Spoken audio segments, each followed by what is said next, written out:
본 영상은 보노보노 잡화점에서 직접 녹음 제작한 1인 낭독 컨텐츠입니다.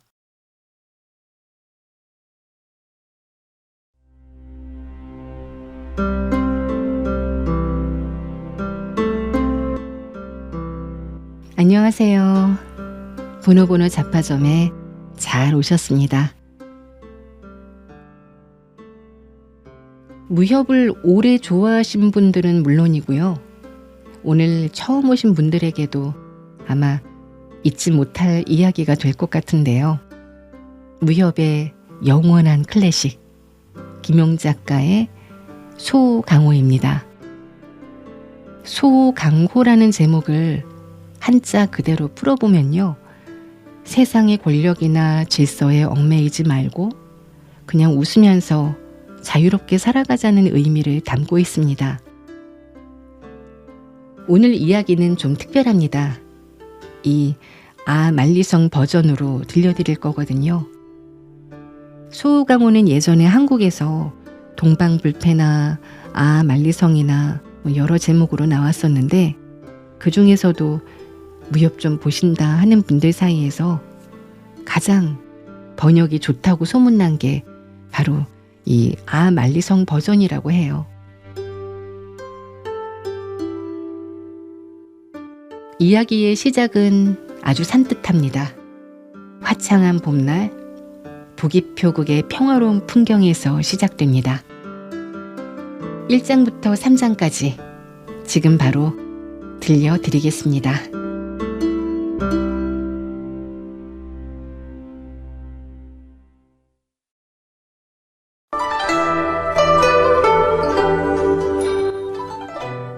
만리성 제1권 1장 멸문. 싱그러운 꽃내음이 봄의 훈풍에 실려오는 남국의 봄날이었다. 복건성 복주부 서문대가의 청석 판로를 쭉 따라가면 서문에 다다른다. 웅장한 저택 앞에 2장 높이의 깃대가 좌우 양쪽의 돌계단 위에 서 있고 깃대에는 푸른 깃발이 펄럭이고 있었다. 오른쪽 깃발에는 날카로운 이빨과 발톱을 바짝 세운 용맹스런 숫사자가 수놓아져 있었다. 바람에 깃발이 펄럭이니 마치 사자가 살아 움직이는 것 같이 위세가 있었다. 사자의 머리 위에는 날개를 퍼득이며 막 날아오를 듯한 한 마리 박쥐가 검은색 실로 수놓아져 있었고 왼쪽 깃발에는 복위 표국이라는 4글자가 검은색으로 수놓아져 있었다. 저택 대문은 붉은색으로 칠해져 있고 문 위에 크고 작은 차종이 반짝거리며 금빛을 발하고 있었다. 대문에 걸려있는 편에게는 복위 표국 4글자가 금색으로 새겨져 있고 그 아래 작은 글씨로 총호라 적혀 있었다. 대문 앞에 긴 의자가 양편으로 놓여져 있고 8명의 건장한 무사들이 나뉘어 앉아 있었는데 꼿꼿이 앉아있는 그들의 자세는 한결같이 용맹스러워 보였다. 그때 갑자기 후원에서 말 울음소리가 들리자 8명의 무사들은 일제히 일어나 대문으로 뛰어들어갔다. 표국 서쪽문에서 5개의 말이 뛰어나와 대문을 향해 달려오는 것이 보였다. 선두에 선 말은 전신이 눈처럼 하얗고 말 장식이 모두 은으로 되어 있는데 안장에는 18세가량의 비단 옷을 화려하게 입은 소년이 앉아 있었다. 어깨에는 잘 길들여진 사냥 매가 앉아 있고 허리에는 보검을 차고 등에는 장궁을 메고 말을 몰아나왔다. 그 뒤에는 4기의 말이 따랐는데 모두 청색 짧은 옷을 입은 대한들이 타고 있었다. 5사람이 표국 입구에 이르자 8명의 무사 중 3명이 아뢰었다.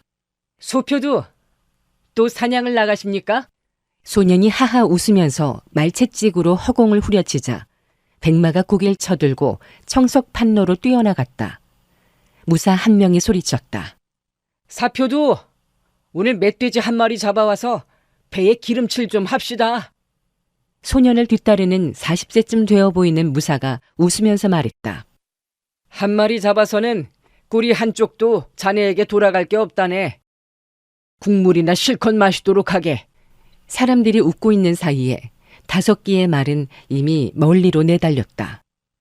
성문을 벗어나자 소표도 임평진은 말을 더욱 빨리 몰아 순식간에 일행들과 거리를 벌리며 쏜살같이 앞으로 나아갔다.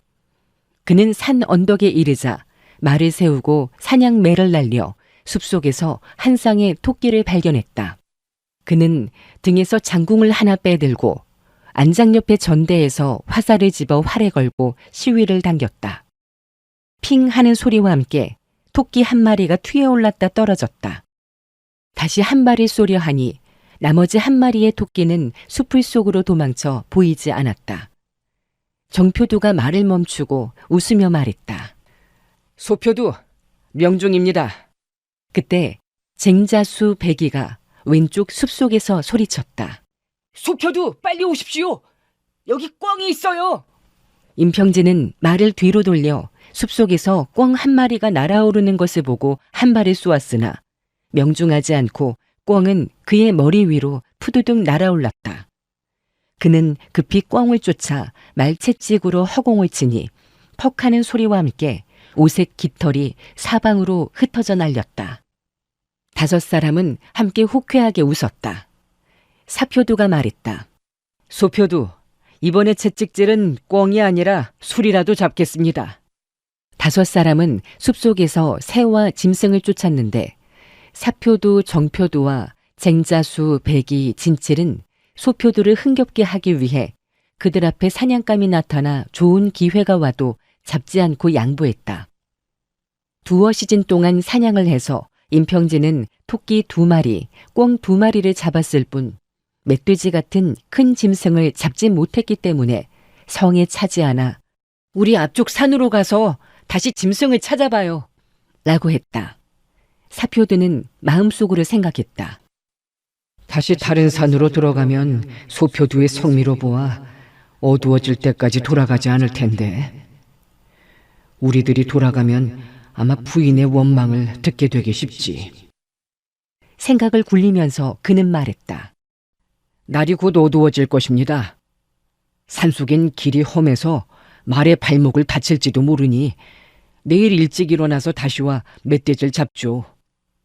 그는 무슨 말을 해도 소표두의 성미를 누그러뜨릴 수 없으나 소년이 백마를 매우 아끼므로 절대로 그 말을 다치게 하지 않을 것이라는 것을 알고 있었다.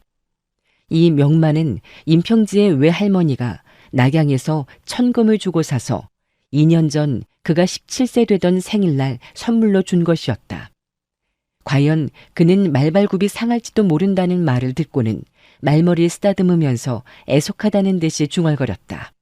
이 소설용은 매우 총명해서 날카로운 돌을 밟지 않지만 그대들의 말이 문제가 될 것 같아. 좋아, 돌아가자. 진칠의 엉덩이에 불이 나지 않도록 말이야. 5 사람은 호탕하게 웃으면서 말머리를 돌렸다.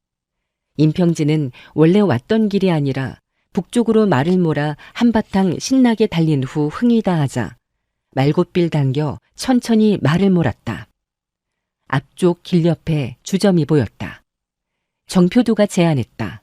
소표두, 우리 술 한잔 하는 게 어떻습니까? 신선한 토끼고기와 꽁고기를 구워 놓으면 안주로 기가 막힐 텐데요. 임평지가 웃으며 말했다.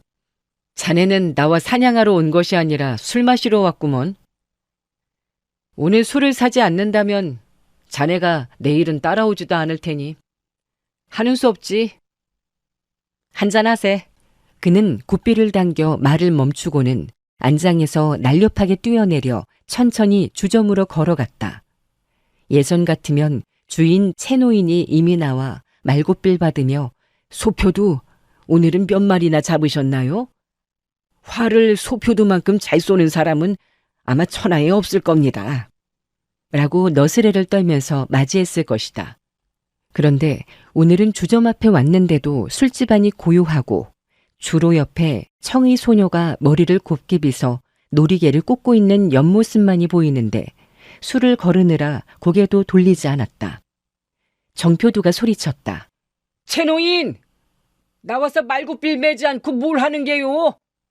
백이 진칠은 의자를 당겨 옷소매로 먼지를 털고 임평지에게 앉도록 권했다. 사표도 정표도가 임평지의 오른쪽에 앉았고 2명의 쟁자수가 따로 한 자리를 차지했다. 안쪽에서 기침 소리가 나더니 백발노인이 나와서 말했다. 손님들 자리에 앉으시죠. 무슨 술을 드시겠습니까? 말소리에 북방 사투리가 섞여 나왔다. 정표도가 말했다. 술 말고 차를 마시면 어떨까? 먼저 주겹청을 3근 가지고 와봐요. 최 노인은 어디 갔소? 뭐라고? 술집 주인이 바뀌었다고요? 그 노인이 대답했다. 예. 와냐? 주겹청 3근 가지고 오너라. 실은 저의 성은 설시로 이 지방이 고향인데 어려서부터 객지에 나가 장사를 했습니다. 그러다 자식과 며느리가 모두 일찍 죽고 찢어지는 가슴을 달랠 길 없어 이렇게 손녀를 데리고 고향으로 돌아왔습니다. 그런데 집 떠난 지 40년 동안 일가 친척과 친구들이 모두 없어질 줄 누가 알았겠습니까? 마침 이 술집을 하던 채노인이 장사를 그만두고 저에게 은자 30냥의 술집을 팔았습니다. 고향에 돌아와 고향 말씨를 들으니 말할 수 없이 반가우나 저는 이미 고향 말씨를 잊어버려 매우 부끄럽습니다. 그 청이 소녀는 머리를 숙이고 나무 소반을 받쳐들고 와서 임평지 등의 사람들 앞에 술잔, 젓가락과 3개의 호로병을 놓고 머리를 숙이고 돌아갔다.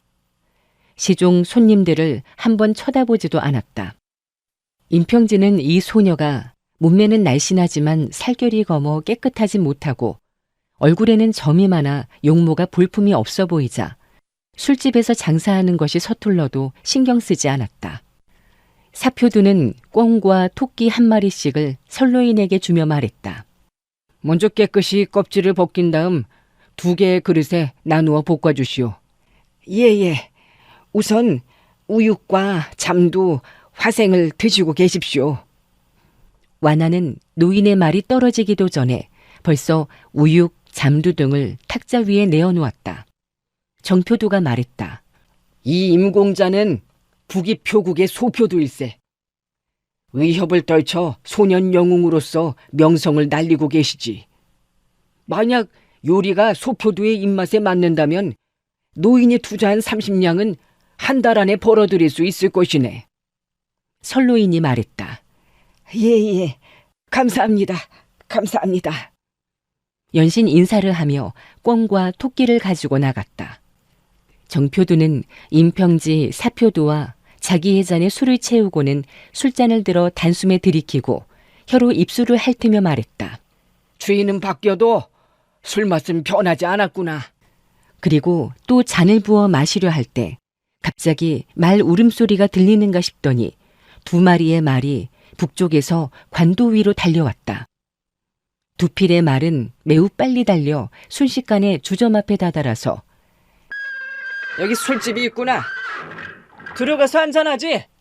라는 소리가 밖에서 들려왔다. 사표두가 말소리를 듣고 천서인임을 알아차리고 머리를 돌려보니 청색 장포를 입은 2명의 남자가 주점 앞에 큰 용나무 밑에 말을 메고 술집 안으로 들어와 임평지 일행에게 눈길을 흘끔 던지고는 거두름을 피우며 자리에 앉았다. 2 사람은 머리에 흰 띠를 두르고 일신의 청포를 걸쳐 사문을 표시하는 듯하나 2 다리에는 아무것도 걸치지 않고 신발을 신고 있었다. 사표두는 천인은 대개가 이러한 복장을 한다는 것을 알고 있었다.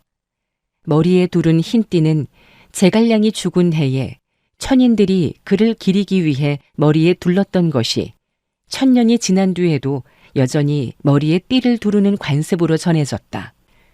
임평지는 그들의 복장이 매우 기이하다고 생각해 마음속으로 저 2 사람이 문인인지 무인인지 모르겠으나 참으로 기이한 차림새로구나 하고 생각했다. 2 사람 중 젊은 사람의 목소리가 들렸다. 술을 다오!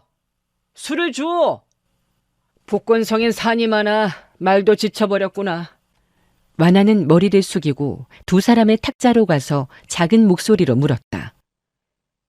무슨 술을 드시겠습니까? 작았지만 매우 아름다운 목소리였다. 그 젊은 무사는 움찔하더니 갑자기 오른손을 내밀어 완화의 턱끝을 받쳐들고 웃으면서 말했다. 아깝구만. 아까워. 완화는 깜짝 놀라서 급히 뒤로 도망쳤다. 또 한 명의 무사가 웃으면서 소리쳤다. 여형제, 이 아가씨 몸매는 쓸만한데 얼굴은 점이 많아서 마치 석류껍질 같구려. 여시 성을 가진 사람도 따라서 크게 웃었다. 임평진은 비위가 상해 오른손으로 탁자를 쾅 두드리며 크게 소리쳤다. 뭐라고? 눈도 없는 두 마리 미친 개가 복주 땅을 더럽히고 있구나. 여시 성을 가진 젊은 무사가 비웃으며 말을 받았다. 여보게, 저 사람이 욕을 심하게 하고 있구먼. 자네는 저 토끼 같은 어린 사람이 누구를 욕하고 있다고 생각하는가? 임평지의 용모는 그의 어머니를 닮아 미목이 수려하고 품격을 갖추고 있어서 평소 그에게 머리를 굽히지 않고 바라볼 수 있는 사람이 얼마 되지 않았는데 지금 토끼 같은 어린 사람이라는 소리를 들었으니 어찌 참고 있을 수 있겠는가. 그는 탁자 위에 술병을 들어 그들의 머리를 향해 냅다 던졌다. 여씨 무사가 가볍게 피하니 술병은 주전밖에 풀밭 위에 떨어져 산산조각이 나고 술은 땅 위로 쏟아졌다. 사표도 정표도가 몸을 일으켜 그 두 사람 곁으로 다가갔다. 여씨 무사가 비웃으며 차분하게 중얼거렸다. 저 어린 놈이 함부로 설치니 한번 매운맛을 봐야 정신을 차리겠구나. 정표도가 소리쳤다. 이분은 보기표국이 임소공자시다. 또는 간이 얼마만하기에 누구에게 감히 덤비려 하는가? 말이 끝나기도 전에 이미 오른손에 무시무시한 일격이 그의 얼굴을 때리고 있었다. 여시무사는 왼손을 위로 가볍게 뒤집어 처우는 손목에 맹문을 잡아당기니 정표도는 서 있지 못하고 몸이 탁자를 향해 쾅 하고 넘어졌다. 그 무사가 다시 왼손을 털듯이 정표도의 목덜미를 내리치니 윽하는 비명소리와 함께 정표도는 탁자 위로 화당 넘어졌고 사람과 함께 탁자도 뒤집어졌다. 정표도는 보기표국에서 고수라 할 수는 없었지만 제9시를 못하는 사람은 아니었다. 사표도는 정표도가 그 사내의 가벼운 일초에 쓰러지자 상대의 무예가 보통이 아님을 알아차리고 물었다. 그대는 대체 누구인가? 그대도 무림인 일진데 어찌 보기표국을 안중에 두지 않는 것인가? 여시무사는 냉소했다. 보기표국? 나는 이때까지 그런 이름을 들어본 적이 없는데 그게 뭐 하는 것이냐? 먹는 것이냐 마시는 것이냐? 임평지가 몸을 날렵하게 위로 솟구치면서 소리쳤다. 이 죽일 놈의 자식! 왼손이 눈부시게 뻗어나가고 오른손이 연이어 왼손 밑으로 뻗어쳤다. 곧바로 가문 고유의 번천장 중에 운리건곤 일초를 시전한 것이었다. 여시무사는 여전히 비양거렸다. 어린 놈이 제법 몇 수를 알고 있구나. 그는 왼손을 휘둘러 공격해오는 주먹을 막으며 오른손으로 비스듬히 임평지의 어깨를 잡아갔다. 임평지는 오른쪽 어깨를 가볍게 빼면서 갑작스러운 각도로 왼손을 격출시켰다. 여시무사가 옆으로 피하자 갑자기 임평지의 좌권이 펴지면서 순간적으로 권이 장으로 변하며 무리 간화 1초를 펼치자 퍽하는 소리와 함께 상대의 몸통에 격중했다. 여시무사는 한 번 몸을 휘청하고 크게 노해 발로 임평지를 공격했다. 임평지도 우측으로 피하면서 역시 발로 수비와 공격을 겸했다. 이때 사표도도 이미 가시무사와 한창 싸우고 있었고 백인은 정표도를 부축하고 있었다. 정표도는 큰 소리로 욕을 하며 여시무사를 공격해갔다. 임평지가 그를 막으면서 말했다. 사표도를 도와주시오. 이자는 내가 맡겠소. 정표도는 소표도의 호승심이 매우 강해서 다른 사람의 도움을 원치 않는다는 것을 알고 손을 거두고 방향을 바꾸어 가시무사의 머리를 향해 공격해 갔다. 두 사람의 쟁자수는 문 밖으로 도망쳐 한 명은 말 안장에서 임평지의 보검을 빼어들고 한 명은 사냥용 창을 들고 여시무사를 가리키며 큰 소리로 욕을 했다. 표국의 쟁자수는 무예는 평범하지만 표호를 항상 소리쳐왔기 때문에 목소리가 매우 크다. 두 사람은 모두 복주 사투리로 욕했기 때문에 두 명의 서천이는 한마디도 알아듣지 못했지만 좋은 소리가 아니라는 것은 알 수 있었다. 임평진은 부친이 직접 가르쳐준 번천장의 일초일식을 차례대로 펼쳐갔다. 그는 평소에 표국의 표사들과 무예를 겨루어 늘 이기곤 했었다. 그 이유는 그가 전수받은 무예가 뛰어난 까닭도 있지만 그보다 표사들 중 누구도 이 소년 주인에게 전력을 다하지 않고 양보했기 때문이었다. 그래서 그는 상처를 입은 경험은 다소 있지만 이번처럼 목숨 걸고 싸운 경험은 매우 적었다. 비록 복주성 안팎에서 몇몇 악한들과 싸운 적이 있지만 그 시정잡배들의 무예로 어찌 임시 집안의 절해에 대항할 수 있었겠는가. 3초 양식을 쓰기도 전에 눈이 퍼렇게 멍이 들고 코가 깨져서 그들은 꽁지가 빠지도록 도망가곤 했었다. 그러나 이번에는 솜씨를 뽐내어 10여 초를 격돌했는데 이미 임평지의 오만함은 점차 꺾여가고 상대방의 솜씨는 더욱 교묘해져서 이 소년을 놀리고 있는 것 같았다. 그 사람은 자세를 풀고 비웃으며 말했다. 소영재, 자넨 보면 볼수록 예쁜 여자 같기만 하이. 아가씨가 남장을 한 것 같단 말씀이야? 얼굴이 불그스름한 게 제법 향기로운 숨결까지 내뿜으니 다치도록 때릴 수가 있나. 우리 심하게 다투진 말도록 하세. 임평진은 더욱 화가 치솟았다. 사 정표사를 바라보니 그들은 가시무사와 싸우고 있는데 여전히 수세에 빠져 있었다. 정표두의 코에서는 피가 흐르고 옷에는 선혈이 묻어 있었다. 임평지가 갑자기 장을 뻗어 싱글거리고 있는 상대를 치니 퍽소리와 함께 여시무사에게 주먹이 격중했다. 이번에 한 수는 매우 힘을 쓴 공격이어서 그는 대노에 소리쳤다. 은혜를 모르는 놈, 생기길 여자처럼 생겨서 사정을 봐줬더니 천지를 모르고 함부로 날뛰는구나. 권법이 일변하며 갑자기 강풍이 몰아치듯 임평지의 아래 위에서 공격이 몰아닥쳤다. 두 사람은 주점 밖으로 나와서 싸우고 있었다. 임평지는 상대방의 주먹이 뻗어오는 것을 보자 부친이 가르쳐준 어짜결을 기억해내어 거느릴 통솔할 왼손을 뻗어 적의 권풍을 막으려 했다. 그러나 상대의 공격은 거세고 교묘했으니 공격을 막지 못하고 가슴에 일권을 맞았다.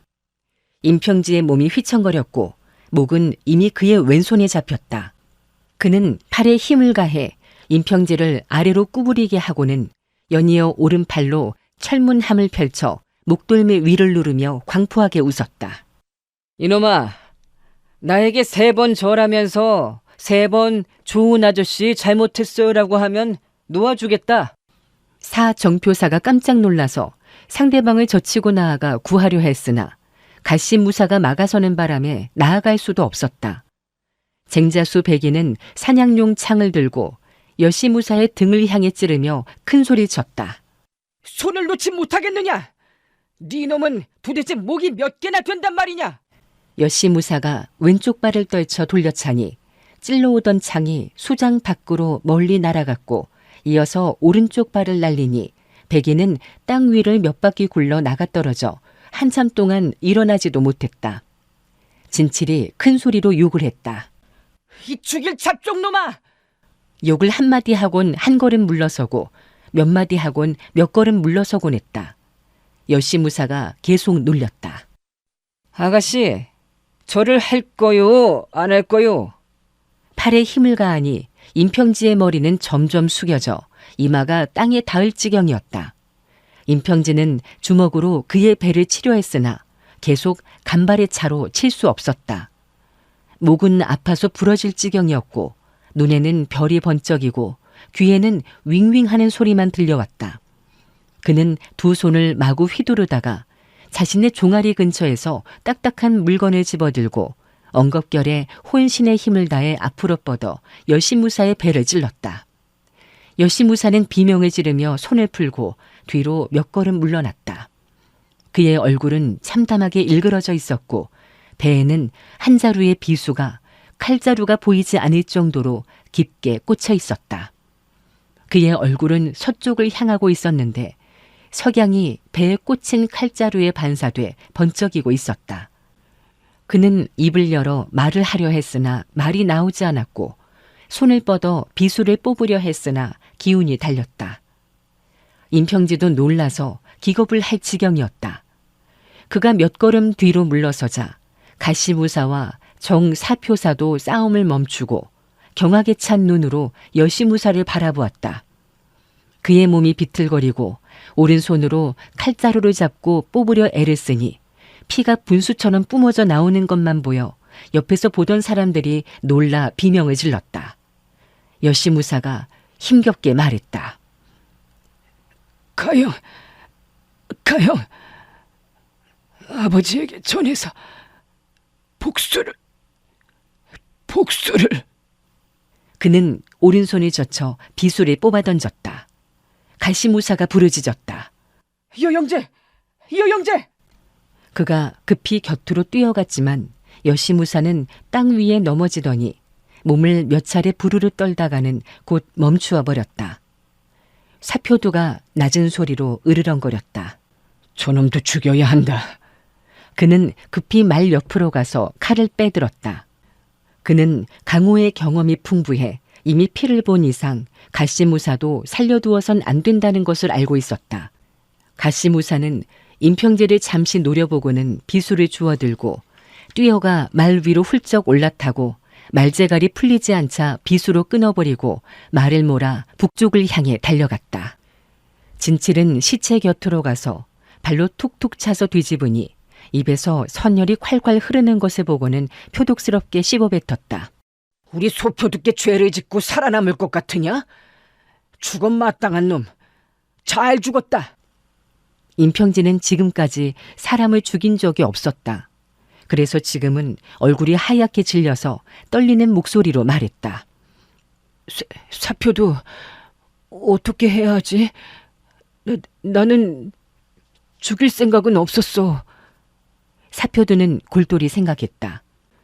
보기 표국이 3대째 장사를 해오면서 강호에서 사람을 죽인 일이 없는 것은 아니나 죽인 사람이 모두 흑도의 인물들이고 또 깊은 산중에서 죽여버리고 그대로 매장했기 때문에 관가에 그 일이 알려지지는 않았다. 그러나 이번에 죽인 사람은 도적이 아니고 게다가 표국의 소표두가 사람을 죽였으니 일이 골치 아프게 될지도 모르겠구나. 사표두는 이런 생각을 하다가 눈썹을 찌푸리며 말했다. 시체를 빨리 술집으로 옮기자. 여기에서 큰 길이 가까우니 사람들 눈에 띌지 몰라. 마침 해가 넘어가고 있는 때여서 도로에 다른 행인은 없었다.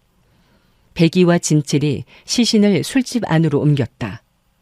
사표두가 작은 목소리로 말했다. 소표두, 은자가 좀 있습니까? 임평지가 급히 대답했다. 있어. 얼마나 있어야 할까?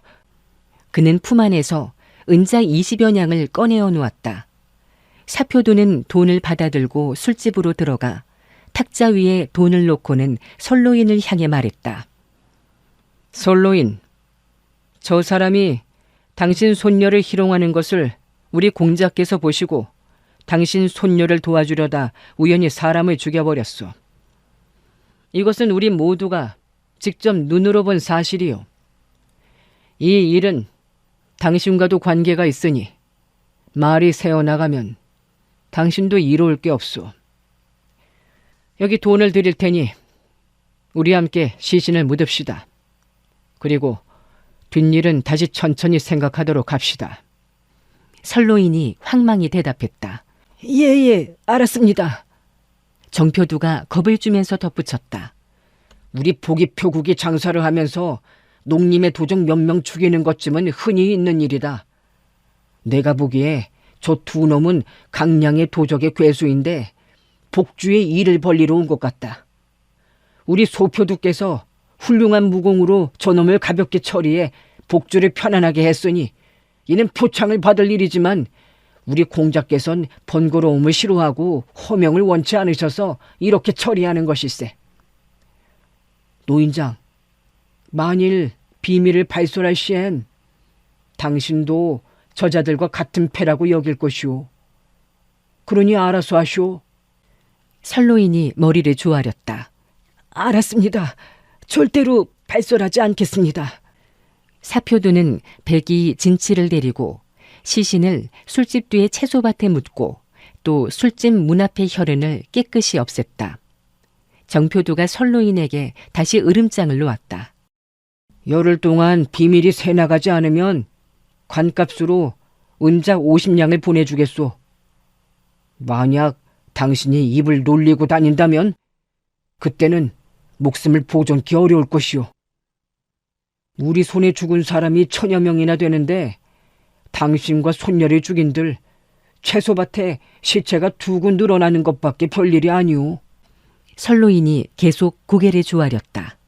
알았습니다. 알았습니다. 절대로 입을 놀리지 않겠습니다. 모든 일을 처리했을 때 하늘은 이미 어두워져 있었다. 임평진은 초조하고 불안한 마음으로 표국으로 돌아왔다. 대청으로 들어서자 부친이 태사이에 앉아 눈을 감고 생각에 잠겨 있는 것이 보였다. 임평진은 좋지 않은 낯빛으로 아버지 하고 불렀다. 임진남은 얼굴에 미소를 띠면서 물었다. 사냥을 갔었다고. 멧돼지라도 한 마리 잡았느냐? 임평지가 말했다. 아니요. 잡지 못했습니다. 임진남은 담뱃대를 들더니 갑자기 아들의 어깨를 툭 치면서 웃었다. 환초! 임평진은 부친이 불시에 자신의 무공을 시험해 본다는 것을 알고 있었다. 평소 같았으면 그는 벽사권법의 제26초 유성비타에 대응해 제46초 화계견부를 펼쳤을 것이다. 그러나 지금은 아버지가 이미 술집에서의 살인을 알고 있는 것으로 지레 짐작해 담뱃대로 자신을 꾸짖는 것으로 알고 감히 피하지 못하고 풀이 죽은 목소리로 불렀다. 아버지. 임진남은 담뱃대로 아들의 어깨를 내리치다가 어깨 삼촌 앞에서 멈추고는 물었다. 왜 그러느냐? 강호에서 만약 적을 만난다면 임기응변이 이처럼 늦어서야 너의 어깨가 제대로 성하겠느냐? 말 가운데 꾸짖음의 뜻이 들어있었으나 얼굴에는 미소를 띠고 있었다. 다른 생각을 좀 하고 있었습니다. 임평진은 왼쪽 어깨를 낮추면서 몸을 돌려 아버지의 몸 뒤로 돌아가 차 탁자 옆에 개모추를 잡아 아버지의 가슴을 향해 찔렀다. 바로 화계견부를 펼친 것이다. 임진남은 웃으면서 말했다. 그래, 그렇게 해야지. 막아내며 손을 뒤집어 담뱃대를 휘두르며 강상 롱적 1초를 뽑아 공격하며 임평진은 정신을 차려 자기 동네의 수법으로 막았다. 부자는 서로 50여 초를 겨루었다. 그때 임진남이 담뱃대를 재빨리 뻗으면서 아들의 왼쪽 가슴을 가볍게 찔렀다. 임평지의 방어 초식이 미치지 못하고 가슴을 찔려 개모추를 땅에 떨어뜨리고 말았다. 임진남이 자유롭게 웃으며 말했다. 잘했다. 한 달 동안 많이 늘었구나. 오늘은 이 애비의 공격을 4번씩이나 막아냈으니. 의자에 앉으면서 담뱃대에 담배를 채우며 말을 이어갔다. 병아, 잘 듣거라.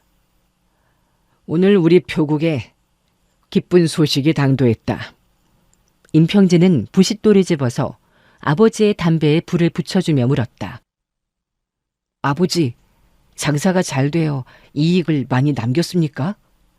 임진남은 고개를 흔들면서 말했다. 이익만 생각하다가는 일을 망치는 법이야. 그는 담배를 한 모금 깊이 빨고는 말을 이었다. 방금 호남에서 장표두가 서찰을 보내왔는데 천서 청성파의 송풍관 여관주가 이미 우리가 보낸 예물을 받았다고 전해왔다. 임평진은 천서와 여관주라는 소리를 듣고는 깜짝 놀라서 말했다. 이미 우리가 보낸 예물을 받았다고요? 임진남이 설명했다. 표국의 일을 이제까지 너에게 말하지 않았음을 너도 알 것이다. 그러나 이제 너도 나이가 들었으니 아버지가 맡고 있는 짐을 조금씩 맡기려 한다. 이후에는 표국의 일을 한 가지라도 무심하게 넘겨보지 않도록 해라. 얘야, 우리 집안은 3대째 표국을 해오고 있다. 너의 증조부님의 명성과 우리 집안의 재주를 바탕으로 지금은 강남 굴지의 대표국이 되었다. 강호에서 복위 표국이라는 이름이 명성과 신용을 얻게끔 되었다. 강호의 일이라는 것은 이름과 실력이 이할이고 나머지가 팔할을 점하기 때문에 흑백도의 인물들과 모두 친하게 지내야 한다. 생각해보아라. 복위 표국의 표차는 10개 성을 다니는데 한 번 움직일 때마다 싸움이 난다면 얼마나 많은 생명이 다치겠느냐. 매번 승리할 수도 있다. 그러나 적을 10명 죽이면 우리도 8명은 다치는 법. 표사가 다친다면 그 가족은 우리 표국에서 돌봐줘야 하니 표국으로서도 재산의 손실이 아니겠느냐. 그래서 표국을 이끌어 가려면 첫째로 사람들과 친하게 지내서 얼굴을 넓혀야 한다. 이 교정 2글자를 너는 명심해야 할 것이다. 교정, 사귀는 정 또는 사귀어온 정. 임평진은 고개를 끄덕이며 수긍했다. 잘 알았습니다. 그전 같았으면 표국의 일을 자신에게 맡기겠다는 소리를 들으면 흥분해서 이것저것 물으며 아버지와 쉬지 않고 이야기를 했을 것이다. 그러나 지금은 천서와 여관주라는 몇 마디만 머릿속에 맴돌았다. 임진남은 다시 담배 연기를 빨아들이면서 말을 이었다. 이 아버지의 무예는 너의 증조부에 미치지 못한다. 또 너의 할아버지에게도 미치지 못한다. 그러나 표국을 경영하는 일은 내가 그분들보다 뛰어나다고 할 수 있다. 북권에서 광동, 북으로 절강, 강소, 내 성의 기업은 너의 증조부께서 이룩한 것이다. 산동, 하북, 양호, 강서와 광서 6성은 내가 이룩한 것이다. 그 비결을 말하자면 다교, 붕우, 소결, 원가의 8글자이다. 복위라는 이름에서 복이 위에 위가 아래에 있는 것은 복기가 위풍보다 중요하기 때문이다. 복기라는 것은 다교, 붕우, 소결, 원가의 8글자에서 오는 것이다. 만약 위복으로 고치면 위엄조차 복이 될지도 모르지. 임평지도 아버지를 따라 웃었다. 그러나 그 웃음 속에도 근심이 깃들어 있었다. 임진남은 아들이 불안함을 감추고 있음을 알아차리지 못하고 흥이 나서 다시 말을 이었다. 옛날 사람의 말에 의하면 통을 얻으면 촉을 얻을 수 있다고 했다. 애비는 이미 악을 얻었으니 촉을 차지하려고 한다. 우리 표국은 복권에서 서쪽으로 뻗어갔고 강서, 호남에서 후북에 이르는 지역을 차지하게 되었다. 그러나 거기에서 멈추었다. 왜 서천으로 진출하지 못한단 말인가? 서천은 예로부터 땅이 기름진 곳이어서 부자들이 매우 많다.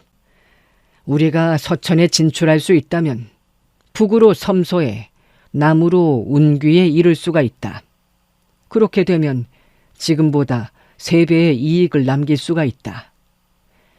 사천성은 지세가 와호 장룡의 형세여서 긴 이사들이 많다. 복위 표국의 표차가 사천으로 가려면 청성파의 송풍관과 아미파의 금정사에서 통행을 허가해 주어야만 한다. 그래서 3년 전부터 매년 봄, 가을로 예물을 준비해 양파에 보내왔었다. 그러나 양파의 장문인들은 예물을 받지 않았다. 아미파의 금광상인은 우리 표국의 표들을 만나 사양의 뜻을 표하고 간단한 식사를 대접한 후 예물을 뜯어보지도 않고 표두와 함께 돌려보냈다. 송풍관의 여관주는 더 심하게 대했었다. 예물을 가지고 간 표두에게 관주가 폐관 중이니 만날 수 없다고 하면서 예물을 받지 않았다. 우리 표국의 표두는 여관주를 만나보지도 못하고 돌아왔다. 송문관 대문조차도 열어주지 않았던 것이다. 처음에 보낸 표두에게 어떠한 수모나 굴욕을 당하더라도 참을 것을 분부하지 않았더라면 아마 그냥 조용히 돌아오진 않았을 것이다. 여기까지 말하고 그는 매우 자랑스러운 듯 몸을 일으켜서 계속 말을 이었다. 이번에는 여관주가 예물을 받고 4명의 제자를 답례차 보냈다고 한다. 임평지가 물었다. 4명이요? 2명이 아니고요? 임진남이 대답했다. 그래, 4명의 제자. 여관주가 4명의 제자를 보낸 것은 북위 표국의 영광이 아니겠느냐. 이미 강서, 호남, 호북의 분국에 청성파 4명의 제자를 잘 대접하도록 전했다. 임평지가 급히 물었다. 아버지, 사촌인들은 자신을 노자라 칭하고 다른 사람은 귀아자라 부르지 않나요? 임진남이 웃으면서 설명했다. 사촌의 청민들이 그런 말을 사용한다. 어디든지 입이 험한 사람은 있기 마련이다. 그런 사람의 입에서는 항상 욕설이 끊이지 않는 법이지. 우리 표국의 쟁자수들이 하는 말을 너도 들어보지 않았느냐? 왜 그것을 물었느냐? 아무것도 아닙니다. 그냥 한번 여쭤봤죠. 정성파 제자가 오면 그들과 가깝게 지내거라. 명가 제자의 풍모를 배우고 또 그들을 사귀어 두면 차후 여러모로 도움이 될 것이니라. 임평지는 아버지의 말에는 귀를 기울이지 않고 줄곧 사람 죽인 일을 이야기할까 말까 망설이다가 결국은 어머니에게 먼저 말하리라 마음먹고 다시 아버지와 이야기를 계속했다. 저녁 식사를 마친 후 임진남 일가는 후원에서 담소를 나누고 있었다. 처남의 생일이 6월 초였다. 그래서 임진남은 생일 예물에 관해 부인과 의논하고 있었는데 낙양의 금도 왕가에 눈에 찰만한 물건을 찾는다는 것은 쉬운 일이 아니었다. 이런 이야기를 하고 있을 때 밖에서 웅성거리는 소리가 들리며 몇 사람이 급하게 뛰어들어왔다. 임진남이 미간에 찌푸리며 꾸짖었다. 너희들은 규칙도 모르느냐? 우리 가족이 담수하는 자리에 이렇게 분주하게 뛰어들다니. 3명의 쟁자수가 뛰어들어왔는데 그 중에 한 명이 숨 넘어가는 소리로 외쳤다. 청표도. 임진남이 답답한 듯 물었다. 무슨 일이기에 이리 소란을 피우느냐? 쟁자수 진칠이 더듬거리며 보고했다. 배기가 죽었습니다. 임진남이 깜짝 놀라 다시 물었다. 누가 죽었다고? 너희 놈들 또 서로 싸운 것 아니냐? 바른 대로 말하렸다. 진칠이 하얗게 질려서 계속 더듬거렸다. 아닙니다. 싸우지 않았습니다. 조금 전에 소인이 측간에 갔었는데 측간 옆 채소밭에서 배기를 보았습니다. 상처는 없는데 몸은 이미 싸늘하게 식어 있었습니다. 무슨 일로 죽었는지 모르겠습니다. 아마 급한이 아닌가 합니다. 임진남이 숨을 한 번 몰아쉬고 마음이 좀 가라앉자 차분한 목소리로 내뱉었다. 내가 가보겠다. 임평지가 뒤따라갔다. 채소밭에 가보니 7, 8명의 표사와 쟁자수가 모여서 웅성거리고 있었다. 그들은 총표두가 오는 곳을 보고 길을 비켰다. 임진남이 백이의 시체를 보니 이미 옷이 벗겨져 있었는데 아무런 핏자국도 없었다. 옆에 서 있는 축표두에게 물었다. 아무런 흔적도 없느냐? 축표두가 대답했다. 제가 자세히 살펴보았는데 아무런 흔적도 없습니다. 그렇다고 독살된 것 같지도 않습니다. 임진남이 고개를 끄덕이며 명했다. 장방동 선생에게 알려서 백이의 장례를 치르도록 해라. 그리고 백이의 가족에게 위로금으로 은자 100냥을 보내도록 해라. 쟁자수 한 명이 병으로 죽은 것에 불과한데도 임진남의 마음에 불안감이 스쳐갔다. 대청으로 몸을 돌리면서 아들에게 물었다. 백이가 오늘 너와 사냥 갔었지? 임평지가 대답했다. 갔었습니다. 돌아올 때까진 멀쩡했는데 정말 알 수 없는 일입니다. 세상의 흉복은 왕왕 갑자기 일어나는 법이다. 내가 사천의 상권을 얻기 위해 10년 동안 심혈을 기울였건만 실마리가 풀리지 않던 일이 오늘에야 풀려 여관주가 갑자기 마음을 바꿔 예물을 받아들이고 또 천리 먼 곳까지 제자를 보냈으니 말이다. 임평지가 억지 호기를 부리며 말했다. 아버지, 청성파가 비록 무림의 명문 대파이지만 보기표국과 아버지의 명성도 강호에서 그에 못지 않습니다. 우리가 예물을 바치고 그들이 우리에게 사람을 파견하는 것은 주종관계를 맺는 것이 아닙니까? 임진남이 웃으며 말했다. 네가 무엇을 알겠느냐? 사천성의 아미 청성 양파는 이미 200년의 전통을 쌓았고 그 문화의 영웅들은 숫자를 헤아릴 수 없다. 비록 소림 무당에는 미치지 못하나 숭산, 태산, 형산, 화산, 항산의 오악건파와 어깨를 나란히 한다. 너의 증조이신 원도공께서 72로의 벽사권법을 창안하시어 강호의 이름을 떨치셔서 무적이란 소리를 들었었다. 그러나 너의 조부에 이르러서는 원도공만 못했고 나에 이르러서는 또 차이가 있는 것이다. 우리 임시 가문은 1인에게만 무예를 전수했기에 한 명의 사형제도 없다. 너와 나 둘이서 어떻게 많은 적을 상대할 수 있겠느냐? 임평지가 고개를 갸웃거리며 다시 주장했다. 우리의 10개 성이 깔려있는 표국으로부터 영웅 호환을 모두 모은다면 소림, 무당, 아미, 청성과 오악, 건파와도 겨룰만 할 텐데요. 임진남이 아들을 바라보며 웃었다.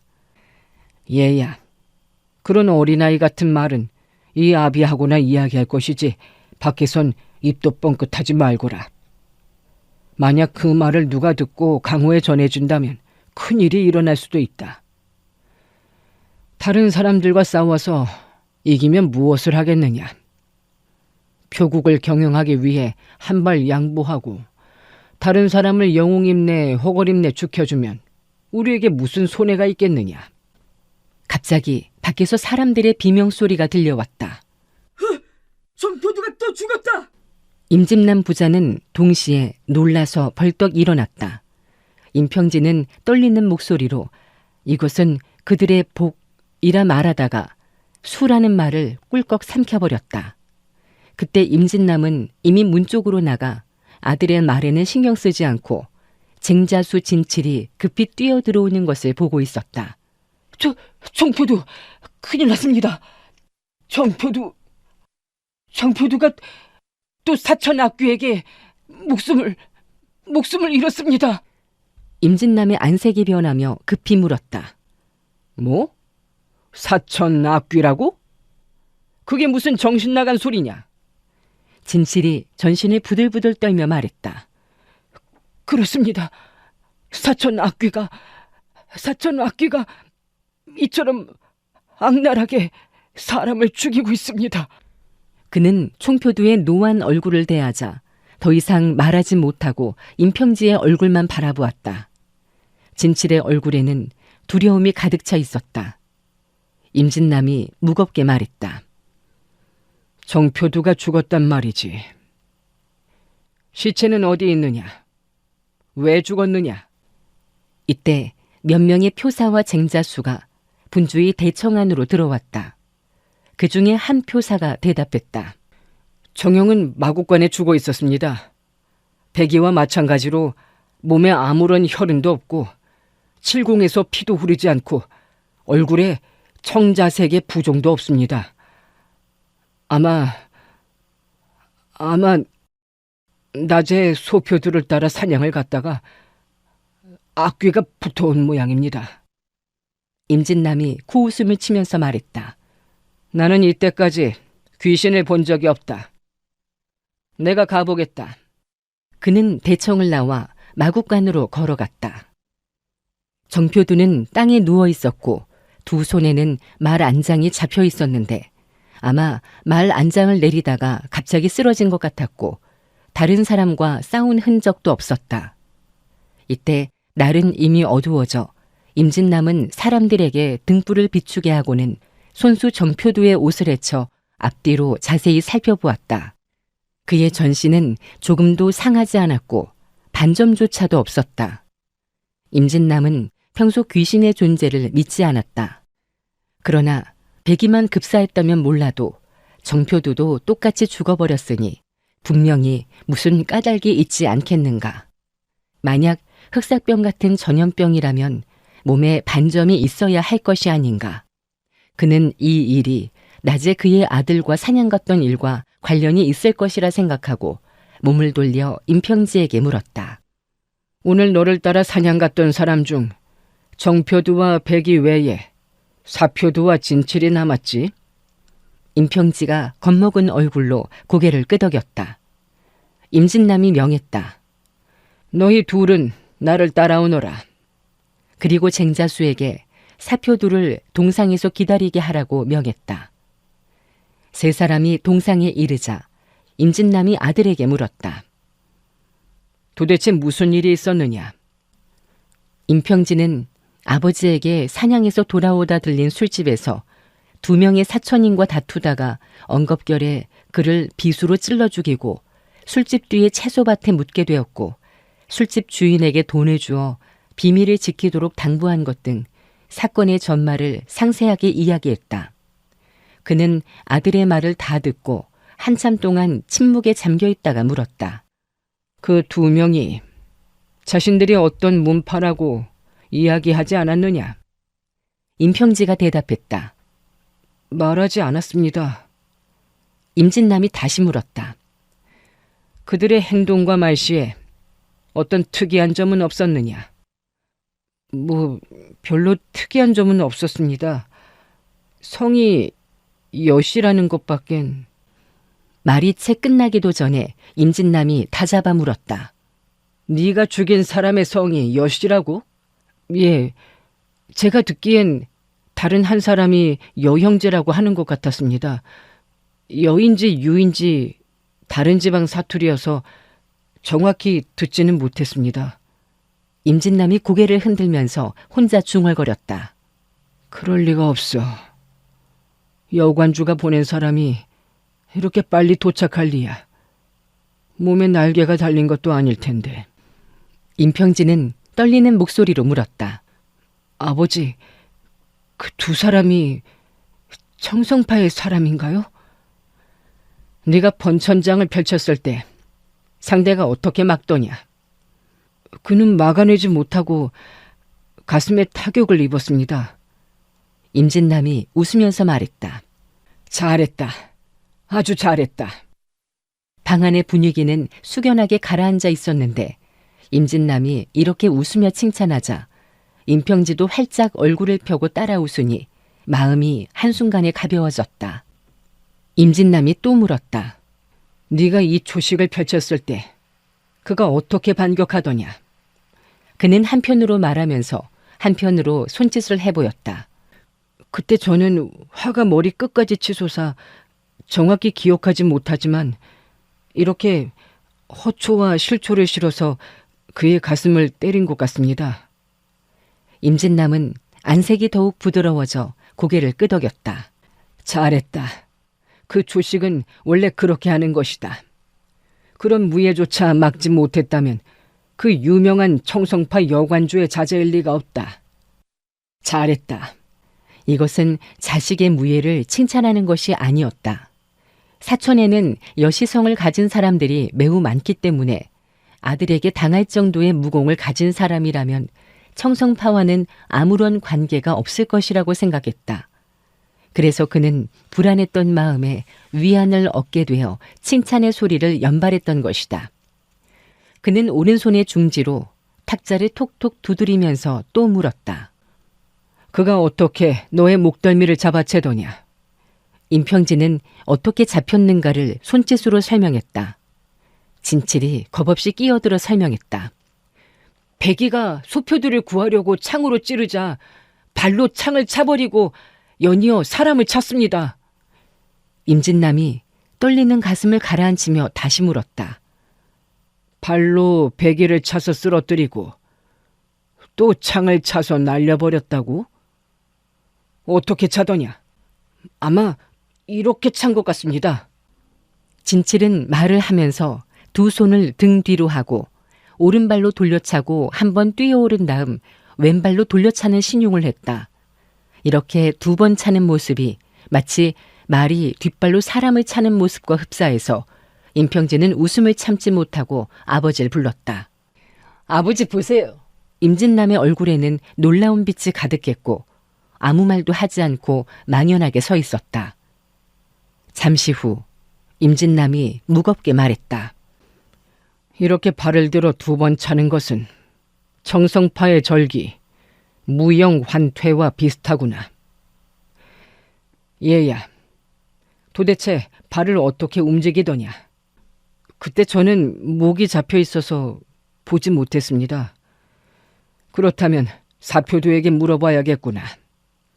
임진남은 방문을 나서서 큰 소리로 불렀다.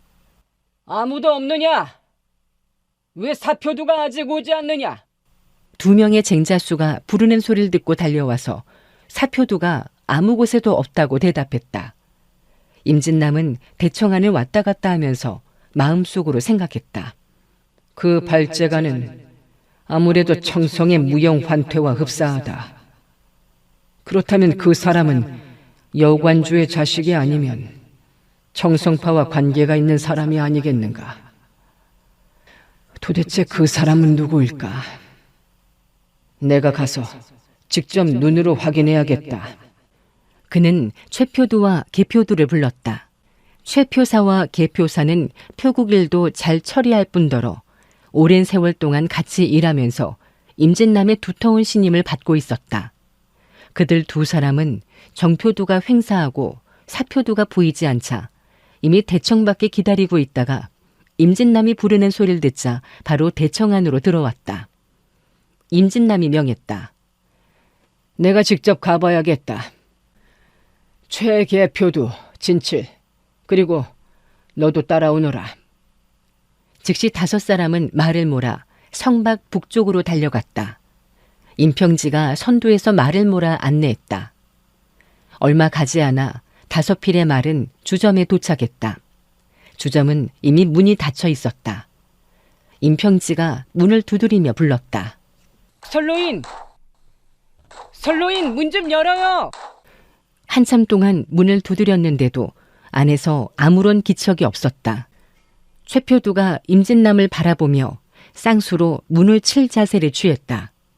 임진남이 고개를 끄덕이자 그는 기합 소리와 함께 문고리를 힘껏 내리쳤다. 쇠소리를 내면서 문고리가 끊어지자 문이 삐거덕거리며 양쪽으로 활짝 열렸다. 최표두가 임평지의 옆에 서서 안을 들여다보니 술청 안에는 촛불만이 고요하게 타오르고 있었다. 방 안으로 들어서 탁자 위와 벽에 붙어있는 등에 불을 붙였다. 몇 사람이 바깥으로 나가 주위를 살펴보아도 아무도 없었다. 방 안의 이불과 가구들은 제자리에 있었다. 임진남이 고개를 끄덕이며 말했다. 그 노인이 도망친 것 같구나. 자신이 살인사건에 연루될까 두려워 도망쳤구나. 채소밭으로 걸어와서 담에 세워져 있는 삽을 가리키며 말했다. 진칠, 시체를 파라. 진칠은 악귀를 믿기 때문에 두세 번 삽질을 하다 손발을 떨면서 주저앉아 버렸다. 개표두가 노해 소리쳤다. 똥을 싸느냐? 너 같은 놈이 어찌 우리 표국에 붙어 있었느냐? 진칠에게 등불을 넘기고 자신이 삽을 받아들고 땅을 파기 시작했다. 얼마 파지 않아 시체의 옷이 드러났고 조금 더 파니 삽 끝에 시체가 걸려 나왔다. 진칠은 고개를 돌리고 시체를 보지 않았다. 그러다 다른 사람의 비명소리가 들리자 놀라서 등불을 떨어뜨렸다. 채소밭 주위가 갑자기 칠흑 같은 어둠에 휩싸였다. 임평지가 떨리는 소리로 중얼중얼했다. 분명히 여기에 사천인을 묻었는데 그런데 임진남이 소리쳤다. 빨리 등불을 켜라. 그는 계속 침착했으나 이때에는 목소리에 두려움이 서려 있었다. 최표두가 급히 등불을 켜자 임진남이 허리를 굽혀 시체를 한참 동안 살펴보고 있었다. 시체에 아무런 상처도 없다. 똑같은 수법으로 죽었다. 진칠이 용기를 내어 시체를 보더니 날카롭게 소리쳤다. 사표두다! 땅속에서 파낸 것은 사표두의 시체였고 원래 묻었던 사천인의 시체는 온데간데 없이 사라져버렸다. 그 선로인의 정체가 의심스럽다. 임진남이 등불을 들고 방으로 들어가 부뚜막의 솥에서부터 탁자 밑까지 샅샅이 조사했으나 아무런 이상한 것을 발견하지 못했다. 최 개표두와 임평지가 흩어져서 여기저기를 조사하기 시작했다.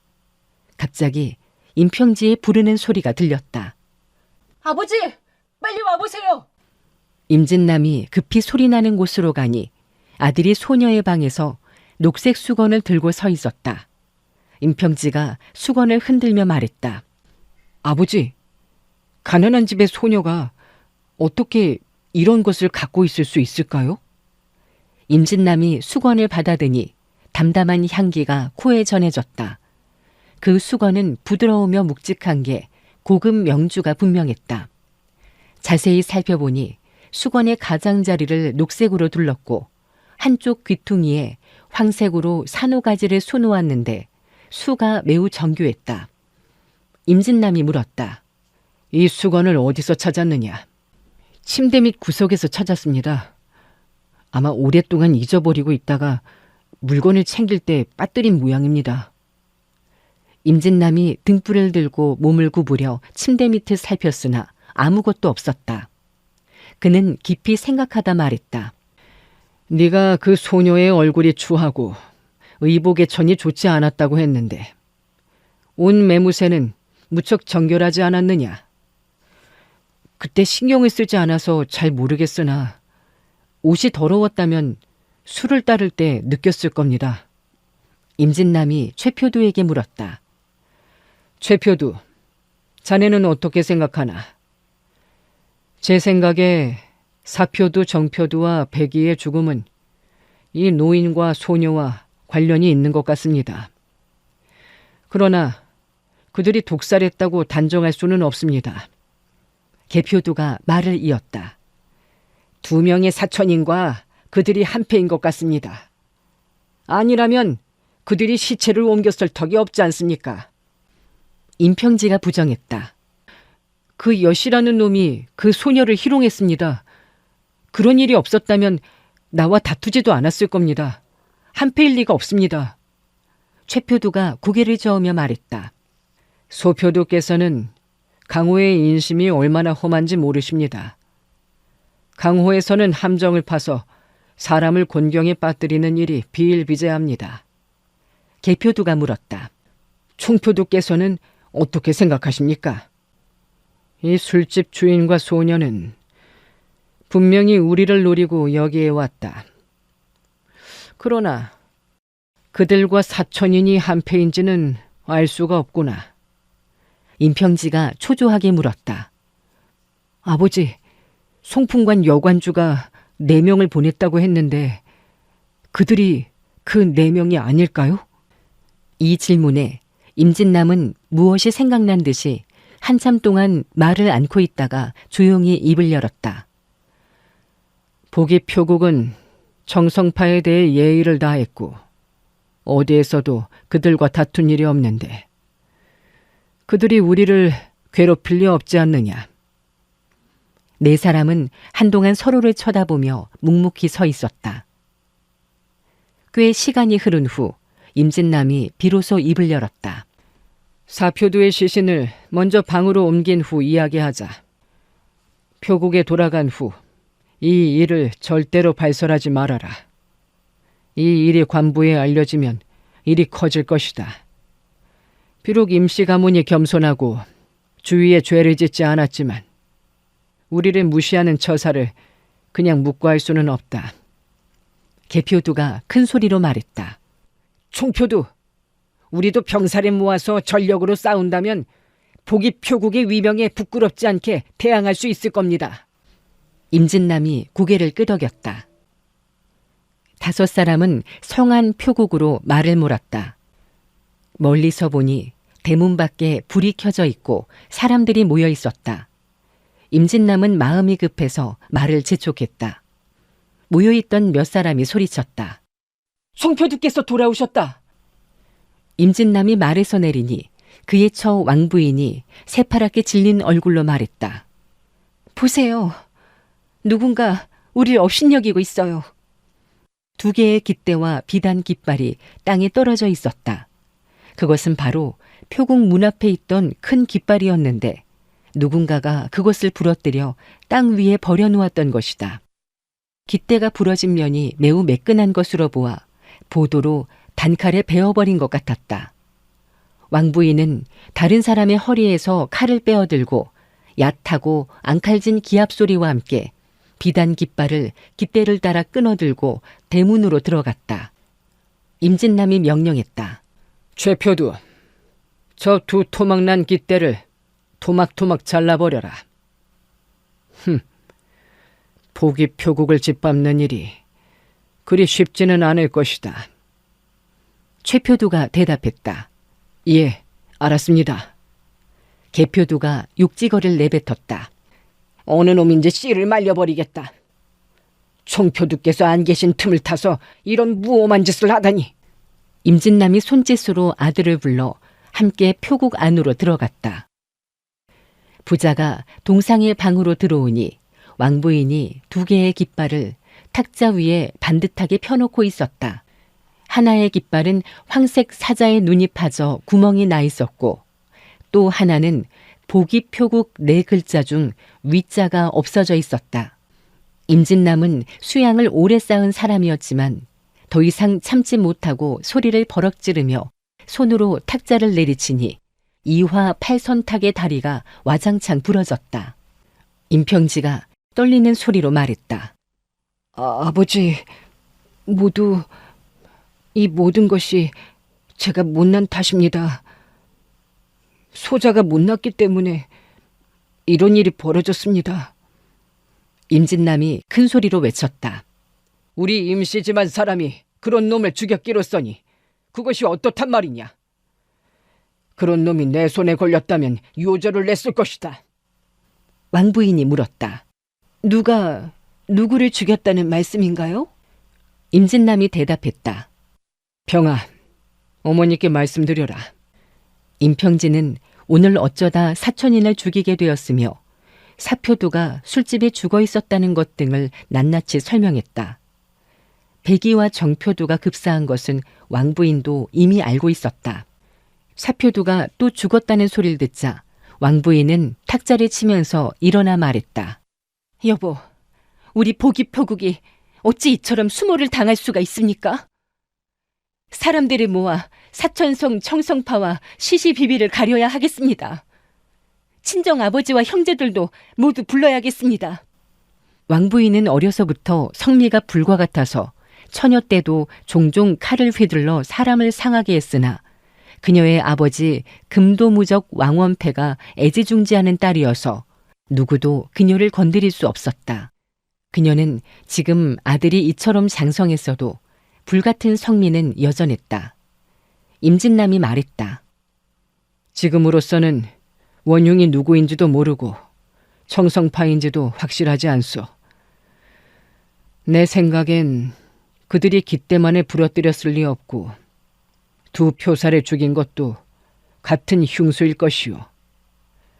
그러니 이 일은 왕부인이 말을 자르고 끼어들었다. 그들이 어찌 감히 그런 일을 할 수가 있을까요? 임진남이 아들을 바라보자 왕부인은 남편의 속마음을 읽고 마음을 가라앉히고 얼굴도 폈다. 이 일은 저로 인해 발생했습니다. 대장부로서 제가 처리하겠습니다. 소자 두렵지 않습니다. 임평진은 입으로는 두렵지 않다고 하나 목소리는 떨렸고 속마음은 겁에 질려 있었다. 왕부인이 아들을 달랬다. 누가 너에게 손끝이라도 대려면 나를 먼저 죽여야 할걸? 보기 표국이 세워진 지 3대째인데 너는 그 명성이 그저 얻어진 것인 줄 아느냐? 그녀는 고개를 돌려 임진남을 쳐다보면서 말했다. 이런 상황 하에서 우리도 가만히 있을 수만은 없어요. 임진남이 고개를 끄덕이며 말했다.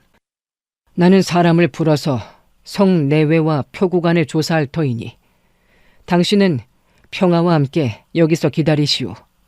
함부로 나다니지 말고. 예, 잘 알았습니다. 그들 부부는 적들이 아들 곁에 한 발자국도 접근하지 못하게 할 작정이었다. 적들은 기회를 노리다 임평지가 표국 밖으로 나오기만 하면 죽이려 할 것이다. 임진남은 대청으로 나와 표사들을 불러 모아 각각 조를 나누어 호위와 순찰을 엄중히 하도록 명했다. 여러 표사들도 보기표국의 기가 부러지고 표사들이 죽는 상황에 접하자 이것을 그들 자신의 생사가 걸린 문제로 여겨 이미 무장을 완벽히 하고 있다가 총표두의 명이 떨어지자 즉시 각자 맡은 위치로 갔다. 임진남은 표국의 식솔들이 모두 한마음이 되어 뭉치는 것을 보고 다소 마음이 편해졌다. 그는 내당으로 돌아와 아들에게 말했다. 평아, 어머니가 요 며칠 몸이 불편했는데 오늘 이런 일이 생겼으니 네가 며칠 동안 우리 방 밖에 침상에서 자면서 어머니를 보호하도록 해라. 왕부인이 웃으면서 무슨 말인가를 하려다가 남편의 뜻을 깨닫고 입을 닫았다. 임진남의 속뜻은 부부가 함께 아들을 보호하고자 함이었다. 이 귀하게 키운 아들은 자존심이 강해 어머니의 보호를 받으라고 말하면 도리어 밖으로 나가 위험을 자초할지도 모르는 일이기 때문이었다. 어머니가 요사이 손발이 쑤신다고 하는구나. 나는 전 표국을 관장해야 하니 하루 종일 갇혀 있을 수가 없구나. 만약 적이 내 당으로 들어온다면 누가 어머니를 지키겠느냐? 제가 어머니와 함께 있을 테니 걱정하지 마십시오. 그날 저녁 임평진은 부모님 곁에서 잠을 잤다. 임진남 부부는 방문을 열어놓고 무기를 베개 옆에 두고 누워 있었다. 옷과 신발도 벗지 않은 채 얇은 이불만을 덮고 누워서 신경을 곤두세우고 있었다. 이날 저녁은 아무 일도 없었다. 이튿날 아침이 밝았다. 하인이 창밖에서 작은 소리로 임평지를 불렀다. 소표두! 소표두! 임평지는 밤새 잠을 못 이루다 새벽녘에 잠이 들어 아직 잠이 깨지 않았다. 임진남이 물었다. 무슨 일이냐? 밖에서 하인이 대답했다. 소표두의 말이 죽었습니다. 그 백마는 임평지가 매우 아끼던 말이었다. 임평지는 몽롱한 잠결에 그 소리를 듣고 벌떡 일어나 황급히 뛰어나갔다. 임진남도 아침부터 기이한 일이 벌어지자 아들과 함께 급히 마국간으로 달려갔다. 마국간 바닥에 백마가 드러누워 있었는데 숨은 이미 끊어져 있었다. 역시 아무런 상처 없이 죽은 것이었다. 임진남이 물었다. 밤에 말 울음소리가 들리지 않았느냐? 아니면 다른 소리라도? 그 마부가 대답했다. 아무 소리도 듣지 못했습니다. 임진남이 아들의 손을 잡으면서 말했다. 얘야, 상심하지 말아라. 애비가 더 좋은 말을 사주마. 임평지는 죽은 말을 쓰다듬으면서 뜨거운 눈물을 흘렸다. 그때 쟁자수 진칠이 뛰어와 숨 넘어가는 소리로 외쳤다. 총표두님, 큰일 났습니다. 큰일 났습니다. 표두들이 모두 악귀에게 목숨을 잃었습니다. 임진남과 임평지가 동시에 놀라서 물었다. 무엇이라고? 진칠은 숨을 헐떡거리며 겨우 몇 마디 같은 말을 되풀이할 뿐이었다. 죽었습니다. 모두 죽었습니다. 임평지가 노해서 물었다. 누가 무엇이 모두 죽었단 말이냐? 수표도 죽었습니다. 임진남에게는 소표도가 죽었다라고 말하는 것처럼 들렸다. 이처럼 재수없는 소리를 들으니 말할 수 없이 기분이 나빴으나 그것을 꾸짖으면 기분이 더 착잡해질 것 같았다. 바깥에서 사람들이 웅성거리는 소리가 들려왔다. 총표두는 장인에게 도움을 청하러 갔다면서. 이놈의 악귀가 이처럼 신출귀몰하니 우린 이제 어떻게 해야 하지? 임진남이 큰 소리로 외쳤다. 내가 여기 있으니 두려워하지 말라. 2명의 표사와 3명의 쟁자수가 목소리를 듣고 달려왔다. 우두머리인 듯한 표사가 말했다. 총표두, 순찰 나갔던 사람들이 한 명도 돌아오지 않았습니다. 임진남은 사람들이 웅성거리는 소리를 듣고 또 사람이 죽은 것일까 하고 생각했었다. 그러나 어제 저녁에 순찰 나간 표사와 쟁자수가 모두 23명이나 되는데 모두 죽었을 리 없었다. 그래서 급히 되물었다. 죽은 사람이 누구냐? 연락을 못 받고 아직 돌아오지 않은 사람도 있을 것 아니냐? 그 표사는 고개를 흔들면서 얼이 빠진 듯이 말했다. 이미 17구의 시체가 발견됐습니다. 임진남과 임평지가 깜짝 놀라 똑같이 소리쳤다. 17구의 시체라고? 그 표사는 두려움이 가득한 표정으로 주워 섬겼다. 그렇습니다. 부표두, 전표두, 오표두의 시체와 함께 모두 17구의 시체가 대청에 있습니다. 임진남은 더 이상 말을 하지 않고 빠른 걸음으로 대청으로 갔다. 대청에는 탁자와 의자가 치워져 있고 17구의 시체가 엇갈리게 놓여 있었다. 임진남은 일생 동안 무수한 풍파를 겪었지만 이번 같은 경우는 일찍이 없었다. 2 손이 쉴 새 없이 떨리고 등에는 식은땀이 흘렀다. 그는 몸을 제대로 가누지 못하며 외쳤다. 이럴 수가. 이런 일이 일어나다니. 목이 쉬어서 말도 제대로 나오지 못했다. 대청 밖에서 사람들의 말소리가 들려왔다. 고표두는 사람됨이 매우 충실했었는데 악귀에게 목숨을 잃을 줄이야. 이웃사람 5명이 시체 한 구를 떠매고 들어오고 있었다. 그중 한 명이 임진남에게 말했다. 소인이 오늘 아침 가게 문을 열다가 길에 사람이 쓰러져 있는 것을 보고 가보았더니 고표두였습니다. 그래서 이렇게 시체를 가지고 왔습니다. 임진남이 예의를 갖추며 답했다. 감사합니다. 수고를 끼쳤습니다.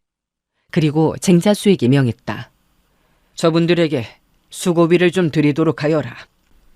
이웃 사람들은 대청에 시체가 가득한 것을 보고 즐겁해서 곧 가버렸다.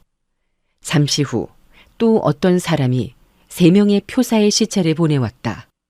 임진남이 시체를 헤아려 보니 어제 저녁 순찰 나간 사람이 23명인데 이미 22명이 시체가 되었다. 아직 1명이 남았지만 이제는 모두 죽었다는 귀신이 곡을 할 일을 인정하는 수밖에 없었다. 그는 동상으로 돌아와 뜨거운 차를 마셨으나 마음은 더욱 산란해지고 혼란스러웠다. 대문을 나서니 이미 2대의 깃대가 부러져 기분이 더욱 언짢았다. 지금까지 종적을 알 수 없는 흉수가 28명을 감쪽같이 죽였는데 아직도 정체를 파악할 수가 없다. 그는 고개를 돌려 보기 표국이라 적힌 현판을 한참 바라보다가 마음속으로 생각했다. 보기 표국이 강호의 명성을 얻은 지 수십 년인데 오늘 나에 대해서 무너질 줄 누가 알았으랴. 갑자기 거리에서 말 울음소리가 들려왔다. 한 필의 말이 천천히 걸어왔는데 등에는 사람이 가로로 얹혀 늘어져 있었다. 임진남이 나아가 보니 접교사의 시체였다. 임진남의 눈에서는 뜨거운 눈물이 흘러내렸다. 그는 접교사의 시체를 안고 대청으로 들어가며 말했다. 저 현재 너의 복수를 하지 않으면 내가 사람이 아니다.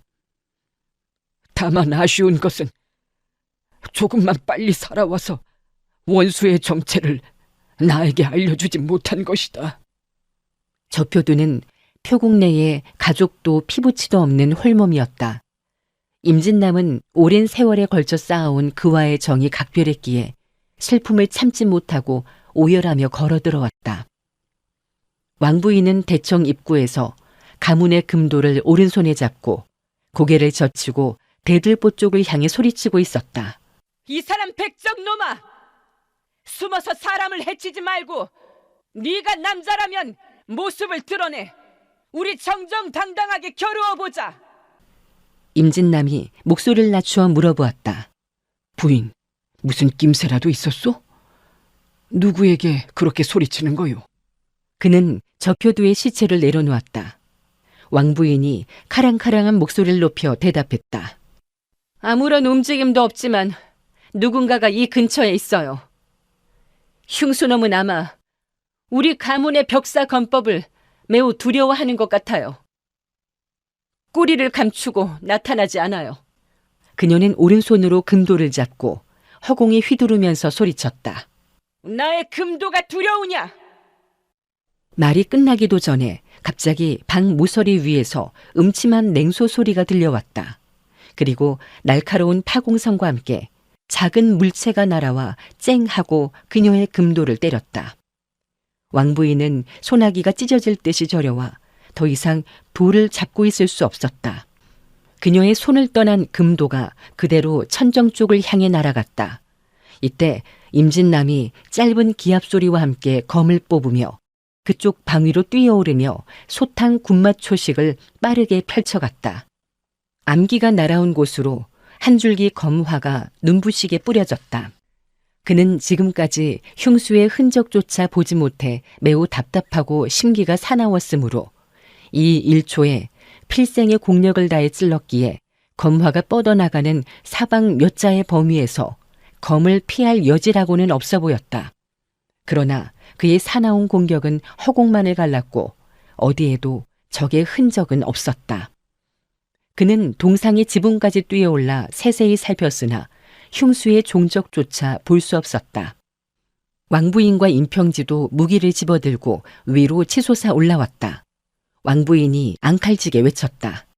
어떤 놈인지 꼬리를 감추지 말고 나오너라. 당당하게 승부를 겨루자.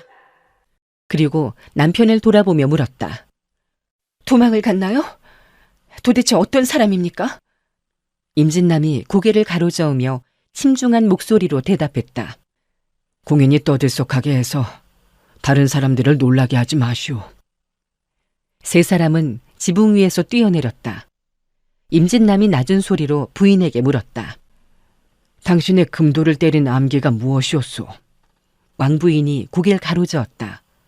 모르겠어요. 무슨 암기가 그렇게 강하고 힘이 세찬지 소나기가 찢어질 뻔했어요. 세 사람은 주변을 세심하게 조사해 개화수 옆에 떨어져 있는 매우 작은 벽돌 조각을 찾아냈다. 상대가 이렇게 작은 벽돌 조각을 던져 그 정도의 위력을 냈다는 것은 실로 무서운 일이었다. 왕부인은 겉으로는 승복하지 않았지만 그 벽돌 조각을 보는 순간 가슴속이 서늘해졌다. 한참 동안 망연자실해서 서 있다가 아무 말 없이 방으로 들어갔다. 남편과 아들도 방으로 따라 들어오자 문을 닫아 걸고 낮은 소리로 말했다. 상대가 이토록 신출귀몰하고 그 무공이 이렇게 깊이를 알 수 없으니 우리의 적수가 아닌 것이 분명한데 장차 이 일을 어떻게 해야 할까요?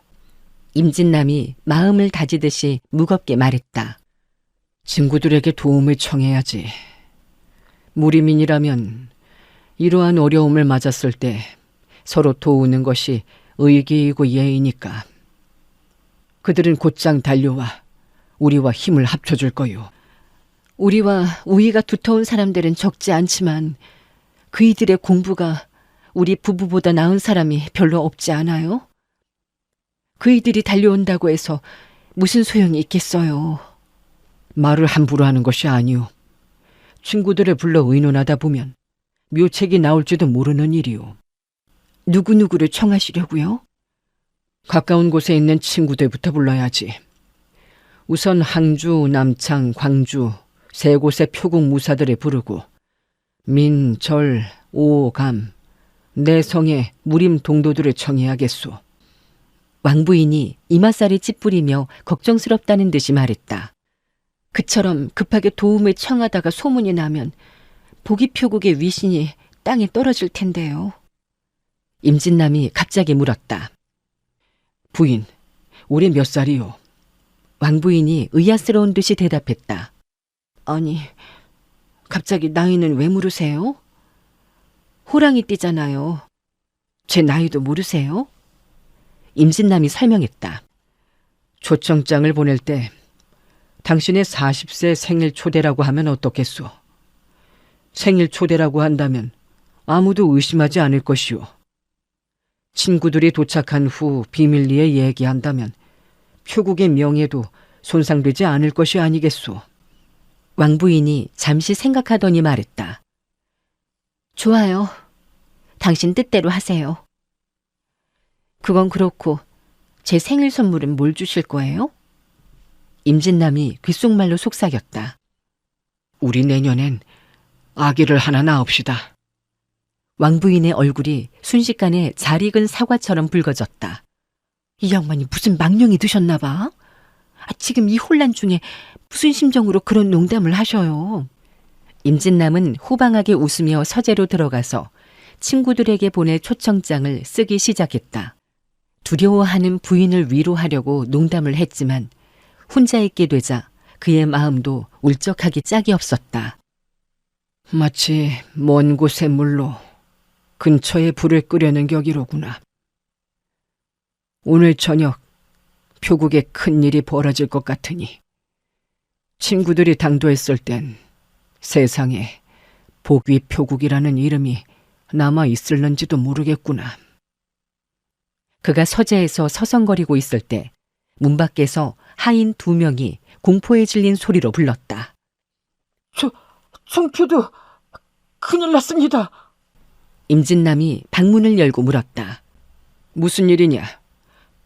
관을 주문하러 갔던 임복이 길 모퉁이에서 시체로 발견됐습니다. 임진남은 시체를 거두오라고 명하고는 혼자 생각했다. 이렇게 밝은 대낮에 그것도 길거리에서 사람을 마구 죽이다니 매우 담이 큰 흉수로구나. 하인들이 대답만 하고 길거리로 가려 하지 않고 머뭇거리기에 임진남이 물었다. 왜 그러느냐? 송표두께서 좀 가보셔야겠습니다. 임진남이 기이하게 여겨 하인들을 꾸짖으며 대문으로 나갔다. 대문 밖에 3명의 표사와 5명의 쟁자수가 얼굴이 하얗게 질린 채 문 밖을 바라보고 있었다. 임진남이 물었다. 왜 그러느냐? 아무도 대답하지 않았지만 그는 그 까닭을 금방 알 수 있었다. 대문 밖 청석판 위에 검붉은 피로 10발자국 이상 문 밖으로 나오면 죽는다라고 또렷하게 적혀 있었다. 문에서 약 10보 떨어진 곳에 무시무시한 혈선이 그어져 있었다. 임진남이 물었다. 언제부터 저렇게 되었느냐? 누가 제일 먼저 보았느냐? 한 표사가 대답했다. 조금 전 임복의 시체가 발견됐을 때 모두 거기로 달려가고 문 앞엔 아무도 없었습니다. 누가 그랬는지 아무도 보지 못했습니다. 임진남이 카랑카랑한 목소리로 외쳤다.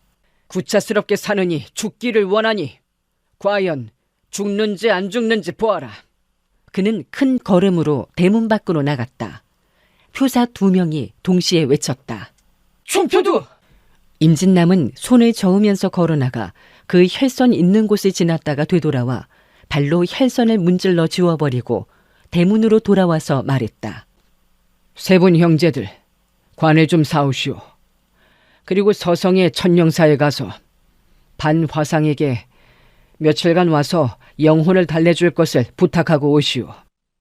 3명의 표사는 총표두가 혈선 너머까지 갔다 왔는데도 무사한 것을 보고는 안심하면서 무기를 고쳐잡고 어깨를 맞대어 대문을 나섰다.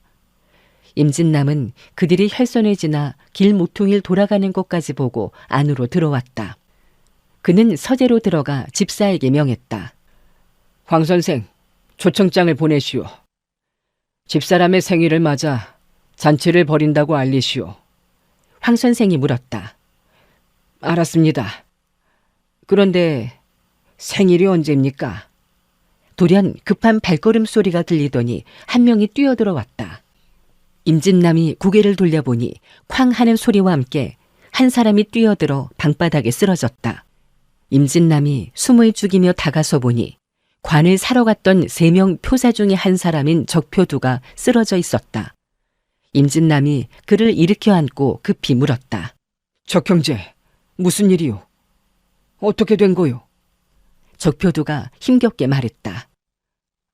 다른 사람들은 모두 죽었습니다. 저만 간신히 도망쳐 왔습니다. 임진남이 다그쳤다. 도대체 어떤 놈에게 당했소? 흉수가 누구요? 누군지 알 수가 없었습니다. 적표두는 한 차례 부르르 떨더니 몸이 축 늘어져 버렸다. 순식간에 표국 내의 모든 사람들에게 이 사실이 알려졌다. 왕부인과 임평지가 내당에서 나오니 온통 출문 십보 자사라는 겁에 질린 소리가 들려왔다. 임진남이 나서며 큰 소리로 말했다. 내가 2명 표사의 시체를 가지고 오겠다. 황 선생이 임진남을 만류했다. 총표도 가시면 안 됩니다. 누가 가서 시체를 가져올 사람 없느냐? 은자 30냥을 내리겠다. 그가 3번의 소리쳤으나 장내는 쥐 죽은 듯 조용하기만 했다.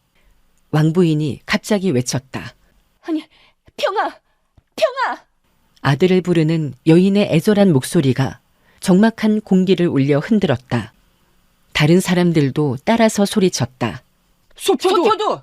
그때 문 밖에서 임평지의 태연한 목소리가 들렸다. 저 여기 있어요.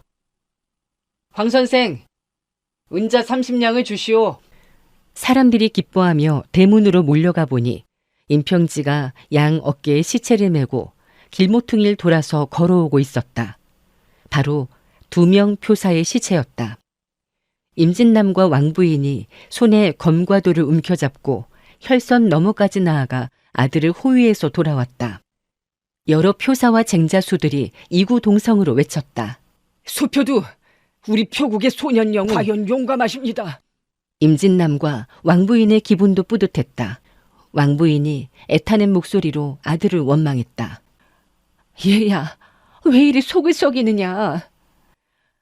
2명 표사가 좋은 사람이었지만 이미 죽은 사람을 위해 그렇게 위험한 일을 할 필요는 없었지 않느냐. 임평진은 웃으면서 그러나 심정은 괴로운 듯 말했다. 소자가 잠시 혈기를 참지 못해 많은 사람들이 죽었습니다. 제가 제 몸을 아낀다면 어찌 사람이라 할 수 있겠습니까? 갑자기 후당에서 급박한 소리가 들려왔다. 화사부가 쥐도 새도 모르게 죽었습니다.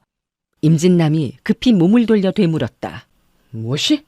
표국의 관사가 얼굴이 하얗게 질린 채 종종걸음으로 뛰어와 보고했다. 총표도 화사부가 후문으로 채소를 사러 갔다가 십보 밖에서 죽음을 당했습니다. 후문에도 그 혈자가 쓰여 있습니다. 화사부는 표국의 요리사였는데 요리 솜씨가 복주에서 제일이어서 보기 표국의 보배와 같은 존재였다. 임진남은 깊은 생각에 빠졌다. 화사부는 일개 요리사에 불과한데 강호에서 표국을 칠 때 차부, 교부 등은 죽이지 않는 것이 상례이거늘.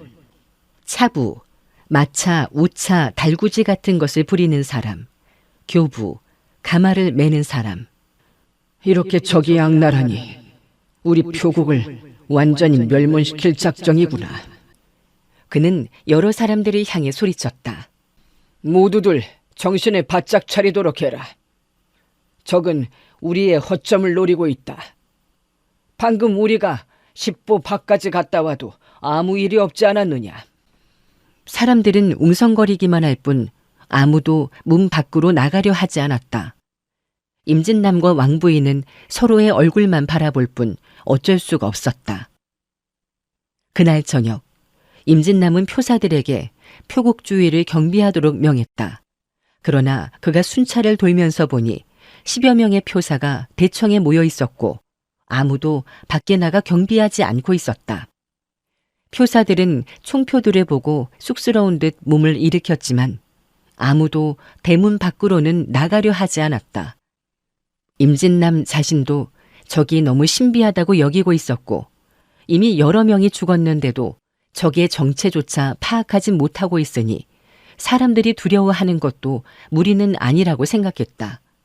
그는 그들을 달래주기 위해 여러 표사들과 함께 대청에서 술을 마셨다.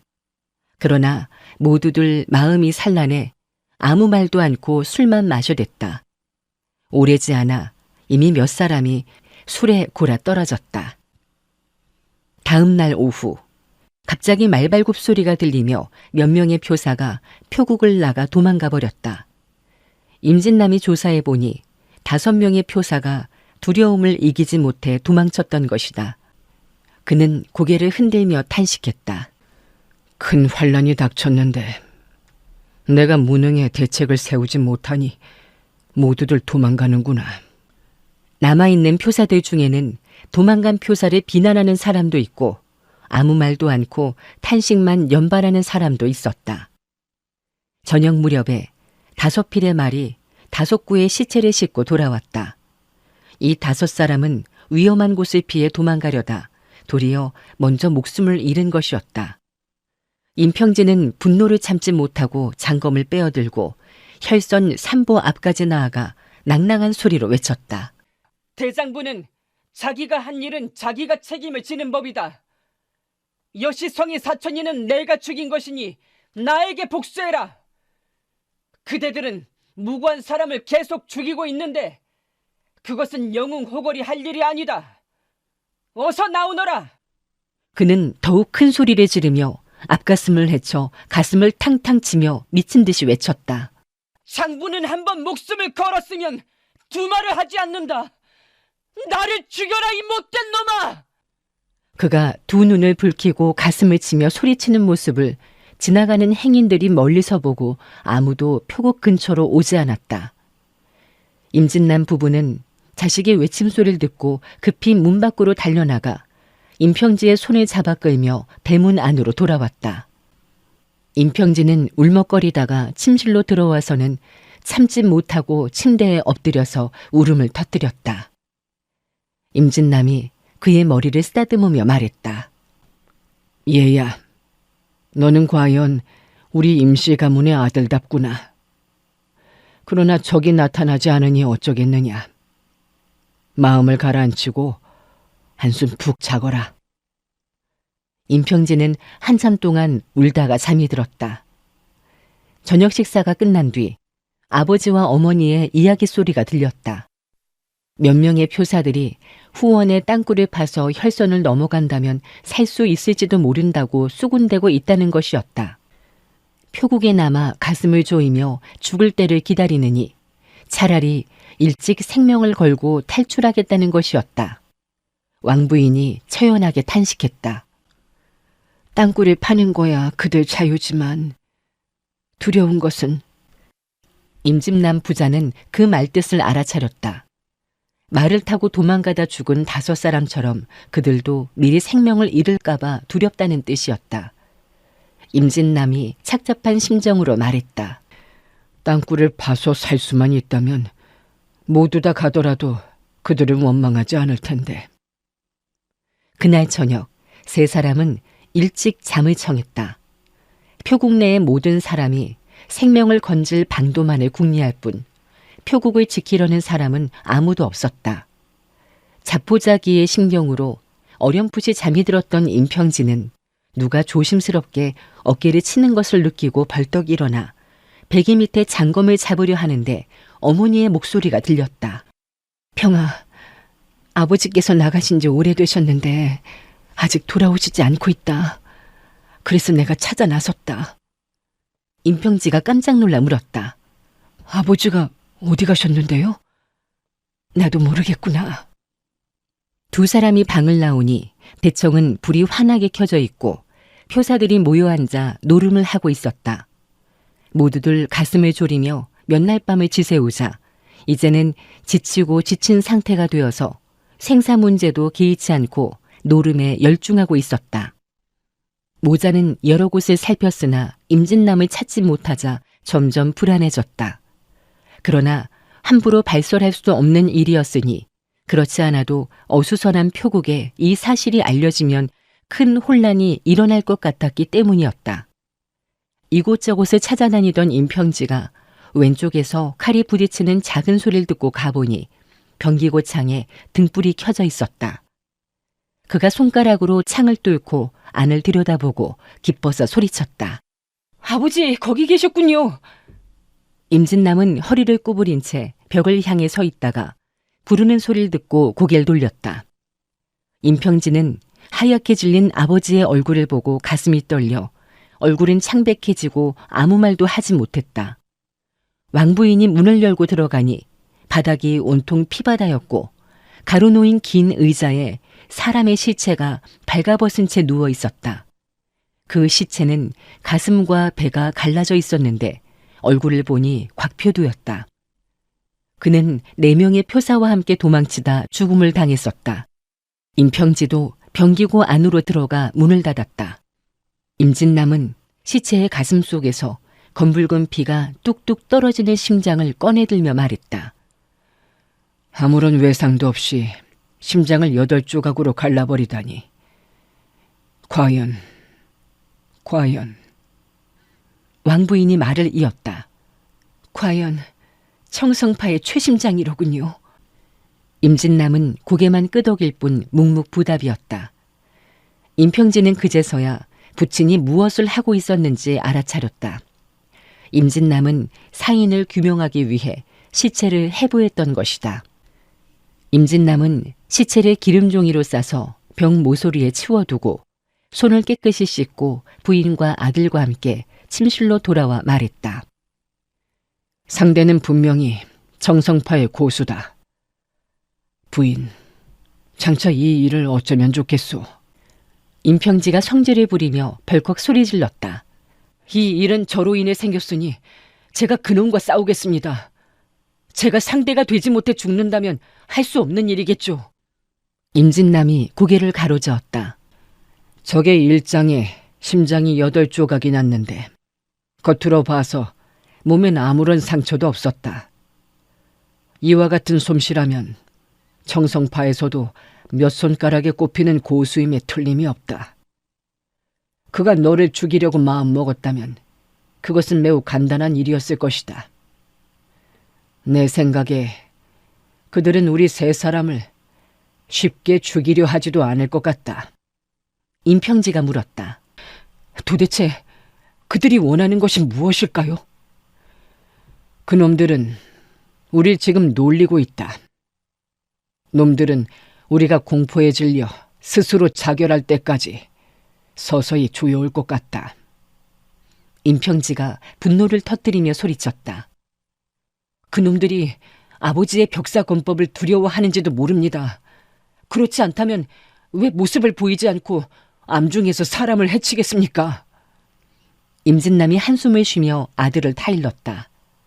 평아, 나의 벽사검법은 조물하게 흑도의 인물들을 능히 상대할 수는 있다.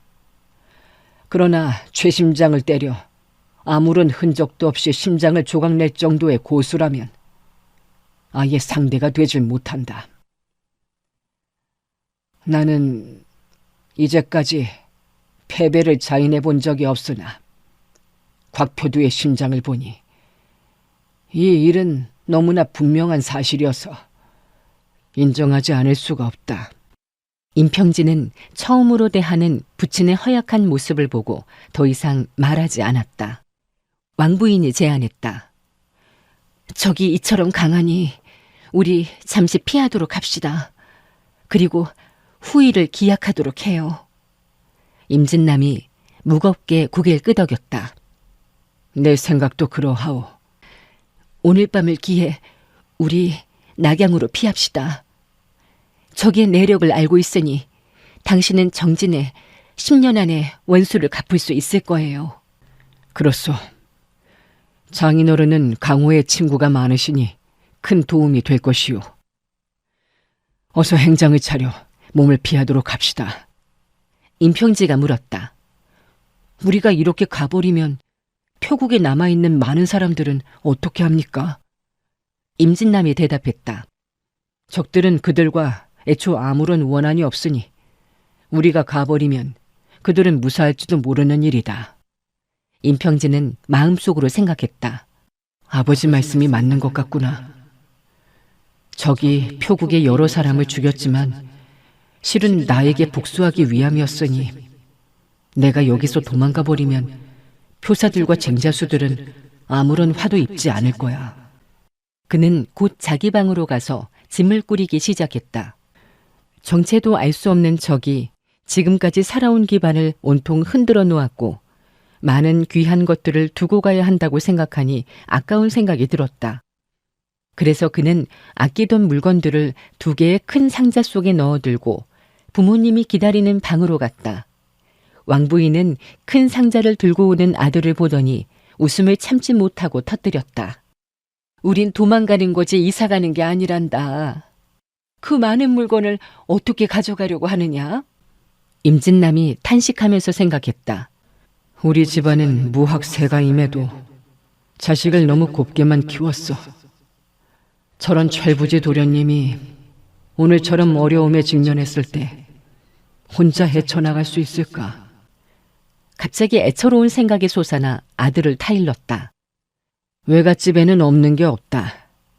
그렇게 많은 것을 가져갈 필요가 없어. 약간의 금과 보석만 가지고 가자.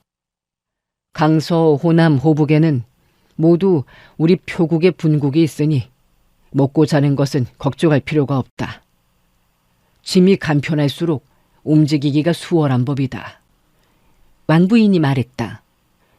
말을 타고 대문을 뚫고 나갈까요? 아니면 뒷문으로 몰래 빠져나갈까요? 임진남은 태사이에 앉아 눈을 감고 한참 생각하다 뒤로서 눈을 떴다. 평아, 가서 표국의 모든 사람에게 알려라. 짐을 꾸려 날이 밝거든 모두 떠나라고. 그리고 집사에게 여비를 나누어 주도록 시켜라. 모두 다른 날을 기약하자고 해라. 임평진은 예하고 대답하면서도 아버지의 마음이 왜 갑자기 변했는지 알 수가 없었다. 왕부인이 물었다. 모두 떠나버리면 이 표국은 누가 관리하죠? 표국을 지킬 필요는 없소. 역신이 나와 떼죽음을 당하는 중가에 누가 들어와 죽으려 하겠소. 우리 3사람이 떠나버리면 어차피 남아있을 사람이 있겠소. 임평지가 나가서 부친의 말을 전하니 일시에 표국이 소란했다. 임진남은 아들이 나가자 말을 시작했다. 부인, 평아와 나는 쟁자수의 옷으로 갈아입고 부인은 하녀처럼 차린 다음 날이 밝는 대로 100여 명의 사람 속에 끼어서 빠져나간다면 적이 아무리 무공이 높더라도 알아보지 못할 거요. 정말 그렇겠군요. 왕부인은 곧 남루한 쟁자수의 옷 2벌을 가지고 와서 아들이 돌아오자 부자의 옷을 갈아입게 하고 자신도 푸른색 치마로 갈아입고 머리에는 남색 수건을 두르니 피부가 하얀 것 외에는 영락없는 하녀가 되었다. 임평진은 냄새나는 옷이 입기 싫었으나 어쩔 수가 없었다. 새벽녘이 되자 임진남은 대문을 열게 하고 모두에게 말했다. 나의 운수가 좋지 않아 표국 내에 역귀가 설치니 모두 피난 가도록 하여라. 만약 우리 표국에 계속 있길 원하는 사람은 항주부 남창부에 가서 절강 분국, 강서 분국의 유표도, 역표들을 찾도록 해라. 그럼 모두 떠나거라. 100여 사람이 말에 올라 대문을 향해 일제히 달려나가기 시작했다. 먼저 함성을 지르며 10여 필의 말이 혈선을 넘어 달려갔다. 사람들은 이제 혈선을 두려워하지 않았다. 한시라도 빨리 표국을 벗어나 안전한 곳으로 가려는 생각뿐이었다. 말발굽 소리도 요란하게 모두들 북문을 향해 달려갔다. 사람들은 아무런 생각도 없이 옆 사람이 북쪽으로 가니 그저 몰려갈 뿐이었다. 임진남은 길 모퉁이에서 손을 들어 자식과 부인을 멈추게 하고 작은 소리로 말했다. 그들이 북쪽으로 갔으니 우리는 남쪽으로 가자. 낙양으로 가야 하는데 어찌 남쪽으로 갑니까? 적들은 우리가 반드시 북쪽으로 가리라 예상하고 북문 밖에서 지키고 있을 것이오. 그러니 우린 남쪽으로 가서 빙 돌아서 다시 북쪽으로 향하면 그들을 따돌릴 수 있을지도 모르는 일이오. 임평지가 결연하게 말했다. 저는 북쪽으로 가겠습니다. 그 흉수들은 이미 많은 사람을 죽였는데 또 그들을 죽이고 제가 살기 위해 이럴 순 없는 일입니다. 왕부인이 아들을 달랬다. 이 원수는 반드시 갚을 것이다. 그러나 지금 너의 무예로 어찌 그들의 상대가 되겠느냐. 임평지가 울컥 화를 내면서 말했다. 기껏해야 곽표두 꼴밖에 더 되겠습니까? 심장이 갈라지면 갈라지는 거죠. 임진남이 안색이 파랗게 되어 탄식하며 아들을 눌렀다. 우리 임씨 3대가 모두 너와 같이 용감했다면 포기 표국이 오늘 이런 비참한 지경은 되지 않았을 것이다. 그러니 너는 후일을 기약해야 한다. 임평진은 감히 아무 말도 못하고 부모를 따라 남쪽으로 갔다. 성을 지나 서남쪽으로 구부러져 민강을 지나서 남서에 당도했다. 쉬지 않고 반나절을 달려 정오가 지나서야 비로소 길 옆에 작은 음식점에서 잠시 쉬게 되었다. 임진남은 주인에게 식사를 주문하면서 빠르면 빠를수록 좋다고 서둘렀다. 그러나 주인이 간 지 한참이 지나도 소식이 없어서 임진남이 재촉했다. 주인장, 음식을 빨리 주시오. 2번을 불러도 아무런 대답이 없었다. 왕부인도 주인장 주인장 하고 불렀지만 아무런 대답이 없었다. 왕부인이 자리를 박차고 일어나 금도를 빼들고 후당으로 뛰어갔다. 음식점 주인은 땅에 쓰러져 있었고 문턱 위에 한 여자가 비스듬히 누워 있었는데 술집 주인의 아내였다. 그들은 이미 숨이 끊어졌지만 입술에는 아직도 온기가 남아 있었다. 이때 임진남 부자도 장검을 빼어들고 음식점 주위를 조사하고 있었다. 이 음식점은 외진 곳에 있어서 근처에 소나무 숲이 있을 뿐 민가는 없었다. 3사람이 집 앞에서 사방을 둘러보았으나 아무것도 발견하지 못했다. 임진남이 검신을 눕히고 소나무 숲을 향해 낭낭한 소리로 외쳤다. 정성파의 친구, 나 임모가 여기 있으니 어서 모습을 나타내시오. 몇 번을 외쳤으나 메아리만 울려 되돌아올 뿐 주인은 고요하기만 했다. 가까이에 적이 숨어 있는 것은 분명한데 알 수가 없으니 답답하기 그지없었다. 임평지가 큰 소리로 외쳤다. 임평지가 여기 있으니 나와 죽여보아라. 이 꼬리를 감추는 비겁자야. 겁이 나서 못 나오는 거냐? 무엇 때문에 애꿎은 사람들만 죽이는 거냐? 나를 죽여라. 갑자기 속림으로부터 낮은 웃음소리가 들려왔다. 임평진은 적의 흔적이 보이자 자세히 보지도 않고 장검으로 직도 황령을 펼쳐 몸통을 베어갔다. 적은 몸을 옆으로 비끼면서 가볍게 피했다. 임평진은 힘을 다해 왼손으로 일장을 날리고 이어서 검을 돌려 찔렀다. 임진남과 왕부인도 도검을 빼어 겨누고 있었으나 아들이 여러 초를 강하게 펼쳐가며 강적을 만났음에도 조금도 흐트러짐이 없이 날카롭게 공격하자 뒤로 물러나 적을 살폈다. 이제야 모습을 나타낸 사람은 청삼을 입었고 허리에 장검을 찬 긴 얼굴이었는데 나이는 23, 4세쯤 되어 보였다. 침착한 얼굴에서는 불굴의 투혼을 가졌음을 알 수 있었다. 오랫동안 울분을 참아왔던 임평진은 벽사검법을 펼치며 검을 휘둘렀다. 자신을 돌보지 않는 동귀 어진의 검법이었다. 적은 행운 유수처럼 피하기만 할 뿐 공격하지 않았다. 임평지의 20여 척 결사적인 공격이 무위로 돌아가자 비로소 그 사람은 냉소하며 말했다. 벽사검법이 고작 그런 정도냐? 그가 가볍게 일지를 튕기자 쨍소리와 함께 임평지의 칼이 날아갔다. 임평지는 팔에 심한 통증을 느끼며 일격을 맞아 땅 위를 몇 바퀴 굴렀다. 임진남 부부는 어깨를 맞대고 나서 아들을 보호했다. 임진남이 말했다. 귀하의 존성 대명은 어떻게 되시오? 귀하는 청성파의 제자요? 그는 싸늘하게 웃었다. 이름뿐인 보기 표국을 믿고 감히 나의 이름을 물을 자격이 있다고 생각하시오? 그렇소. 나는 청성파의 제자요. 임진남은 검을 거두며 말했다. 지금까지 우리는 송풍관 여관주에게 예의를 다해왔소. 올해는 여관주가 친선의 뜻으로 제자 4명을 보낸다고 들었소. 우리가 무슨 결례를 했는지 나는 알 수가 없소. 그 청년이 울분을 폭발시키듯이 앙천대소했다. 그렇소. 사부께서 4명의 제자를 복주에 보냈소이다. 내가 그 중에 한 사람이요. 귀하의 존성 대명은 어떻게 되오? 그 청년은 한동안 말없이 세 사람을 바라보다 무겁게 입을 뗐다. 나의 성은 간이요. 간인호라 하오. 임진남이 고개를 끄덕였다. 청성사수.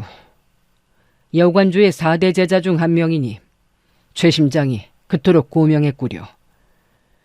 두 눈으로 보지 않고는 믿을 수 없는 솜씨였소이다. 젊은 나이에 놀라운 일이요. 간영웅이 멀리서 오셨는데 마중을 나가지 못했구려. 결례가 많았소. 간인호가 코웃음을 쳤다. 영접을 못했다고? 이처럼 무예가 높은 공자로부터 우리는 대단한 영접을 받았소이다. 사부의 사랑하는 아들을 죽였으니 말이오. 임진남은 그 소리를 듣자 머리가 아찔했다. 죽은 사람이 청성파의 일반 제자였다면 그래도 화해해볼 가능성이 있었으나 여관주의 아들이라면 목숨을 걸고 싸우는 것 외에 다른 길은 이미 없었다. 그는 장검을 치켜들고 대소하며 물었다. 관소협, 농담을 하시는 거요? 간인호는 임진남의 뜻밖의 말에 눈이 휘둥그레졌다. 농담이라니요. 여관주는 일대의 종사이고 가정교육이 엄하다고 들어왔소. 노부의 자식이 실수에 해친 사람은 술집에서 소녀를 희롱하다 죽었고 그 무예 또한 철없는 자식에게 당할 정도로 평범했으니 어찌 여관주의 자식일 수 있겠소. 이치가 그렇지 않소. 간인호는 얼굴이 흑빛이 되어 순간적으로 아무런 대꾸도 하지 못했다. 갑자기 소나무 숲에서 다른 사람의 목소리가 들려왔다. 말은 잘도 둘러댄다마는 주먹으로 사수를 못 당할 것이오. 그 술집에서 임소표두는 표두 10여 명을 데리고 와서 우리를 애워싸더니 갑자기 공격했소. 그는 말하면서 숲에서 걸어 나왔는데 머리는 작았고 손에는 부채를 들고 있었다. 그 사람은 계속 말을 이어갔다. 검이나 도로 싸웠다면 북이 표국의 사람이 아무리 많았어도 우리가 쉽게 당하지는 않았을 거요. 비겁하게 여형제의 술에 독을 풀고 독 묻힌 암기로 해쳤소. 우리가 호의를 베풀어 이렇게 방문했는데 암살당할 줄이야 생각도 못했소. 임진남이 물었다. 귀하의 성명은 어떻게 되시오? 그 사람이 대답했다. 방인지라 하오. 임평지가 장검을 들고 노기를 참으며 부친의 말이 끝나길 기다리고 있다가 버럭 소리 질렀다. 너와 원수진 일도 없고 만난 적도 없는데 입에 침도 바르지 않고 어찌 그런 거짓말을 하느냐? 방인지가 교묘하게 말을 되받았다. 비겁한 어린 놈. 여 형제는 너에게 원수진 일도 없는데 왜 표사와 쟁자수를 술집에 매복시켜 그를 암살했느냐? 술집에서 소녀를 희롱하는 너를 보다 못해 형제가 다 이르려고 하였는데 너는 은혜도 모르고 도리어 표사 쟁자수들과 함께 여 형제를 협살하지 않았느냐? 임평진은 울분을 삭일 길이 없어 가슴이 터질 지경이었다. 청성파는 명문 정파를 자처하면서 모두 이런 무례배들만 모였는가? 돌연 휙하는 바람을 가르는 소리와 함께 무엇인가 임평지 앞으로 빠르게 닥쳐왔다. 임평지는 좌장을 급히 뻗었으나 한 발 늦어 얼굴에 정통으로 일격을 맞았다. 눈앞에는 별이 어지럽게 떠다니고 정신이 혼미해졌다. 방인지가 민첩하게 일격을 때리고 제자리로 돌아가 자기의 뺨을 만지며 소리쳤다. 비린내 나는 어린 놈이 말을 함부로 하니 혼이 나야 한다. 알겠느냐? 왕부인이 아들이 당하는 것을 보고 돌을 뻗으며 야화 소천을 펼쳐 공격했다. 초식이 부드러웠으나 힘이 실려 있었다. 방인지가 몸을 틀어 피하자 도가 오른쪽 어깨 옆을 아슬아슬하게 비껴 지나갔다. 그는 깜짝 놀라며 감탄했다. 훌륭한 도법이었소. 다시는 상대를 경시하지 않고 허리에서 검을 빼어 왕부인의 다음 공격이 들어오길 기다리고 있었다. 임진남이 장검을 치켜들고 외쳤다. 청성파가 보기 표국을 치는 것은 쉬운 일일 것이오. 그러나 무림의 시비에는 공론이 있는 법이오. 간소엽게 한 수 청하는 바이오. 간인호가 장검을 빼어들고 낭낭하게 말했다. 임청표두께 가르침을 청하오. 임진남이 마음속으로 생각했다. 청성파의 송풍검법은 소나무의 강함과 바람의 빠름을 겸하고 있다고 들어왔다. 오직 내가 선기를 잡아 몰아붙이는 수밖에 방법이 없다. 주저하지 않고 그는 장검을 횡으로 뉘어 비스듬히 베어가니 바로 벽사검법 중에 군사 피역의 일초였다. 간인호는 쌩하는 바람소리를 듣고 그의 검법이 실로 위맹하자 몸을 돌려 피했다. 임진남은 계속해서 종규 결목을 펼쳐 상대의 눈을 찔러갔다. 간인호가 뒤로 뛰어오르며 피했다. 임진남이 계속해서 제3초를 펼치자 간인호는 검을 들어 정면으로 막았다. 쌩소리가 들리고 두 사람 모두 손이 저려왔다. 임진남이 생각했다. 청성파의 4대 제자가 이 정도 실력에 불과하다니. 저자의 무예로 보아 그처럼 높은 수법의 최심장을 펼칠 수는 없다. 그럼 또 다른 흉수가 따로 있단 말인가? 생각이 여기에 이르자 가슴이 내려앉는 듯했다. 간인호가 장검을 돌려 찔려오니 검끝이 7개 방위에서 엄밀하게 밀려왔다. 임진남도 재빠르게 대응해 검막의 중심을 찔려갔다. 두 사람이 일진일퇴하며 20여 초를 겨루었다. 그 옆에서는 왕부인과 방인지가 맞서 싸우고 있었는데 왕부인이 상대의 신속한 검초에 밀리고 있었다. 임평진은 어머니가 수세에 밀리자 급히 뛰어가 방인지의 목을 무기교하게 베어갔다. 방인지가 몸을 젖히며 슬쩍 피해버리자 임평지의 검은 허공을 가릴 뿐이었다. 돌연 임평지의 발이 겹질려 땅에 나둥그러졌다. 육중한 발이 그를 밟고 있었고 날카로운 비수가 등에 겨누어져 있었다. 임평지의 눈에는 땅바닥만 보였고 어머니의 외침이 들렸다. 죽이지 마라. 아들을 살려다오. 임평지 모자가 방인지를 협공할 때 한 사람이 뒤에서 나타나 임평지의 발을 걸어 넘어뜨리고 비수를 빼서 등을 겨누었던 것이다. 왕부인도 아들의 목숨이 적의 손에 잡혀 있으니 마음이 산란해져 도법이 흐트러지고 방인지의 공격을 받아 쓰러졌다. 방인지는 왕부인의 28혈도를 빠르게 짚어버렸다. 임평지를 넘어뜨린 자는 복주 성박 주점에 있었던 가씨 무사였다. 임진남은 부인과 자식이 적에게 제압당하는 것을 보고 마음이 급해져 검을 어지럽게 휘둘렀다. 간인호가 긴 웃음을 터뜨리며 절초를 펼쳐 도리어 기선을 잡아버렸다. 임진남은 상대의 검법을 보고 당황해 손발이 떨렸다. 저자가 어찌 벽사 검법을 익숙하게 알고 있을까? 간인호가 웃으면서 말했다. 나의 벽사 검법이 어떻소? 임진남이 떠듬떠듬 물었다. 너는 어떻게 벽사 검법을 알고 있느냐? 방인지가 웃으면서 놀렸다. 임가의 벽사 검법이 이런 정도요? 그는 장검을 휘둘러 군사 피역, 종교 결목, 비연 천류를 연거푸 펼쳐 보였다. 1인 전수의 가전절학이 임진남의 눈앞에서 1초 반씩의 어긋남이 없이 펼쳐지고 있었다. 임진남은 생각지도 못했던 일이라 정신이 없고 망연자실 전신에 힘이 빠졌다. 간인호가 외쳤다. 받아라! 임진남은 오른쪽 무릎에 검을 맞고 휘청하며 쓰러졌다.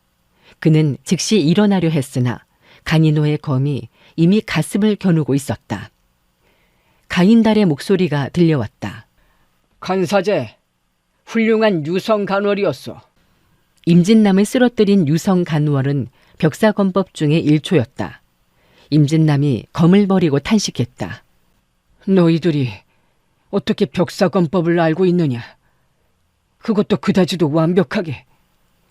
그는 방인지의 칼등에 혈도를 짚혀 더 이상 말을 잇지 못하고 다만 그들의 말소리를 들을 뿐이었다. 천하에 이보다 더 쉬운 일이 어디 있겠소? 저 임씨 부부와 어린 자식을 사부님께 데려갑시다. 가인달이 임평지의 배를 움켜잡아 일으켜서 몇 대를 후려쳤다.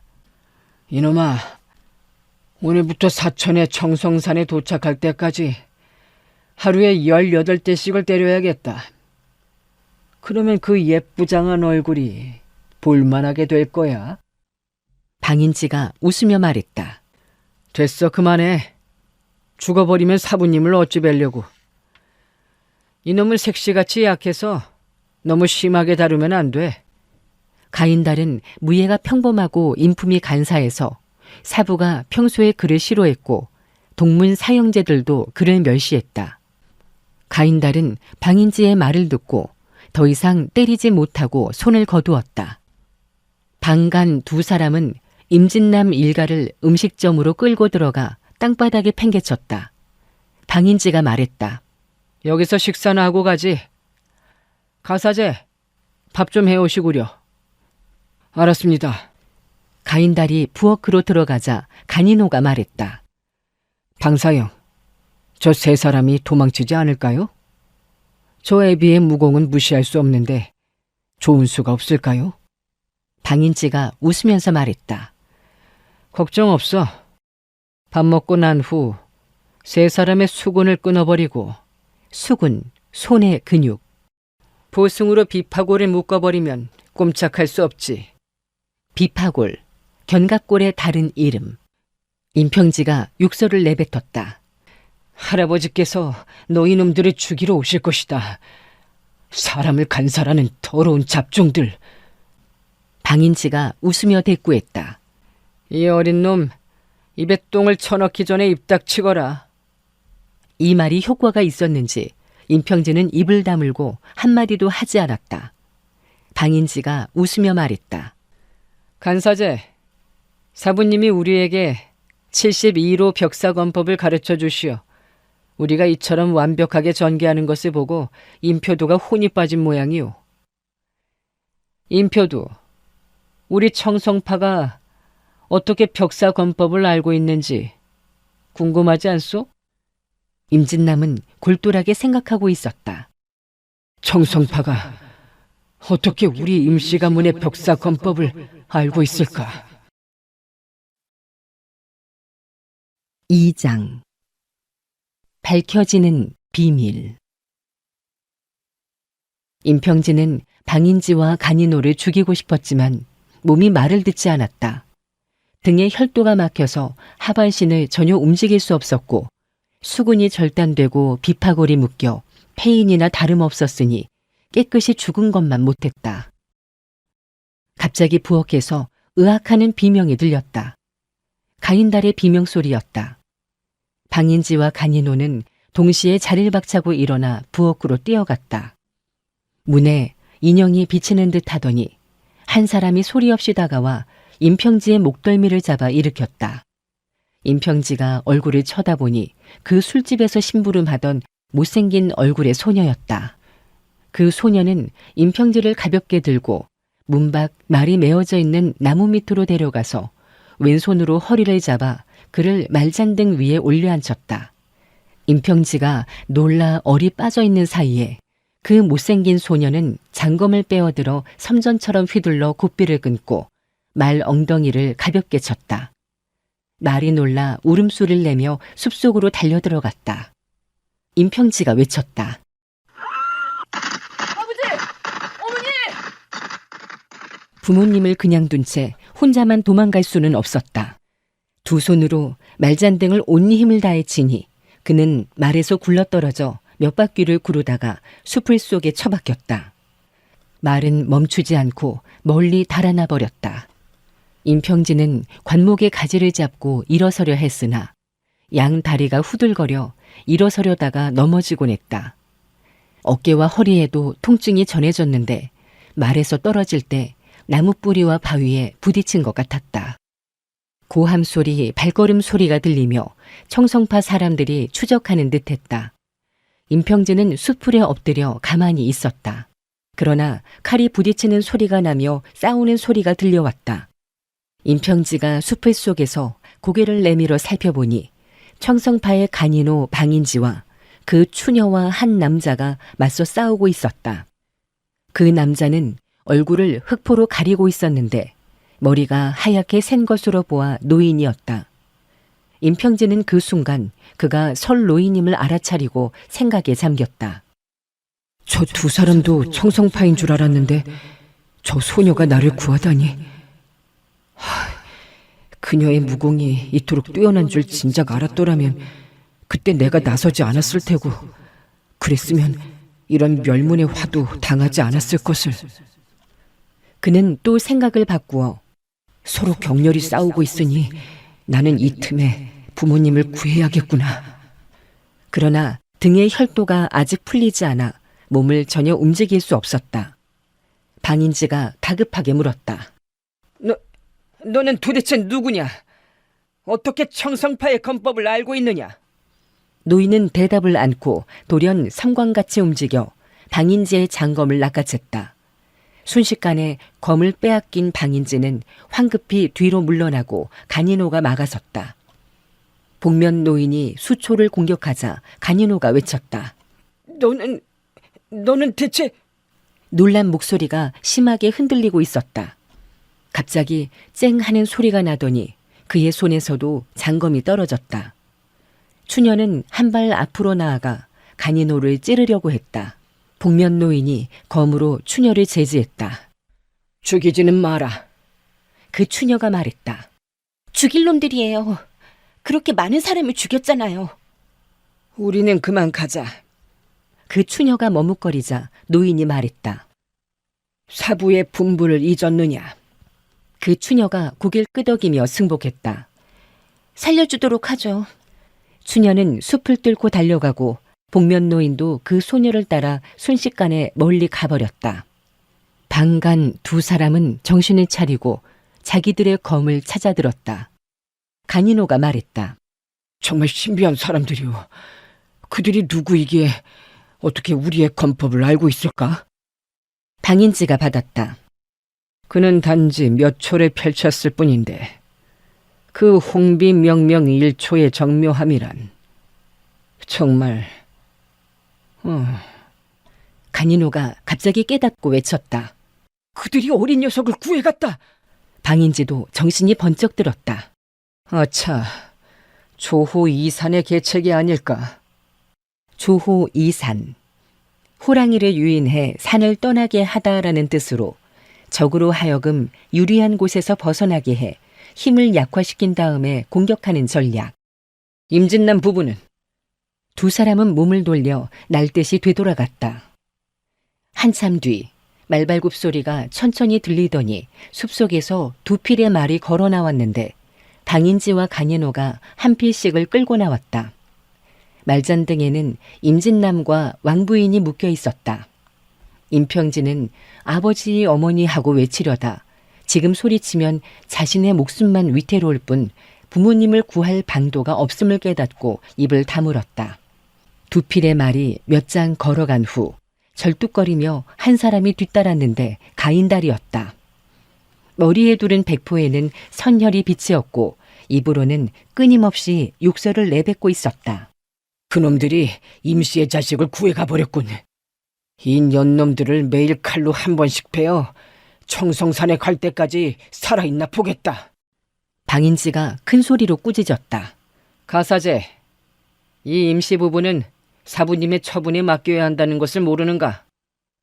사부님께 문책을 당하려 하는가? 가인달은 감히 대꾸를 하지 못했다. 임평진은 청성파의 세 사람이 하는 이야기를 듣고 도리어 안심이 되었다. 그들이 아버지 어머니를 청성산으로 데려간다면 당장은 부모님께 별 위험이 없겠구나.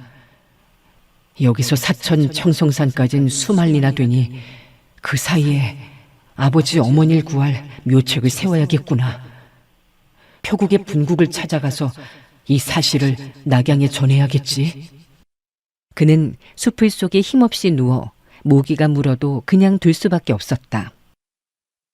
시간이 흘러 날이 어두워지자 마침내 등의 혈도가 풀렸다. 그제서야 겨우 일어나 천천히 음식점으로 걸어갔다. 변장을 하면 그들이 나를 알아볼 수 없을 거야.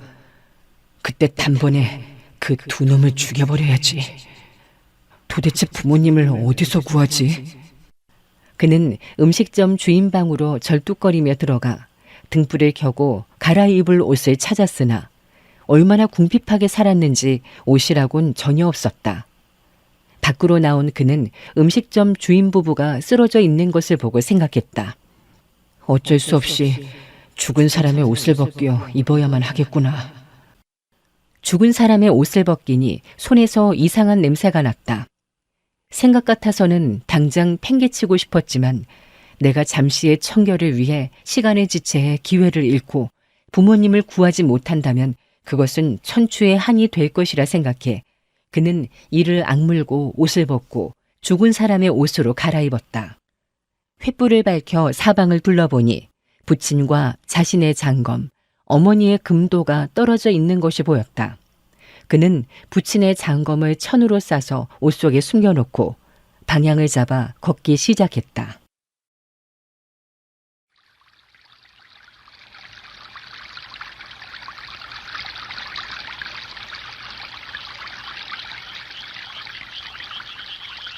계곡에서 개구리 소리가 들리니 갑자기 마음이 처량해지고 눈물이 나오려 했다. 들고 있던 횃불을 허공을 향해 던지니 횃불이 연못에 떨어졌다. 갑자기 사방이 암흑으로 뒤덮였다. 그는 마음속으로 생각했다.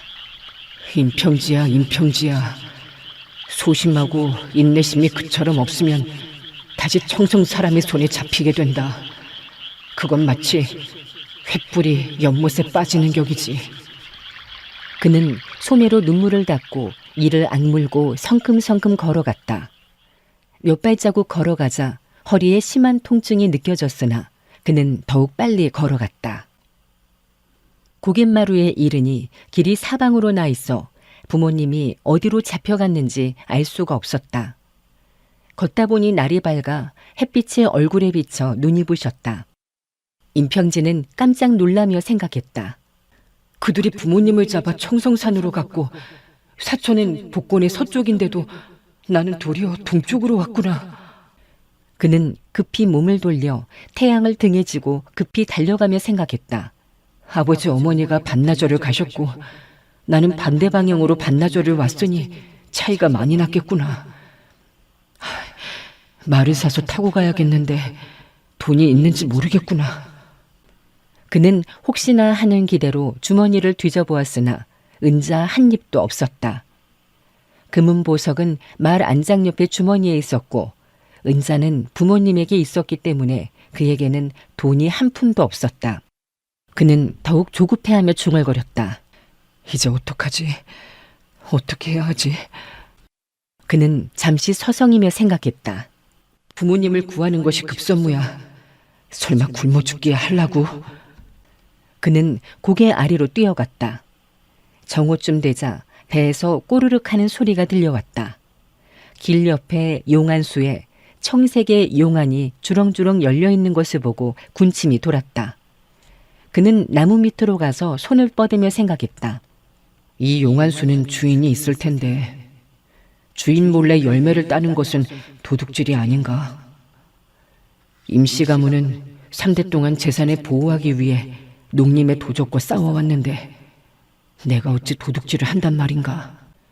그는 길 옆에 용안수는 쳐다보지도 않고 큰 걸음으로 걸어갔다. 몇 리를 걸어서 조그만 마을에 당도했다. 그는 인가를 찾아가 음식을 구걸했다. 그는 이때까지 누구에게 무엇을 구걸해 본 적이 없었기에 몇 마디 하지 않고 얼굴이 빨갛게 달아올랐다. 그는 난생 처음으로 농가의 아낙네에게 삶은 옥수수를 얻어먹고 배를 채웠다. 임평진은 길에서 구걸을 하거나 사냐에서 열매를 따먹으면서 요기를 했다. 마침 그 해는 복권성에 풍년이 들어 집집마다 양식이 풍족했기 때문에 얼굴은 더럽고 옷은 남루했지만 말씨가 부드럽고 호감 가는 인상을 가진 임평지로서는 밥을 얻어먹는 일이 그렇게 어렵지 않았다. 8, 9일을 걸어서 강서 경내에 도착했고 묻고 물어 남창으로의 길을 재촉했다. 남창에는 표국의 분국이 있으니 반드시 어떤 소식이 있을 것 같았고 소식은 못 듣더라도 말을 빌어 타고 갈 생각이었다. 남창성의 당도에 보기표국을 물으니 행인이 이상하다는 듯이 대답했다. 포기표국? 무엇하시려고요? 표국은 이미 화재로 없어졌어요. 근처의 인가도 수십 채나 타버린걸요. 임평지가 허탈하게 표국을 찾아가 보니 타담한 기둥과 부서진 기와 조각만 남아 있었다. 그는 가만히 서서 폐허가 된 남창 분국을 바라보며 생각했다. 이것은 청송파의 흉적들이 한 짓이야. 이 원수를 갚지 않으면 내가 사람이 아니다. 그는 남창에 머무르지 않고 그날로 서쪽으로 향해서 호남성의 장사에 당도했다. 그는 장사분국 역시 이미 폐허가 되었으리라 생각했다. 보기표국에 무슨 일이 있었는가를 물으니 모두들 금시초문이라는 듯 어리둥절했다. 그는 매우 기뻐 소재를 물어 표국을 향해 달려갔다. 표국 입구의 당도에서 보니 복주 총국만은 못해도 호남 분국은 매우 웅장했다. 붉은색 대문 옆에는 2마리의 석사자가 웅크리고 있었다. 안을 들여다보며 임평진은 주저하지 않을 수 없었다. 내가 이런 꼴로 분국에 나타나면 표두들이 멸시하지는 않을까? 고개를 들어 현판을 보니 보기 표국 상국이라는 금색 글씨의 현판이 거꾸로 걸려 있었다. 그는 매우 이상하게 생각했다. 표국의 표두들이 어찌 이처럼 해이해져 있는가? 현판이 거꾸로 걸려 있다니. 고개를 돌려 표국의 깃발을 바라보다 그는 놀라 소리를 지를 뻔했다. 왼쪽 깃발에는 집신이 걸려 있었고 오른쪽 깃발에는 너덜너덜한 여자 옷이 걸려 바람에 펄럭이고 있었다. 그때 발자국 소리가 들리더니 표국 안에서 누가 걸어 나와 소리쳤다. 어느 놈이 여기서 서성거리느냐? 무엇을 훔쳐가려고? 말씨를 듣고 임평진은 방인지나 가인달과 같은 사천이님을 알아차리고 감히 쳐다보지 못하고 돌아가려 하는데 갑자기 엉덩이를 걷어차였다. 이곳의 표국도 청송파가 점거하고 있구나.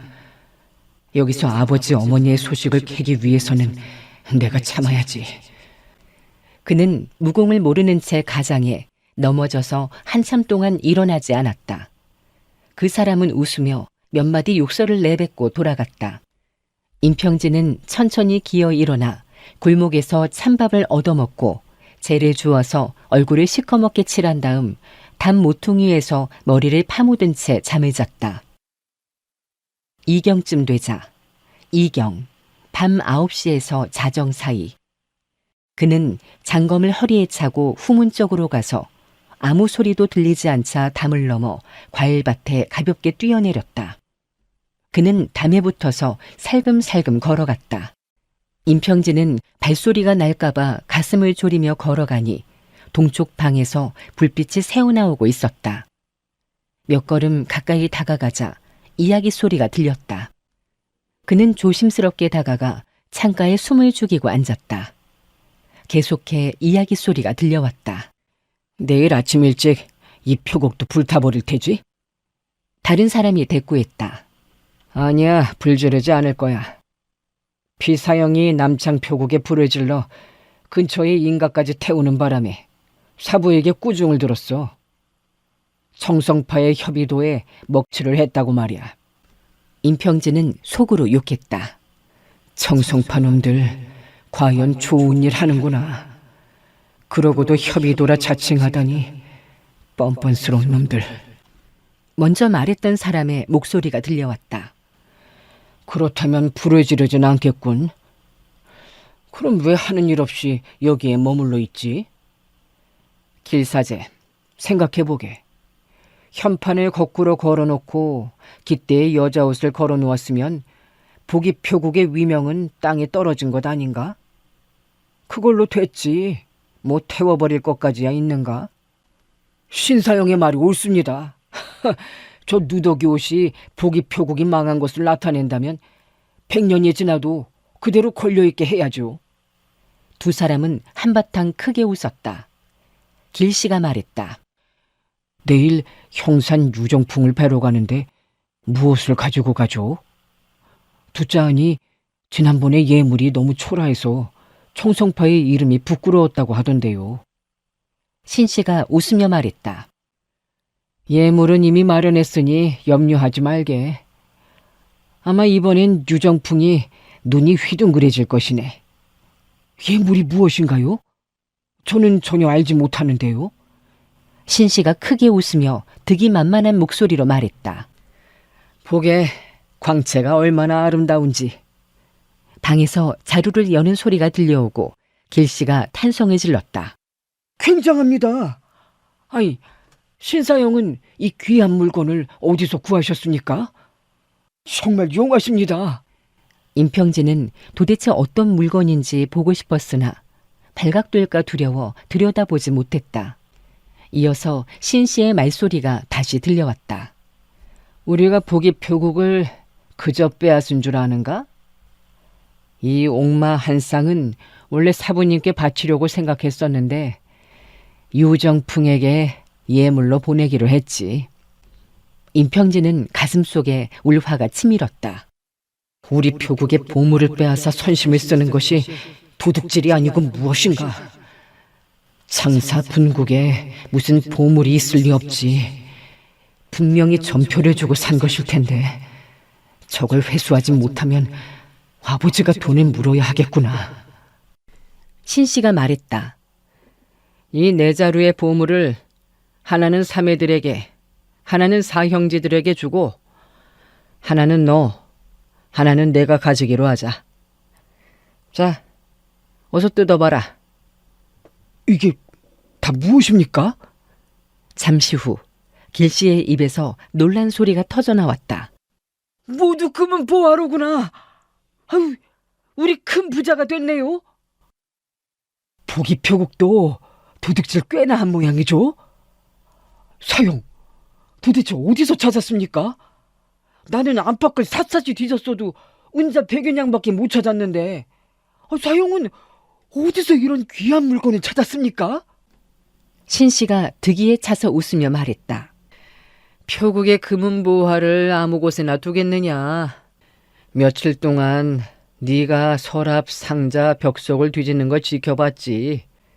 헛수고라고 말해도 믿을 것 같지도 않고 도리어 날 의심할까 봐 얘기하지 않았지.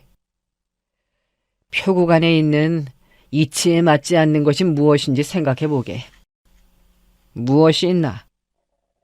길씨가 한참 생각한 후 대답했다. 이치에 맞지 않는다? 내가 보기에 이 표국엔 이상한 점이 매우 많아요. 무예는 형편없으면서 깃발엔 위풍당당한 사자를 수놓고 있기는 하고 말입니다. 또 장표두라는 사람이 분국의 주인인데 자기 침실 벽장에 관을 넣어두질 않나 말입니다. 신씨가 웃으며 말했다. 네 머리도 쓸만하구나. 그가 왜 벽장에 관을 두었을까? 관 속의 사람이 어머니여서 차마 묻을 수 없어서일까? 길씨가 아 하고 소리치며 펄쩍 뛰어올랐다. 그래, 그랬구나. 금은 보석이 그 관 속에 있었구나.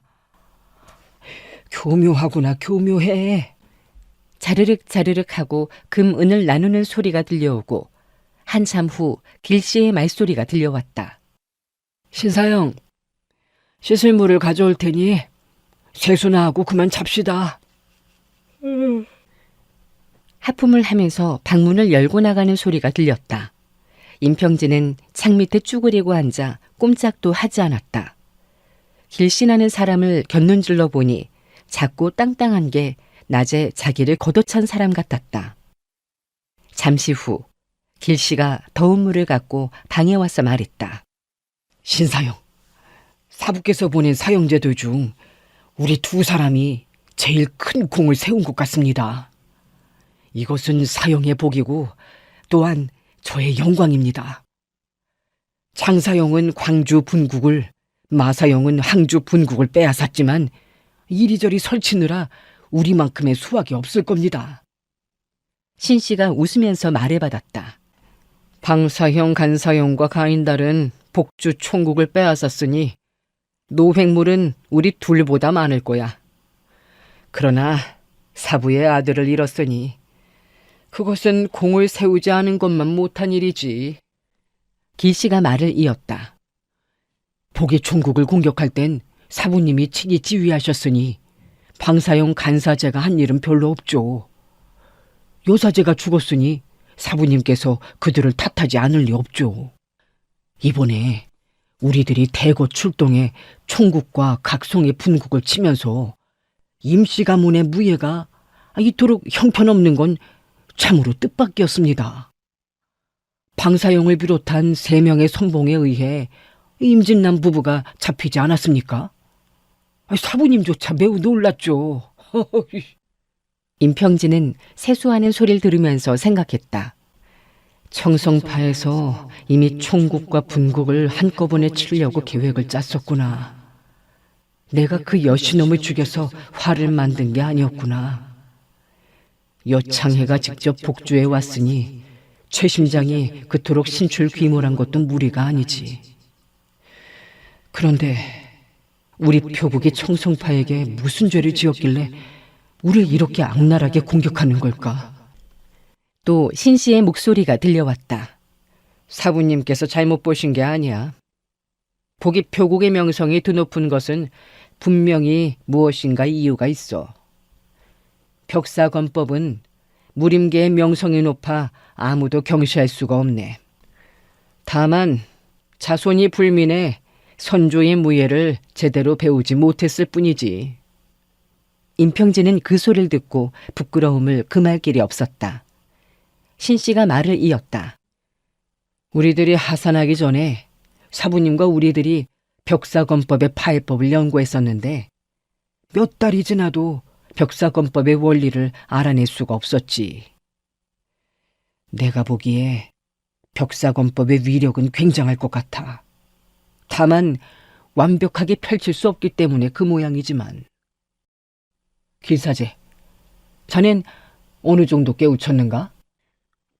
사부님 말씀이 임진남도 벽사건법을 완벽하게 펼치지 못한다고 하는데 제가 어찌 그 건법을 깨우쳤겠습니까? 신사형, 사부님이 보낸 전령에 본문 제자들을 형산으로 돌아오도록 하셨는데 방사형도 임진남 부부를 데리고 형산으로 가지 않았습니까? 벽사건법의 천인에게 왜 그처럼 후하게 대하는지 까닭을 모르겠습니다. 임평진은 부모님이 형산에 잡혀 있다는 소리를 듣고 한편으로는 기쁘고 또 한편으로는 말할 수 없이 심정이 착잡했다. 신씨가 웃으며 말했다. 며칠 뒤 임진남을 만날 수 있으니 벽사건법을 배울 수 있을 걸세. 곧 방에 불이 꺼지고 사방이 캄캄해졌다. 임평진은 즉시 그곳을 떠나고 싶었으나 사방이 너무나 고요해 발각될까봐 그들이 잠들기를 기다렸다. 창밖에 기대어 꼼짝 않고 한참을 있으니 그때야 비로소 코 고는 소리가 들리자 그는 천천히 몸을 일으켰다. 고개를 돌려 창을 보니 창문을 닫지 않고 열어두었다. 원수를 갚을 좋은 기회로구나. 임평진은 오른손으로 허리에서 장검을 빼들고 왼손으로 창문턱을 잡고 방 안으로 들어갔다. 달빛이 창으로 비치어 두 개의 침상에 한 명씩 자고 있는 것이 훤하게 보였다. 엎어져 자고 있는 놈은 머리카락이 몇 올 남지 않은 대머리였고 바로 누워 자는 놈은 머리카락이 쑥대밭처럼 길게 자라 있었다. 침상 앞의 탁자 위에는 5개의 작은 자루와 2자루의 검이 놓여 있었다. 임평진은 검을 치켜들며 생각했다. 한 칼에 한 명씩 해치우는 것은 식은 죽 먹기보다 쉽지. 막 검을 들어 내리치려다 다시 생각했다. 내가 지금 두 놈을 몰래 죽이는 것은 장부가 할 짓이 아니지 않는가? 후일 가전무공을 제대로 익힌 후 청송파의 원수놈들을 찾아 해치우는 것이 대장부다운 행동이겠지. 그래서 천천히 5개의 자루를 창문가에 놓여있는 탁자 위에 올려놓고 창을 열어 창문턱으로 올라섰다. 장검을 허리에 차고 자루 3개는 등에 지고 한 손에 하나씩 들고 뛰어내려 후원을 향해 한 발 한 발 걸어갔다. 그는 후문을 열고 표국을 나와 남문으로 걸어갔다. 남문에 이르니 성문이 아직 열리지 않아 성벽 옆에 구름 뒤에 몸을 기대고 숨어 있었다. 청성파의 제자들이 추격할까봐 가슴이 계속 쿵쿵 뛰었다. 날이 밝아 성문이 열리자 그는 곧 성문을 지나 걸음아 날 살려라 하고 수십 리를 내달렸다. 그제서야 마음이 좀 놓였다. 복주를 떠난 이래 지금까지 가슴 한번 펼 여유조차 없었던 것이다. 눈앞에 음식점이 보이자 그는 국수를 시켜 배불리 먹고는 자루에서 은자를 꺼내어 주인에게 지불했다. 주인이 가게에 있는 동전을 모두 찾았으나 거스름돈이 부족했다. 임평진은 이제까지 얻어먹는 신세가 되어 얼마나 많은 수모를 당했던가. 이제 손을 저으며 큰 소리로 말할 수 있었다. 거스름돈은 필요 없소. 주인장이 가지시오. 비로소 소표두의 호기가 되살아나는 것 같았다.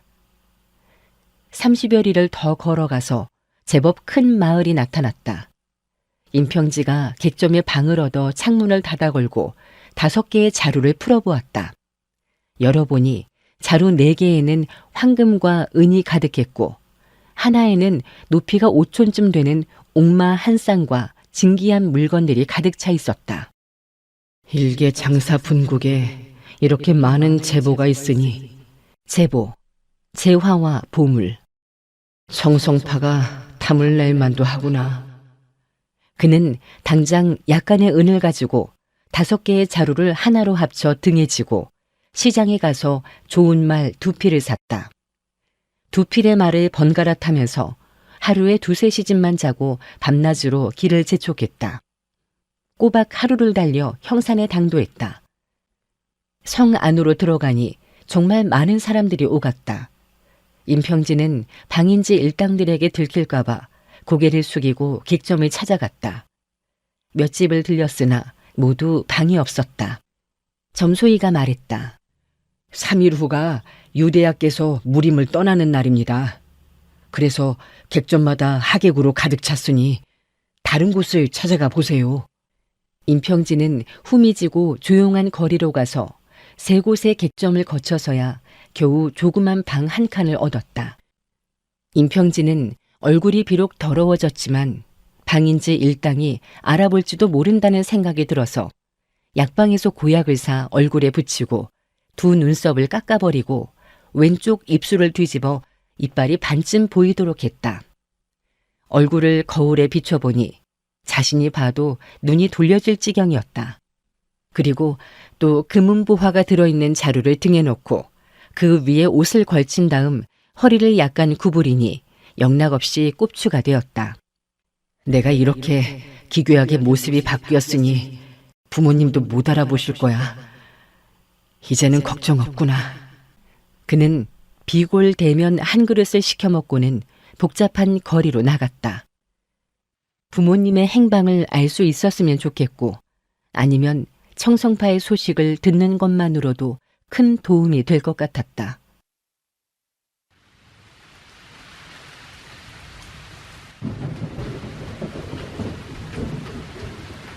반나절 동안 돌아다니니 갑자기 비가 쏟아졌다. 그는 길거리에서 삿갓을 사 머리에 쓰고 하늘을 쳐다보니 캄캄한 게 비가 쉽게 그칠 것 같지가 않았다. 길모퉁이를 돌아가니 찻집에 사람이 가득했다. 그도 찻집으로 들어가 자리에 앉았다. 주인이 차와 과자 한 접시와 잠두 한 접시를 가지고 왔다. 그가 차를 마시고 과자를 먹으며 무료하게 앉아 있는데 갑자기 누군가의 말소리가 들려왔다. 타자, 자리가 없으니 합석합시다. 그 사람은 임평지가 대답하기도 전에 자리에 앉았고 또 두 사람이 임평지의 앞쪽에 앉았다. 임평지는 처음엔 무슨 말인가 모르다가 타자가 자기라는 것을 깨닫고 웃음을 참으며 대답했다. 그럽시다. 앉으시오. 세 사람은 모두 흑의를 걸치고 허리에는 병도를 차고 있었다. 세 사람은 임평지에겐 신경도 쓰지 않고 차를 마시며 서로 이야기를 나누었다. 젊은 사람이 먼저 말했다. 이번에 유삼야의 근분 세수는 정말 굉장하구나. 아직 3일이나 남았는데 형산성에 하객이 가득하니 말이야. 옆에 있던 애꾸눈이 받아 말했다. 그거야 당연하잖아. 형산파의 명성이 얼마나 높은가. 오악건파의 하나이니 그 누가 그들과 사귀길 원치 않겠는가. 또 유정풍 유삼야의 36수 회풍 나간검의 위력은 굉장해 형산파의 둘째 고수라는 말이 있지. 평소에도 그와 사귀려는 사람이 많았지만 그는 환갑도 아직 멀었고 자식들 성혼도 아직 때가 이르니 이번처럼 좋은 기회가 어디 있겠는가. 이번에 근분세수에 무림계의 인물들이 몰려드는 것은 너무나 당연한 일이지. 내일쯤 되면 아마 형산성이 터져나갈 것일세. 또 한 명의 머리가 반쯤 쉰 사람이 받았다. 모두 유정풍을 찾아보러 온 사람들이라 할 수는 없지. 우리만 해도 그 때문에 온 것이 아니잖는가. 유정풍이 근분세수한다는 것은 오늘부터 다시는 검을 쓰지 않고 강호의 시비에 개입지 않겠다는 뜻이니 그 사람이 없는 것과 마찬가지가 아닌가. 그가 이미 검을 쓰지 않기로 맹세했으니 그의 36로 회풍 나간 검이 아무리 신기라 해도 이제 무슨 소용이 있겠는가. 이제 와서 그와 친분을 맺는다고 해서 무슨 이익이 있겠는가. 처음 말문을 열었던 젊은 사람이 고개를 저었다. 유삼야가 비록 오늘 이후로 검을 쓰지 않는다고 해도 그는 여전히 형상파의 제2인자인 점엔 변함이 없어. 유삼야와 사귄다는 것은 곧 형상파와 사귀는 것이고 또 오억건파와 사귀는 것이 되지. 머리가 반쯤 쉰 사람이 냉소했다. 오악건파와 친분을 맺는다고? 말하자면 너의 사문 말이냐? 분위기가 서먹해지자 애꾸눈이 말했다. 팽대영, 그렇게 말하지 말아요. 친구는 많을수록 좋고 원수는 적을수록 좋은 것입니다. 오악건파가 무예가 깊고 명성이 높아 강호에서 사람들을 멸시한다곤 하지만 정말 그렇다면 형산성에 이렇게 많은 하객들이 올 리가 있겠소? 머리가 쉰 사람은 입을 다물고 가만히 있었다. 한참 후에야 작은 소리로 중얼거렸다. 하객이란 작자들의 대부분은 부화 뇌동하는 무리들이야. 임평진은 세 사람이 이야기하는 것을 바라보며 혹시 청성파의 소식을 들을 수 있을까 했으나 세 사람은 기분이 상한 듯 차만 마시고 더 이상 이야기하지 않았다. 돌연 등 뒤에서 작은 목소리가 들렸다. 왕아저씨, 형산파의 유사면은 나이가 50세로 무예가 한창 전성기일 때 왜 갑자기 근분세수하는가요? 그것은 훌륭한 무예를 사장시키는 것 아닙니까? 이어서 창로한 목소리가 들려왔다. 무리민이 근분세수하는 데는 여러 가지 이유가 있다. 흑도의 대도가 일생 동안 악행을 저지르다 후손에게 좋은 이름을 남기기 위해 근분세수한 후 살인, 방화 등의 일을 그만두는 경우도 있고 어떤 사건에 말려들었을 때 근분세수를 선언함으로써 자신의 혐의를 벗어나는 수도 있지. 유사면은 재산도 많고 형산 유씨 가문은 몇 대째 명성을 날리고 있으니 첫 번째 이유와는 전혀 상관없다고 봐야겠지. 무리민이라면 일생 동안 살인을 안 할 수는 없으니 당연히 원수를 만들게 마련이지. 그래서 자기에게 원한을 가진 사람이 많다고 느낄 때 유사мя처럼 천하의 손님을 청해 검을 잡지 않겠다고 공포하게 되는 수가 있지. 그것은 자기에게 원수를 갚겠다고 찾아와 괴롭히지 말라는 이야기와 마찬가지지. 그 젊은 사람이 또 물었다. 왕아저씨, 저의 생각에는 이렇게 하는 것이 손해일 것 같은데요. 왜 손해라는 거냐? 유사면은 다른 사람을 안 찾아갈지 모르나 그를 찾아오는 사람은 있을 것 아닙니까? 만약에 찾아와서 그를 해치고자 하는데 유사며가 칼을 들어 저항하지 않는다면 누구나 그를 죽일 수 있으니 유사며의 입장이 힘들어지는 것 아닙니까? 너는 하나만 알고 둘은 모르는구나. 누가 널 죽이려 한다면 너는 가만히 있겠느냐? 다시 말해서 형산파의 유사며처럼 명성과 무공을 가진 사람이 다른 사람을 찾아가 일을 벌이지 않는데 누가 간이 부어서 감히 그를 찾아가 덤비겠느냐. 유사며가 검을 쓰지 않는다고 해도 제자들과 동문들이 많으니 아무런 걱정이 없지. 너야말로 쓸데없는 걱정을 하는구나. 임평지의 뒤편에 앉아있던 흰머리의 사나이가 혼잣말로 중얼거렸다. 강한 사람들 가운데는 더 강한 사람이 있게 마련이지. 누가 감히 천하무적이라 칭할 수 있단 말인가? 그의 말소리는 매우 작아 다른 두 사람은 듣지 못했다. 왕씨의 말소리가 들려왔다. 표국을 경영하는 사람도 많은 재산을 모았으면 일찍 은퇴해 재산과 목숨을 보존하는 것이 현명한 일이지. 이 말이 임평지의 귓속으로 파고들자 그는 갑자기 이런 생각이 들었다. 아버지도 몇 년 전에 근분세수하고 은퇴했더라면 이런 환란을 안 만나지 않았을까? 머리가 쉰 사람의 목소리가 들렸다.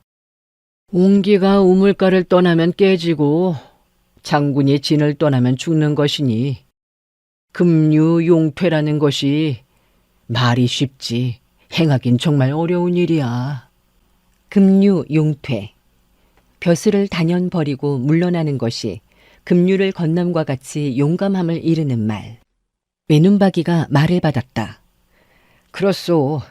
며칠 동안 사람들이 유사며의 명성이 중천의 태양과도 같은데 은퇴하려 하다니 정말 놀라울 뿐이야 라고 하는 소리를 많이 들었습니다. 갑자기 왼쪽 탁자에 앉아있는 비단옷의 중년인의 말소리가 들려왔다. 일전에 무한 삼진에서 무리민들이 유사며가 근분세수하고 무림을 은퇴하는 데는 말할 수 없는 고충이 있다고 말하는 것을 들었소이다. 외눈박이가 몸을 돌려 말했다. 이복의 무한 친구, 무슨 말을 하나? 자네가 무엇을 그리 잘한다고 그런 소리를 하는 겐가? 그 사람이 웃으면서 답했다. 무한에게서는 누구나 알고 있는 이야기가 형산에 오니 허튼 소리가 되는구나. 작고 땅땅한 사람이 거친 말투로 떠들었다. 이 일을 알고 있는 사람은 몇 안 되는데 당신에게 말해주겠으니 잘 들으시오. 유사면은 무공이 너무 높고 사람이 너무 호인이라 은퇴하는 것이라고 모두들 말하고 있어. 목소리가 매우 커서 찻집에 있던 사람들의 시선이 모두 그에게 쏠렸다. 몇몇 사람이 그에게 물었다. 무예가 너무 높고 사람이 너무 호인이라 은퇴하다니 이상하지 않소? 그 키 작은 사람이 득이양양해서 대답했다. 내용을 모르는 사람은 이상하게 생각하지만 알고 나면 이상할 게 전혀 없소. 어떤 사람이 또 불쑥 물었다. 속사정이라는 게 도대체 뭐요? 그 키 작은 사람은 미소만 지을 뿐 아무런 대답도 하지 않았다. 그때 찻집 구석 탁자에 있던 깡마른 사람이 차갑게 말했다. 당신들 물을 것을 물어야지. 자기도 모르는 일을 어떻게 대답하겠소? 키 작은 사람이 참지 못하고 큰 소리로 외쳤다. 내가 모른다고? 유사야가 근분세수할 수밖에 없는 이유는 문파를 위해서, 즉 형산파 내의 분규를 막기 위해 또 전 무림계를 위해서란 말이다. 여기저기에서 질문이 쏟아졌다. 무림계를 위해서라뇨? 산문의 분규를 막기 위해서라니 대체 무슨 얘기요? 그들 사용제 사이에 무슨 대립이 있나요? 그 키 작은 사람이 주위를 둘러보며 말했다. 세상 사람들은 유사야를 형산파의 제2인자로 알고 있지만 형산파 내에선 유사야의 36로 회풍 나간 검이 이미 장문인 막대 선생을 훨씬 능가한다는 것을 모두 다 알고 있지. 막대 선생은 일검에 기러기 3마리를 벨 수 있지만 유사야는 일검에 5마리를 벨 수 있다는 거요. 한편 유사야 문화의 제자들도 막대 선생의 제자들보다 훨씬 뛰어나거든. 눈앞에 보이는 형세가 이미 이러니 몇 년이 지나면 막대 선생의 명성이 유사야에게 위협을 받을 것이 분명하지 않겠는가? 그래서 쌍방이 서로 암중에서 알력이 있었고 몇 번 충돌이 있었다고 하더구먼. 유사야는 사형과 다투길 원치 않아 근분 세수하고 이후로는 자기 가문을 편안히 지키려는 결심을 하게 된 것이지. 몇 사람이 고개를 끄덕이며 수긍했다. 그런 일이 있었구나. 유사야가 대의를 위해서 어쩔 수 없이 근분세수하는구나. 또 다른 사람이 말했다. 막대 선생이 잘못한 일이야. 유사야가 무림에서 은퇴하면 형산파의 명성도 그만큼 떨어질 텐데. 주단 옷을 입고 있는 중년인이 말했다. 세상 일이란 게 모든 면을 고려할 수는 없지. 내가 장문인의 자리에 있더라도 그렇게 할 수밖에 없겠어. 좌파 세력이 강해지건 약해지건 그것은 그 다음 문제가 되겠지. 그 키 작은 사나이가 차를 들이키더니 탁자를 찻잔으로 탕탕 치면서 말했다. 차를 가져와! 차를 가져오라고! 그래서 형산파의 큰일에 강문파에서 모두 하객을 보냈으나 정작 형산파에서는 그가 여기까지 말했을 때 갑자기 입구에서 호금 소리가 나며 노랫소리가 들려왔다. 단양가 병충심 대송을 지켜라. 노랫소리가 길게 이어졌는데 목소리가 매우 창량했다. 사람들이 일제히 고개를 돌려보니 탁자 옆에 큰 키에 깡마른 노인이 앉아 있었는데 안색이 창백한 데다 청포 장삼을 입고 있어서 형상이 매우 곤궁해 보였다. 노래를 불러 돈을 버는 사람 같았다. 그 키 작은 사람이 말했다. 귀신 같은 비렁뱅이가 귀찮게 하네. 중간에서 얘기를 끊어버리다니. 좀 조용히 있지 못할까? 그 노인은 금을 퉁기면서 입속으로 여전히 중얼거렸다. 금사탄 쌍용회 일전에 패했네. 일전에 패했다네. 어떤 사람이 참지 못하고 물었다. 이봐요. 강문파에선 모두 하객이 왔는데 형산파에선 무엇을 어쨌다고요? 키 작은 사람이 거드름을 피우며 대답했다. 유사야의 제자들이야. 당연히 형산성에서 손님을 영접하고 있겠지.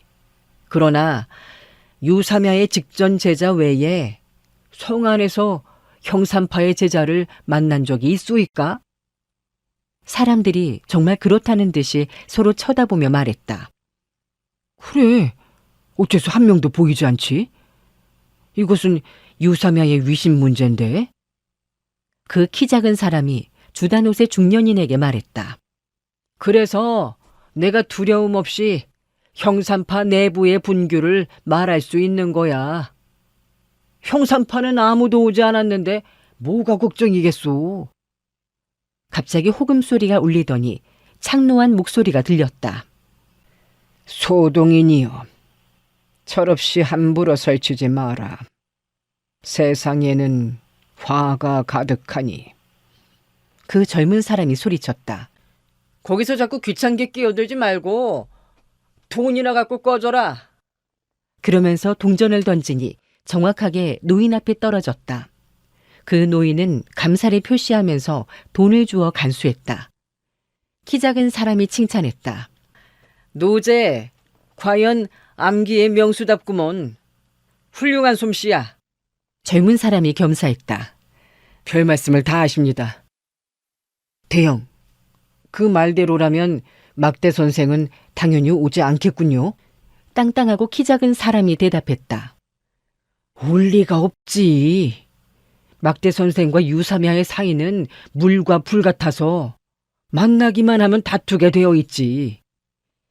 유사야가 이미 한 발 양보했으니 그는 매우 만족해 있을 거야. 그때 노래를 부르던 노인이 호련히 일어나 천천히 그의 옆으로 걸어와 한참 동안 내려다보았다. 그 작고 땅딸막한 사람이 벌컥 성을 냈다. 노인장, 빨리 꺼지지 않고 뭐 하는 거요? 그 노인이 고개를 저으며 말했다. 함부로 짓거리지를 말아라. 입이 화근이 된다. 그렇게 말하고는 몸을 돌려 나가려 했다. 땅딸보는 화같이 솟아 노인의 등을 잡아당기려 했다. 그 순간 눈앞에 청광이 번쩍이며 날카로운 장검이 지나가며 탁자를 내리쳤다. 탁자를 울리는 소리가 한참이나 주위의 공기를 울렸다. 땅딸보는 그 장검이 자기를 쳤다면 어떻게 됐을까를 생각하니 가슴이 섬뜩했다. 그 노인은 검신을 호금 아래로 넣어 이제는 검 끝도 보이지 않았다. 원래 검이 호금 속에 감춰져 검날이 금의 손잡이 부분에 들어있어 아무도 이 낡아빠진 호금에 칼이 감춰져 있다는 것을 알 수 없었다. 그 노인은 다시 고개를 저으며 말했다. 말을 함부로 하지 마라. 그러고는 천천히 찻집에서 나갔다. 사람들의 시야에서 그 노인이 쏟아지는 빛 속으로 사라져도 창랑한 호금 소리는 여전히 은은하게 귓가에 들려왔다. 그 순간 갑자기 앗하는 비명소리를 지르며 누군가가 소스라치게 놀라서 소리쳤다. 이걸 봐요. 이걸 좀 보시오. 그의 손가락이 가리키는 곳을 사람들이 일제히 바라보니 땅딸보가 앉아있던 탁자 위에 놓인 7개의 찻잔의 윗부분이 약간씩 잘려 있었다. 그런데도 찻잔이 깨어지지 않았으니 참으로 놀라운 일이었다. 찻집에 있던 10여 명의 사람들이 모두 모여서 의논이 분분했다. 그 사람이 누구지? 검법이 이렇게 날카로울 수가 있다니? 놀라워. 참으로 놀라운 일이야. 또 한 사람이 거들었다. 한 칼이 7개의 찻잔을 조금씩 자르고도 찻잔은 깨어지지 않다니. 정말 신기야. 한 사람이 땅딸보에게 말했다. 그 노인이 검에 사정을 두었기 망정이지. 그렇지 않았다면 당신의 목도 이미 저 찻잔처럼 잘렸을 거요. 또 한 사람이 거들었다. 그 노인은 위명 높은 고수가 분명한데 우리가 눈이 있어도 하늘을 알아보지 못하고 함부로 덤볐으니 정말 큰일 날 뻔했소.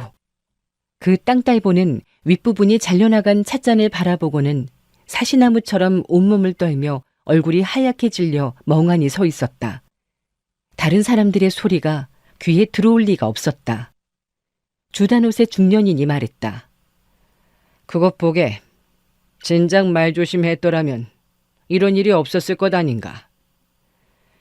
주위에 형산파의 고수들이 얼마나 와 있는지 알 수 없어.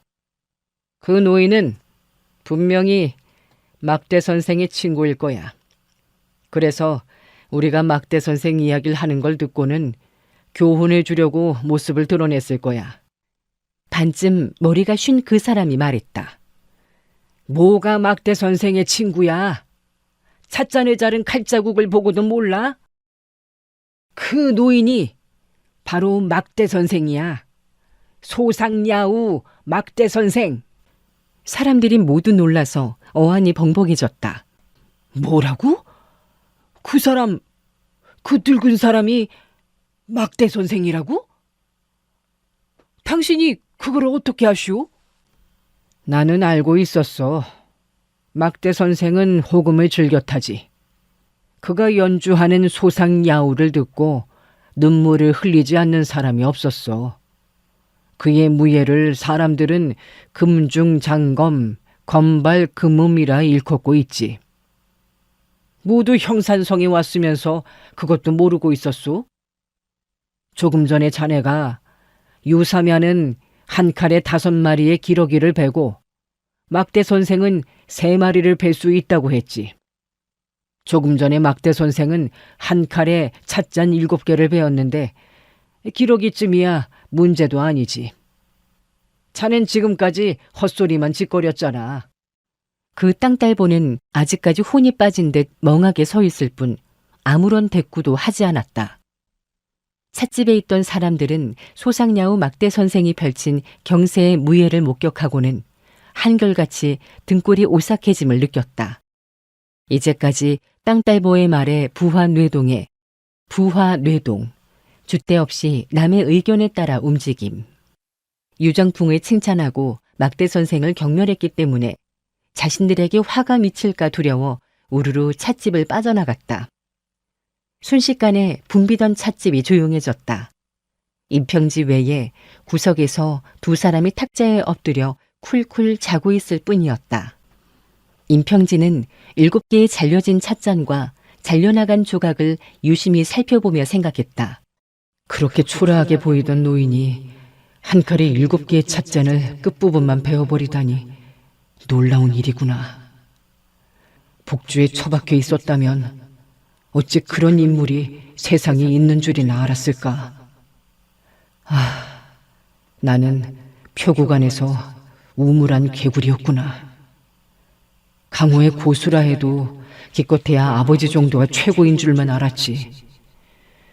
그런 사람을 사부로 모시고 배울 수만 있다면, 그래서 원수를 갚을 수만 있다면 더 바랄 게 무엇이 있겠는가. 내가 막대 선생을 찾아가지 못할 이유도 없지 않은가? 간절히 청하면 부모님도 구해주시고 제자로 거두어 주실지도 모르는 일이지. 몸을 급히 일으키면서 그는 또 이런 생각을 했다. 그는 형산파의 장문인이 아닌가? 오악권파는 청성파와 친교가 두터운데 아무 관계도 없는 나를 위해 친구를 벌하지는 않을 것이 아닌가? 이런 생각이 들자 자리에 다시 털썩 주저앉았다.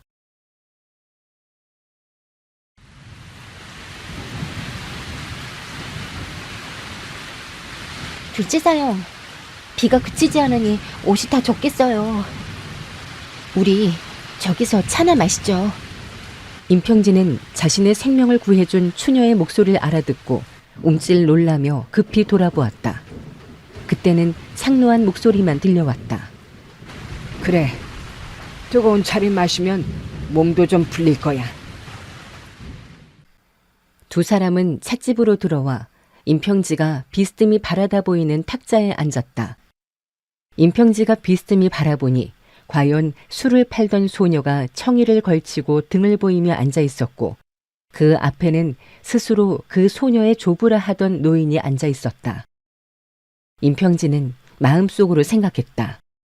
저 두 사람은 원래 사남매 사이였구나. 그런데 할아버지와 손녀로 가장이 복주해 왔었구나. 저들이 왜 나를 구했는지 알 수 없는 일이다. 저들이 부모님의 소재를 안다고 단언할 수는 없겠지. 찻집 주인이 탁자를 치우고 차를 내왔다. 그 노인은 탁자 위에 있던 7개의 잘려진 찻잔을 보더니 아 하는 탄성을 지르고는 작은 소리로 말했다. 소삼해, 이걸 좀 보게. 그 소녀도 역시 매우 놀라면서 말했다. 드물게 볼 수 있는 훌륭한 솜씨로군요. 누구의 솜씨일까요? 노인이 낮은 목소리로 말했다. 소삼해, 내가 보기엔 한 칼에 7개의 찻잔에 벤 것이야. 누구의 솜씨일 것 같은가? 그 소녀는 기어들어가는 목소리로 중얼거렸다. 제가 어찌 그것을 알 수 있겠어요. 그러다가 소녀는 갑자기 손뼉을 치며 명랑하게 웃었다. 알았다. 알았어요. 36로 회풍 나간 검의 제16조 일검 낙구안. 이것은 유정풍의 솜씨군요. 그 노인은 웃으면서 고개를 저었다. 유삼야의 건법은 아직 이런 경지에 이르지 못했어. 소삼에는 반만 맞췄어. 그 소녀는 식지를 들어 그를 가리키며 말했다. 말하지 마세요, 둘째 사형. 저도 알아요. 이것은 소상야우 막대 선생. 갑자기 7, 8명의 목소리가 왁자지껄 들리고 박수 소리, 웃음소리도 들려왔다. 소삼에 잘 맞췄어. 임평재는 깜짝 놀랐다. 아니, 어디서 저 사람들이 들어왔지? 탁자에 엎드려 자고 있던 두 사람은 일어나 있었고 또 5사람이 내당에서 나오고 있었다.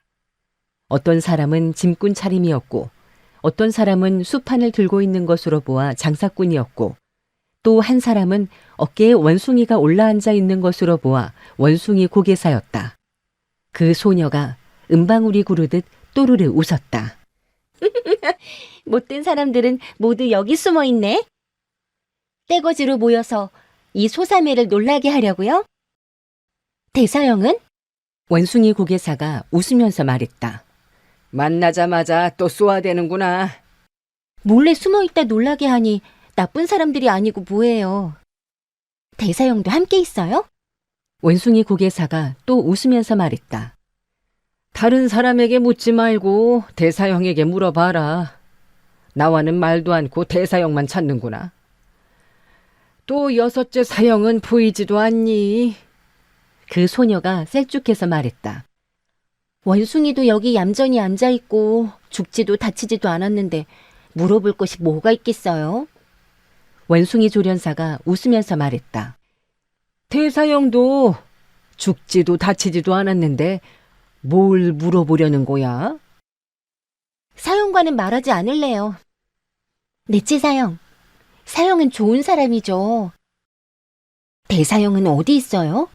그 짐꾼 차림에 수두벙해 보이는 사람은 아무 말도 하지 않았고 다른 사람들은 웃고 있었다.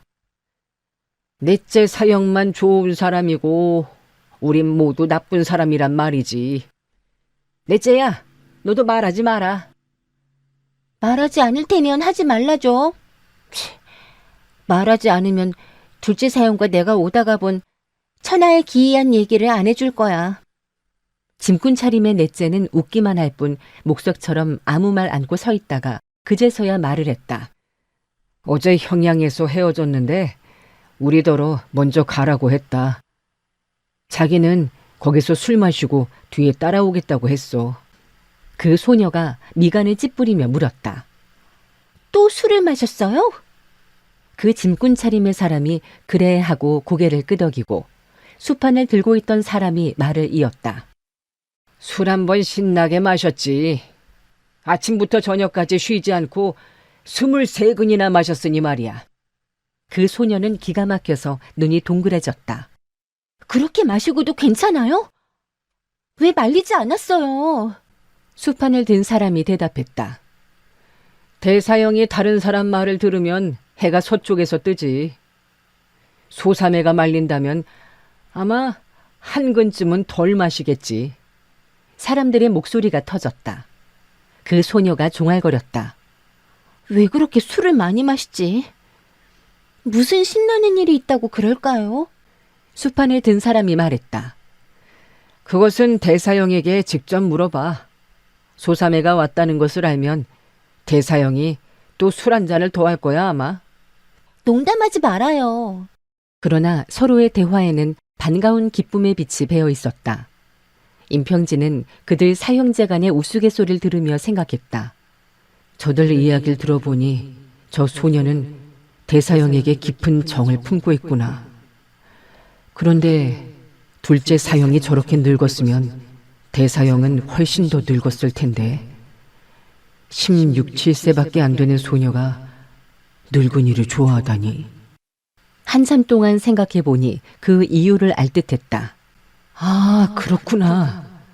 저 소녀의 얼굴은 점이 많고 저렇게 추하니 누가 그를 쳐다보기나 하겠어? 그러니 술주정뱅이 늙은이나 좋아할 수밖에 다른 도리가 없겠지. 그 소녀의 목소리가 들렸다. 어제 대사형이 또 술을 마셨어요? 원숭이 고개사가 대답했다. 사실대로 다 얘기해 줄 테니 우리 보고 욕은 하지 마라. 어제 아침 우리 8명이 막 떠나려는데 갑자기 거리에서 술 냄새가 난다고 해서 가보니 웬 거지가 후리병의 술을 마시고 있었지. 대사형이 술 마시당겨 그 거지를 데리고 와서 술 냄새가 좋다고 칭찬하고 무슨 술인가 물었었지. 그랬더니 그 거지가 말하기를 원숭이 술이라고 대답했어. 대사형이 원숭이 술이 무엇이냐고 물었지. 그 거짓말로는 상소의 산림에 사는 원숭이들은 과일로 술을 담그는데 원숭이들이 따는 과일은 매우 신선하고 특이하기 때문에 술맛도 기가 막힌다고 하더라. 자기는 산속에서 우연히 원숭이 술을 발견했는데 마침 원숭이들이 없어서 그들 술을 조금 훔쳐오고 작은 원숭이를 잡아왔다고 그랬어. 이놈이 바로 그 원숭이야. 말하면서 어깨 위에 원숭이를 가리켰다. 그 원숭이는 발에 끈이 묶여 있었는데 쉬지 않고 머리를 만지고 뺨을 핥고 눈썹을 만지는 등 장난을 치고 있었다. 원숭이 고개사가 정색을 하고 말했다. 이 원숭이와 나는 친형제가 아니고 사형제야. 이 작은 놈이 우리 사형이고 나는 둘째야. 사람들이 그 소리를 듣고 또 와르르 웃었다. 알았다. 대사형이 나에게 이야기하면 절대로 안 된다고 그랬군요. 연이어 또 물었다. 어떻게 그 원숭이가 사형 손에 있어요? 원숭이 고개사가 대답했다. 이 원숭이 말이냐? 아이, 말하기도 싫다. 귀찮아 죽겠어. 사형이 말을 안 해줘도 알아요. 대사형이 가지고 와서 사형에게 보살피라고 말했죠? 원숭이가 술을 담그면 마시려고. 그렇죠? 맞았어. 정확히 맞추었어. 소삼에는 역시 총명하군. 대사형도 참 웃겨. 원숭이가 산에 있을 때나 술을 담그지 사람에게 잡혀 있는데 어떻게 과일을 따서 술을 담가요? 과일을 따러 가도록 풀어줘 봐요. 도망가 버리지 돌아올 것 같아요? 그녀는 한참 두리번거리더니 웃으면서 말을 이었다. 그렇지 않다면 왜 술이 없어요? 원숭이 고개사가 말했다.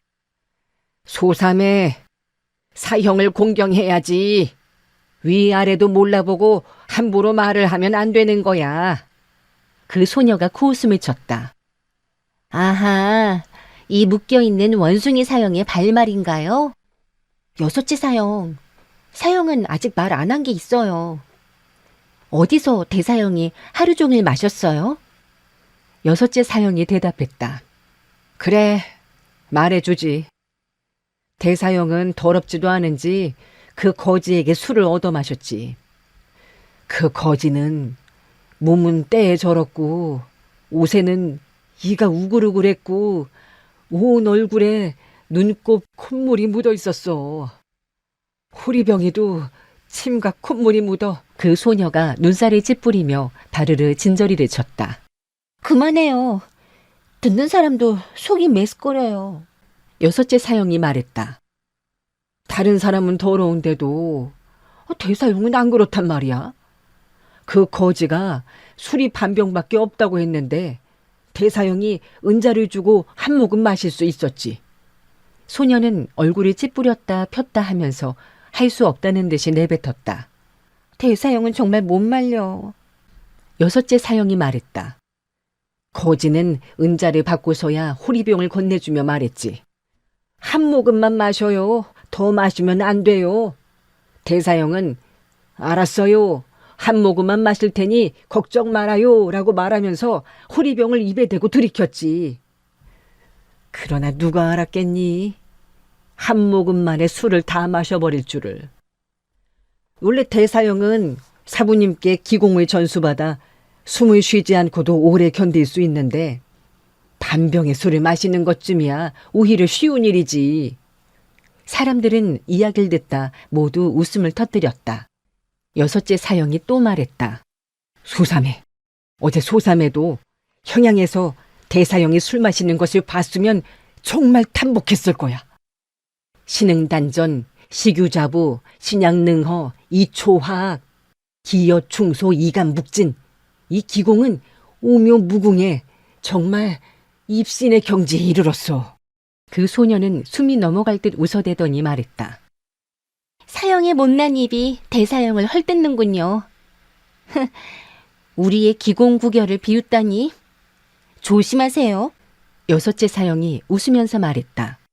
내 말은 거짓말이 아니야. 여기 있는 6명의 사형들이 모두 봤어. 대사형이 기공을 써서 술을 마셨잖아. 옆에 서 있던 몇 사람이 고개를 끄덕이며 말했다. 소삼해, 그 말은 사실이야. 그 소녀가 탄식했다. 그 기공은 매우 어려워서 대사형만이 익히고 있는데 그는 그것을 거지의 술을 마시는 데 쓰다니. 말소리에 애정과 유감의 뜻이 함께 들어있었다. 대사형이 호리병을 쳐들고 마시자 그 거지는 옷을 당기며 한 모금만 마신다고 해놓고서 술을 다 마셨다고 투덜거렸지. 그러니까 대사형이 말하기를 나는 확실히 한 모금밖에 안 마셨어. 당신도 봤잖아. 숨 쉬지 않는 걸. 숨을 안 쉬었으니 한 모금이지. 사실 나는 반 모금밖에 마시지 못했지. 한 모금에 은자 한 양이지. 반 모금엔 오전이지. 내가 도리어 오전을 도로 받아야 된다고. 그 소녀가 웃으면서 말했다. 다른 사람의 술을 마시고 돈도 주지 않으려고 했군요. 여섯째 사형이 또 말했다. 그 거지가 울상이 되어 울려하자 대사형이 말하기를 노형 그렇게 안타까워하는 것을 보니 정말 애주가로군요. 내가 한 잔 살 테니 갑시다. 그래서 두 사람은 주르러 가서 주거니 받거니 술을 마셔댔지. 정오까지 기다려도 두 사람은 여전히 술을 마시고 있었어. 대사형이 그 거지에게서 원숭이를 얻어 나에게 맡겼지. 오후가 되자 그 거지는 골아떨어져 일어날 수 없었지. 그러자 대사형은 혼자 술을 마시기 시작했어. 그래도 정신은 있는지 우리더러 먼저 형산으로 가라고 하고 자신은 나중에 오겠다고 했어. 그 소녀가 말했다. 그렇게 된 이야기였군요.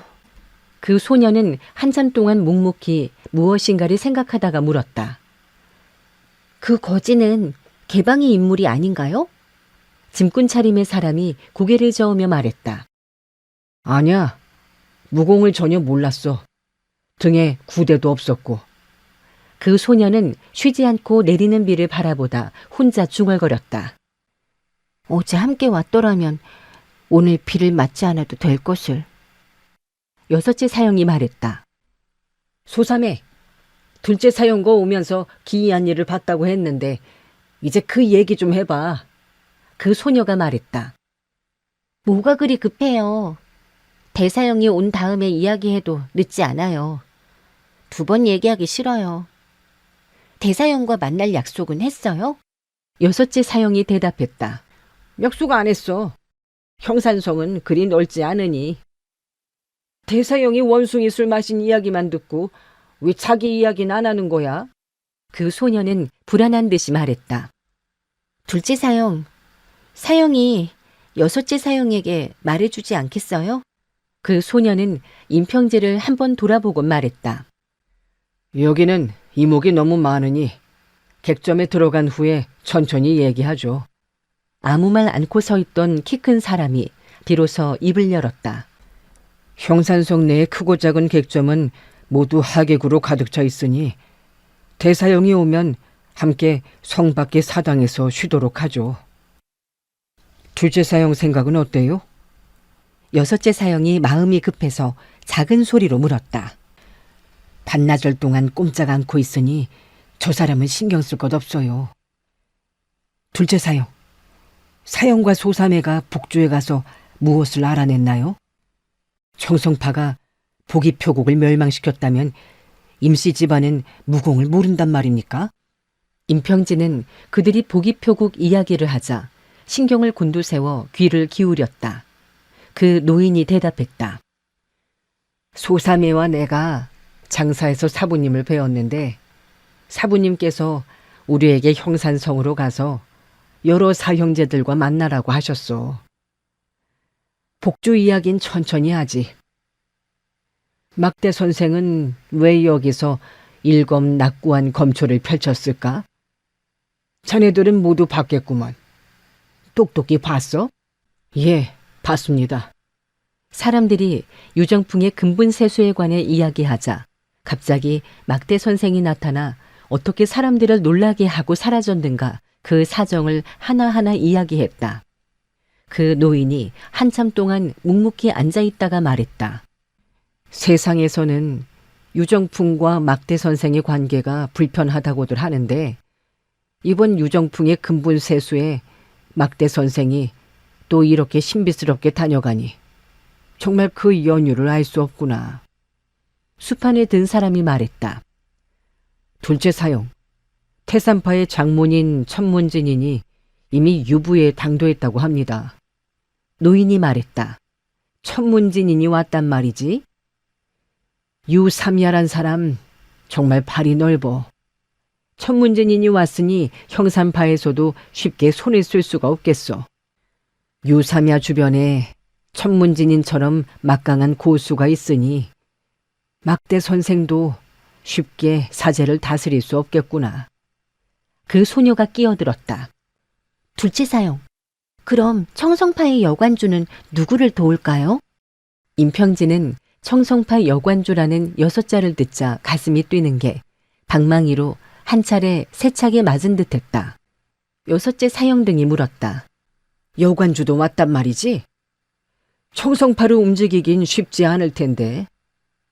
소삼해, 여관주가 왔다는 것을 누구에게 들었어? 그 소녀가 대답했다.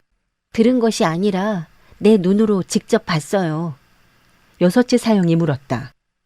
네가 여관주를 봤다고? 형산성에서? 형산성에서도 봤고 복권성에서도 강서에서도 봤어요. 수판을 든 사람이 물었다. 여관주가 복권에 무엇하러 갔었어? 소삼해가 잘못 본 것이겠지. 그 소녀가 톡 쏘아붙였다. 5째 사형, 날 자극시키지 말아요. 말하려는데 그러면 말 안 하겠어요?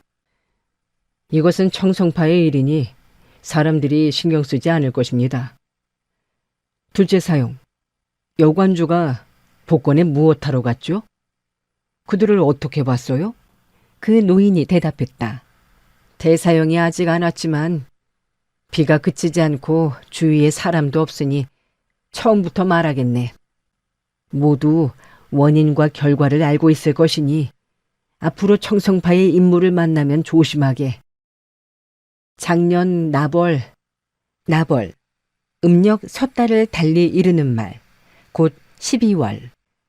대사형이 한중에서 청성파의 후인형 홍대웅을 혼내줬지. 여섯째 사형이 갑자기 웃기 시작했다. 그 소녀가 눈을 흘기면서 말했다. 왜 웃어요? 싱겁기는. 여섯째 사형이 웃으면서 말했다. 그런 놈들이 무슨 인영이고 인웅이야. 그들이 세상에서 청성사수, 영웅호걸이라 부르는 것이 가짠잖아. 그보다야 내 이름이 한층 윗길이지. 육대유. 무엇이든 없는 게 없다. 이 얼마나 좋아? 뭐가 없는 게 없어요. 성이 육씨가 아니었다면 어떻게 육대가 됐겠어요? 사형제 중에 순서가 여섯째가 아니었다면 벼로가 어떻게 육후아가 되었겠어요? 육대유가 웃으면서 말했다. 알았어, 알았다고. 지금부터 이름을 육대 무로 바꿔야겠어. 한 사람이 둘째 사형의 이야기를 듣자고 말했다. 들어봐야지. 들어봐야 하고 말고. 그러고는 또 육대유가 킥하더니 웃기 시작했다. 그 소녀가 말했다. 왜 또 웃어요? 계속 이럴 거예요? 육대유가 웃으면서 말했다. 그놈들이 대사형에게 당하던 일이 생각나서 웃었어. 그놈들 대사형에게 엉덩이를 차여 몇 바퀴를 대굴대굴 구르고도 누가 그랬는지 몰라 어리둥절했었지. 대사형이 그놈들의 이름을 듣고는 화가 나서 술을 마시면서 구웅야저 청성사수라고 소리쳤더니 그놈들이 화가 나서 덤벼들었지만 대사형에게 차여 주루 밖으로 굴러 떨어졌었지. 그 노인이 말했다. 대사형이 그들을 때렸을 때는 그들이 대사형이 누군지 몰랐지만 그 후에 당연히 조사를 했었지. 그래서 여관주가 사부님에게 편지를 보냈었지. 마리아 제자를 잘못 가르쳐 죄를 지었다고 점잖게 했지만 뜻이야 그렇겠냐? 육대유가 말했다. 여관주는 정말 간교한 인물이야. 편지를 보낸 결과는 그 일을 사부님에게 고자질한 것이 됐잖아. 그래서 대사형은 하루 밤낮을 꿇어앉아 빌었고 우리들이 간청해서 겨우 용서받았었지. 그 소녀가 말했다. 곤장 30대를 맞았잖아요. 육대유가 말했다. 나도 대사형과 함께 있었다고 곤장 10대를 맞았지. 그러나 그 으스대던 두 놈이 주루 밖으로 대굴대굴 굴러 떨어진 것을 생각하면 10대도 안 아팠어. 그런 구경을 다시 한다면 언제라도 곤장 20대를 맞을 용의가 있지. 키 큰 사람이 말했다. 이놈아, 조금도 뉘우치는 기색이 없으니 네 놈은 곤장 10대로 헛맞았구나. 육대유가 말했다. 내가 무엇 때문에 뉘우쳐? 사실 대사형이 그놈들을 혼을 내줄 때 말릴 생각이었는데 대사형의 발이 워낙 빨랐어. 키 큰 사람이 말했다. 네가 옆에서 말렸으면 좋았을 텐데. 사부님 말씀이 하나도 틀리지 않아. 6대6. 네 놈은 옆에서 말릴 생각은 않고 구경만 하고 있었으니 너도 10대다. 옆에 있던 사람들도 와르르 웃기 시작했다. 육대유가 말했다. 그때는 정말 억울했어. 대사형의 발은 정말 번개 같았어. 그 두 놈이 좌우에서 덤벼드는데 대사형은 술잔을 들고 술만 마시고 있었지. 내가 대사형 조심해요라고 말했을 때 이미 폭하는 소리가 연이어 들리더니 두 놈은 주루 밖으로 굴러 떨어지고 있었어. 나는 단지 자세히 보고서 대사형의 표미각을 배우려고 했는데 너무 빨라서 아무것도 보지도 못했어. 그런데 내가 옆에서 방조했다니 억울하고 말고. 키 큰 사람이 말했다. 육후아, 대사형이 구웅야저 청성사수라 말했을 때 너는 아무 말도 안 했니? 사실대로 말해봐라. 육대유가 히히히 웃었다. 대사형이 이미 욕을 했는데 사제로서 따르지 않으면 도리가 아니지. 너 같으면 청성파 놈들에게 욕을 안 했겠니? 키 큰 사람이 웃으면서 말했다. 그래 놓고선 무엇이 억울해. 벌을 받는 게 당연하지. 임평진은 속으로 생각했다. 저 유쿠아란 사람 재미있고 멋진 사람 같구나. 이들은 대체 어느 파의 사람들일까? 그 노인이 말했다. 사부님께서 훈계의 말씀을 하셨으니 모두 명심하도록 해라. 사부님이 말씀하시기를 강호 무리민들의 별호는 매우 다양한데 대개는 위진 천남이니 추풍이 협이니 초상비니 그 뜻이 광호하다. 그러나 너희들은 그것에 신경 쓰지 마라. 사람들이 영웅호걸이라 부르면 너희들도 그렇게 불러주어라. 그들의 행적이 영웅호걸의 행적이 아니면 그들과 친교를 맺지 않으면 그만이지 싸울 필요야 있겠느냐. 그들이 영웅호걸이 아니라면 무림계에는 공론이 있는 법, 자연이 밝혀지게 되어 있느니라. 그들은 둘째 사형의 말을 듣고 모두 고개를 끄덕였다. 육대유가 작은 소리로 말했다. 육후와라는 내 벼로는 참 잘 지었어. 아무도 욕하는 사람이 없단 말이야. 육후와, 여선육, 원숭이 후, 아이아. 그 노인이 웃으며 말했다.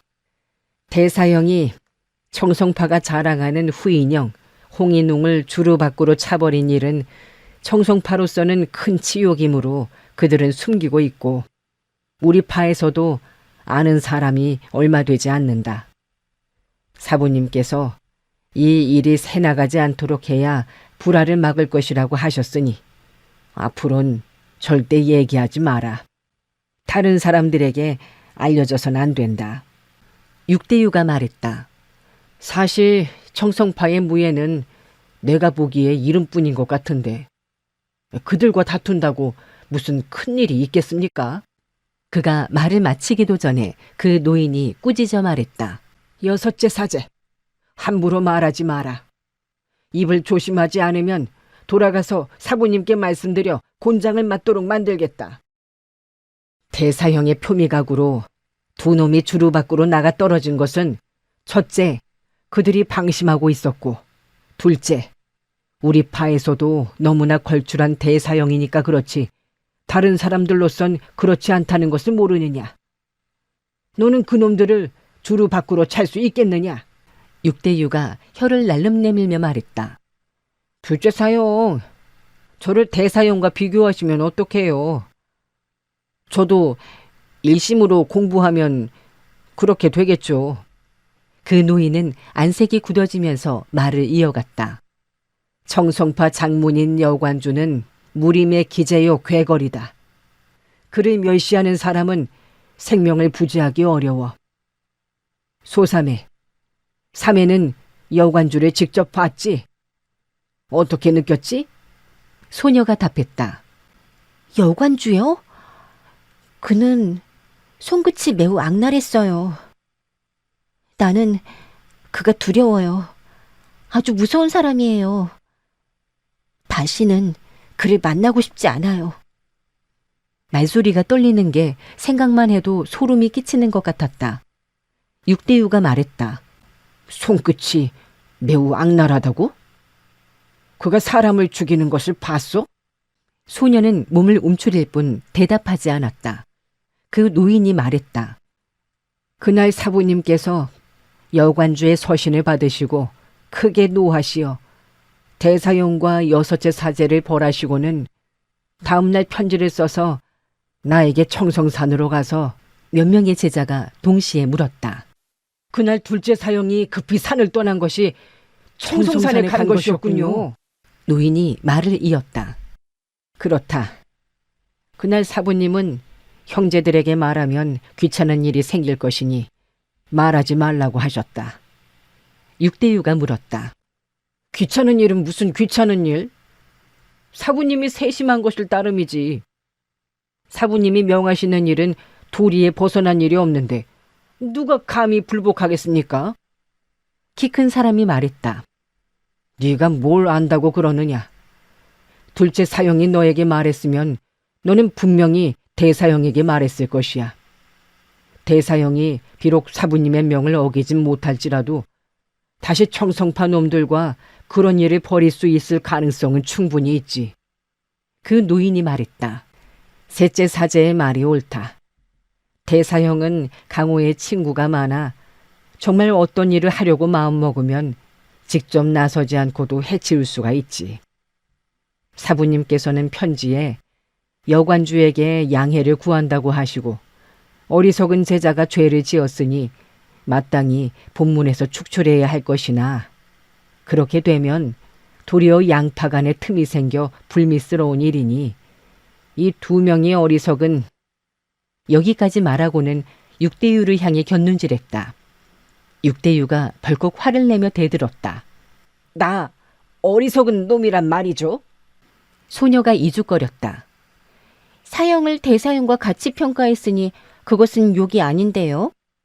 육대유는 갑자기 흥이 난 듯 소리쳤다. 맞아. 대사형과 함께라면 나도 멍청이가 되지. 되고 말고. 술 가져와. 여기 술 가져와요. 그러나 찻집에서는 술을 팔지 않았다. 주인이 다가와서 말했다. 저희 가게에서는 술을 팔지 않습니다. 동정춘, 용정, 수선, 철관음, 보이, 김운 등의 차가 있소이다. 형양, 형산 일대의 사람들은 말을 시작할 때 합자를 붙이는데 이 사람은 좀 심했다. 육대유가 흉내내어 말했다. 이 집에서는 술을 팔지 않으니 우리는 차를 마셔야겠네요. 차를 주세요. 찻집 주인이 받았다. 예. 분부대로 하겠소이다. 그러고는 몇 개의 찻잔에 차를 붓기 시작했다. 노인은 다시 말했다. 사부님 편지에 적혀 있기를 이미 2명의 철없는 제자를 엄중히 벌했습니다. 마땅히 청성산으로 보내어 용서를 빌어야 하나 2명이 부상이 심해 걸을 수가 없습니다. 그래서 둘째 제자 노덕락을 보내어 용서를 구하니 청성, 화산, 양파에 오랜 우의를 생각하시어 용서하시기 바랍니다. 이후에 뵙게 되면 제가 여관주에게 다시 사죄하겠습니다. 임평지가 속으로 생각했다. 저 사람의 이름이 노덕락이구나. 화산파는 오악건파의 일원이 아닌가? 편지 중에 오랜 우의라는 말을 떠올리자 그는 마음이 두근거리며 은근히 두려워졌다. 노덕락이라는 노인과 저 추녀는 나를 2번이나 봤는데 알아보지 못했으면 좋겠구나. 노덕락의 말소리가 또 들려왔다.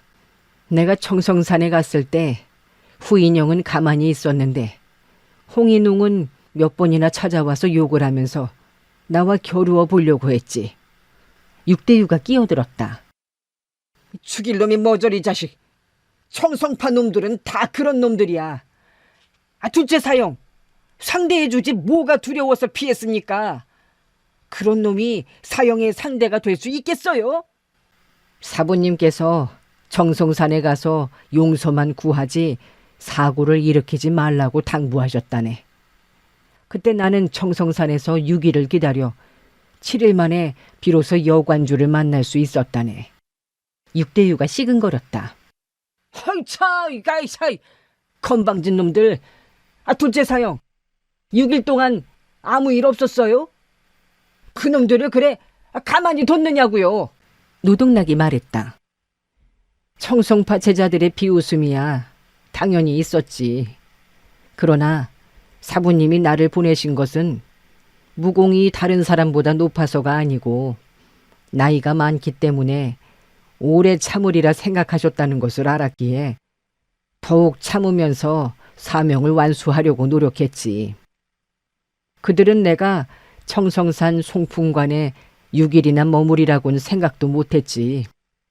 그래서 그것이 자신들에게 좋은 점이 하나도 없으리라는 것도 생각 못했지. 송풍관에 머무르면서 줄곧 여관주를 만날 수는 없지 매우 무료했었지. 셋째 날 아침에 산보하다 그들이 무공을 단련하는 상황을 훔쳐보게 되었어. 숨소리 죽여서 송풍관 뒤에 훈련장으로 가보았더니 청성파 기신명의 제자들이 무예를 단련하고 있었어. 무림계에서 다른 사람의 무공 연습을 훔쳐보는 것은 금기 사항이어서 나는 오래 훔쳐보지 못하고 방으로 돌아왔어. 그러나 그것만으로도 많은 의심이 생겼지. 그 기십 명의 제자들은 모두 같은 검법을 연습하고 있었는데 모두 처음 배우는 것이라 검초가 엉성하고 전부 검초가 날카롭지 못했어. 방에 올라와서 생각하면 생각할수록 이상했어. 청성파가 이름을 얻은 것은 이미 20년이 넘어 제자들의 입문에 선우가 있을 텐데 어떻게 수십 사람이 동시에 한 가지 검법을 배울까? 더욱이 그들 중에 청성사수라 불리는 후인영, 홍인웅, 간인호와 나인걸이 끼어 있었으니 여러 사제들은 그것을 이해할 수 있겠나? 수판을 든 사람이 말했다. 청성파가 새로운 검법 비급을 얻었거나 아니면 여관주가 새로운 검법을 창안해 제자들에게 가르치는 것이었겠죠. 노동락이 말했다. 그때는 나도 그렇게 생각했었는데 곰곰이 생각해보니 그게 아니야. 만약 새로운 검법의 비급을 얻었다면 그 검법이 매우 고강하지 않고서야 자기 파의 검법을 버리고 제자들에게 가르칠 리가 있겠는가? 또 고강한 검법이라면 모든 제자들이 깨우칠 수는 없을 것이니 무예가 가장 높은 서너 명의 제자를 골라 전수해야지 수십 명의 제자들에게 동시에 전수할 리 있겠는가?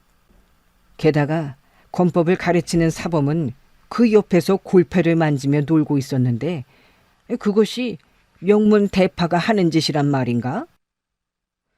그 다음 날에도 이곳저곳을 구경하다 무공 훈련장을 거치게 되어 무공 연습을 훔쳐보게 되었지. 나는 서서 살펴보진 못하고 지나가면서 한두 초를 기억해 두었다가 돌아가서 사부님에게 이야기할 생각이었지. 그때 나는 아직 여관주를 접견하지 못해서 청성파가 화산파에게 복수하겠다는 마음을 품고 있다고 생각할 수밖에 없었어. 그래서 새로운 검법을 연마해 우리에게 복수할 때 쓰려 한다면 우리도 대비를 해야겠다고 생각했었지. 키 큰 사람이 말했다. 둘째 사용, 그들이 검지는 연습하지 않았습니까? 노동락이 말했다. 그럴 가능성도 충분히 있었지만 내가 훔쳐봤을 땐 공격, 수비 등 평범한 검초만을 연습했지. 검지는 연습하지 않았어. 3일째 되던 날 아침 내가 훈련장에 갔더니 아무도 없었어. 나는 그들이 고의로 피한 것으로 여겨 걱정을 많이 했었지. 내가 송풍관 내를 돌아다니며 살피는 것을 멀리서 보고 피한 것 같았어.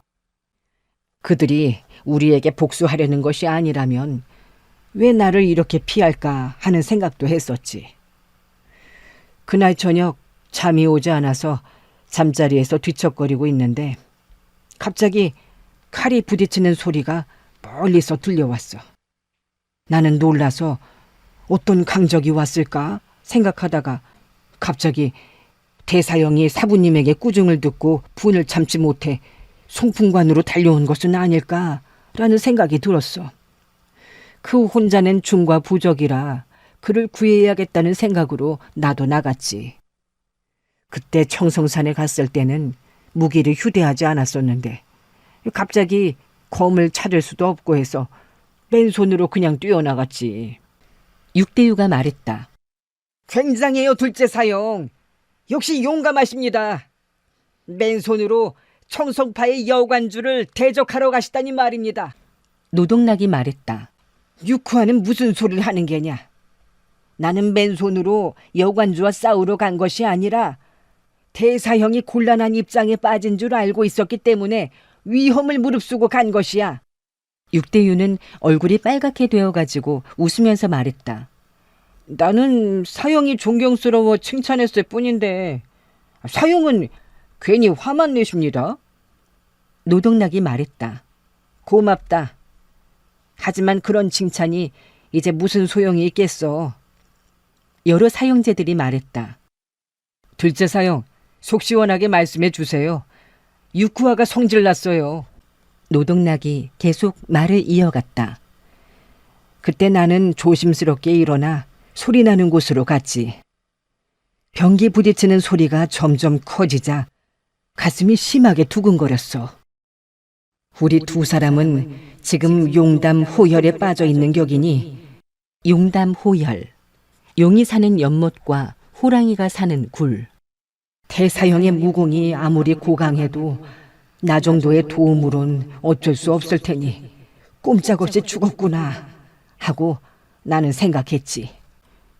칼소리가 후전에서 들리고 후전에 등불이 켜져 있길래 몸을 낮추어 다가가 창문 틈으로 안을 들여다보곤 웃지 않을 수 없었지. 원래 나는 귀신을 믿어왔는데 며칠간 여관주를 만나지 못하자 정신이 혼란스러워 꼭 무슨 일이 일어날 것만 같았어. 게다가 대사형이 진 원한을 풀러간 것이었으니 더 그랬지. 안을 들여다보니 2명씩 서로 비검을 하고 있었는데 한쪽은 후인영과 홍인웅, 한쪽은 방인지와 간인호였어. 육대유가 또 참지 못하고 끼어들었다. 이야, 청송파 제자들은 밤에도 자지 않고 열심히 연습하는구나.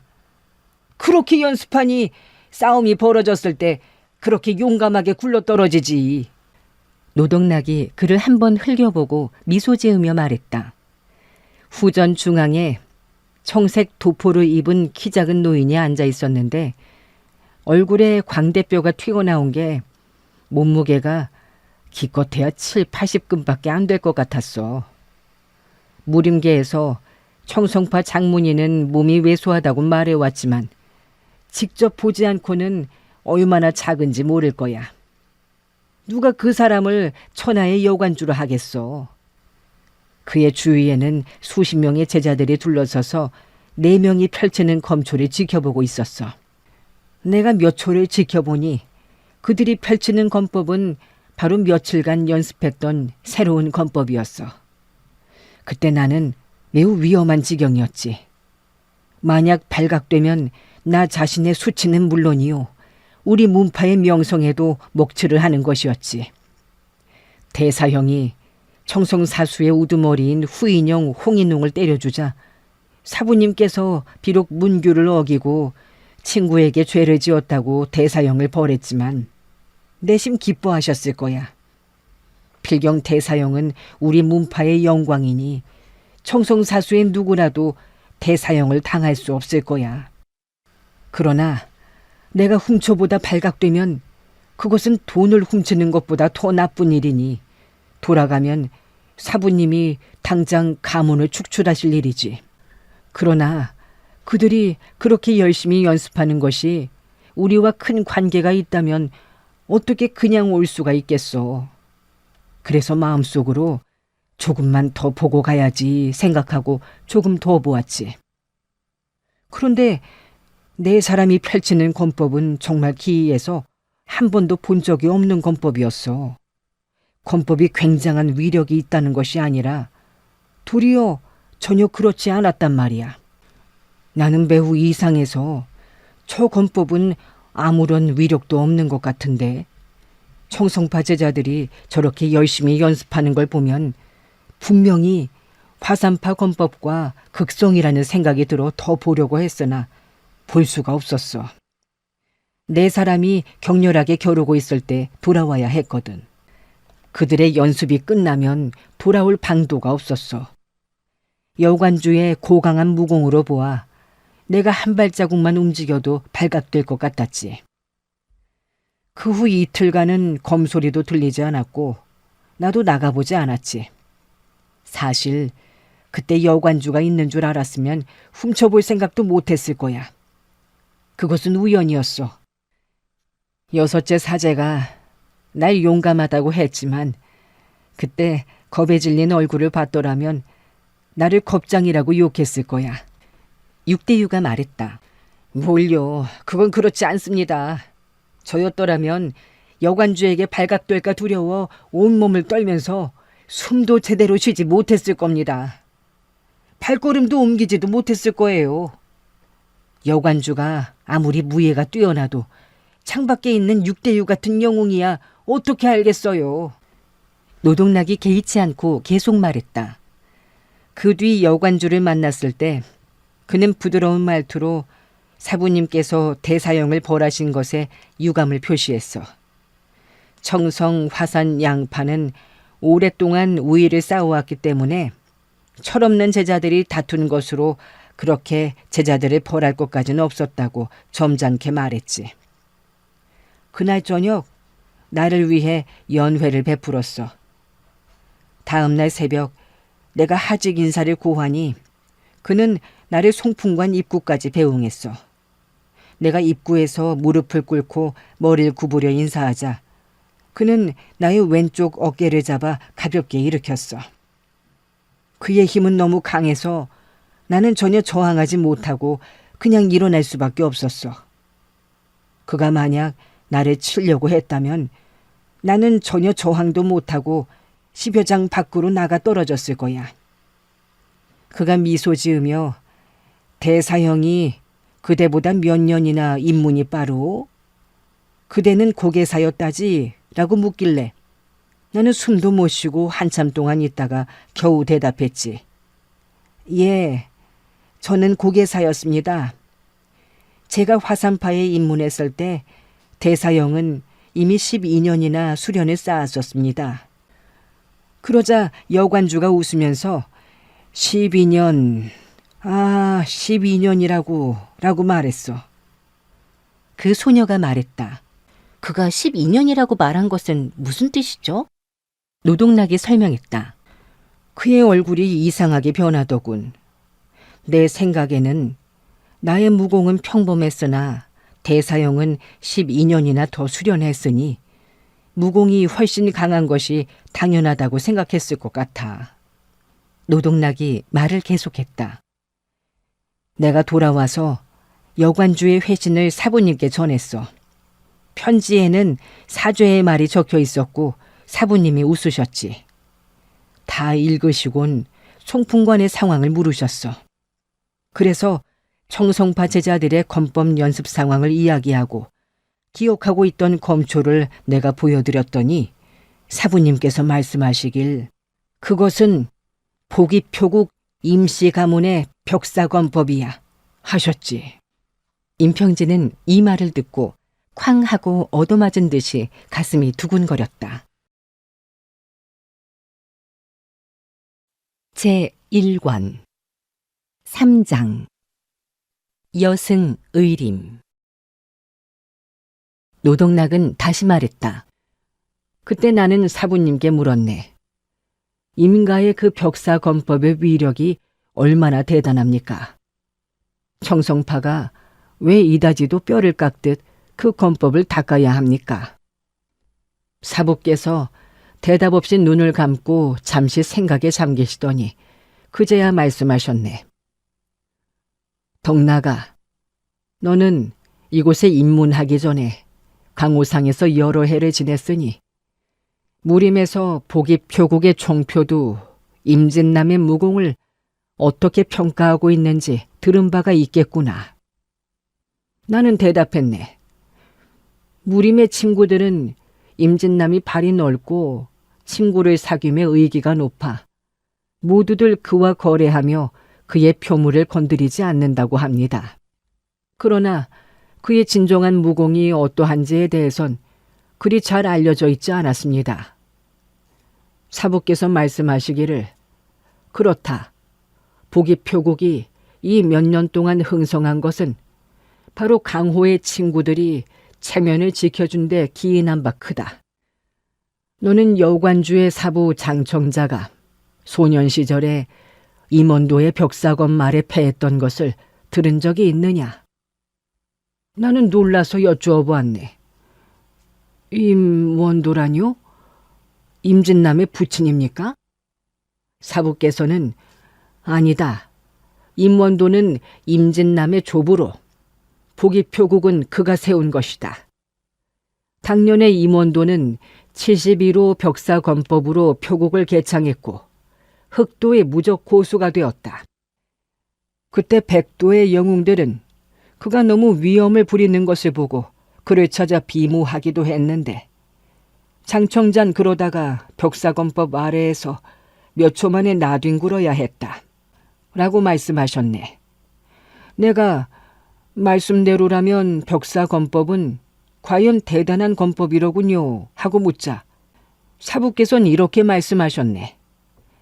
장청자의 패배 사실은 쌍방이 모두 입을 굳게 다물었기에 무림도상에서는 아무도 알지 못했다.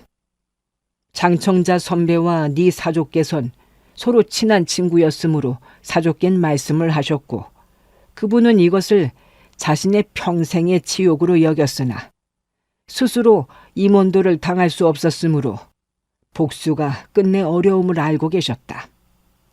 네 사족께선 일찍이 장청자 선배와 벽사건법의 파해법을 파헤치고자 애쓰셨으나 이 72로 벽사건법은 보기엔 평범해 특이한 점이 없어 보이나 그 속에 무수한 오묘함이 있어 창졸간의 변화함이 신속하기 이를 바 없었다.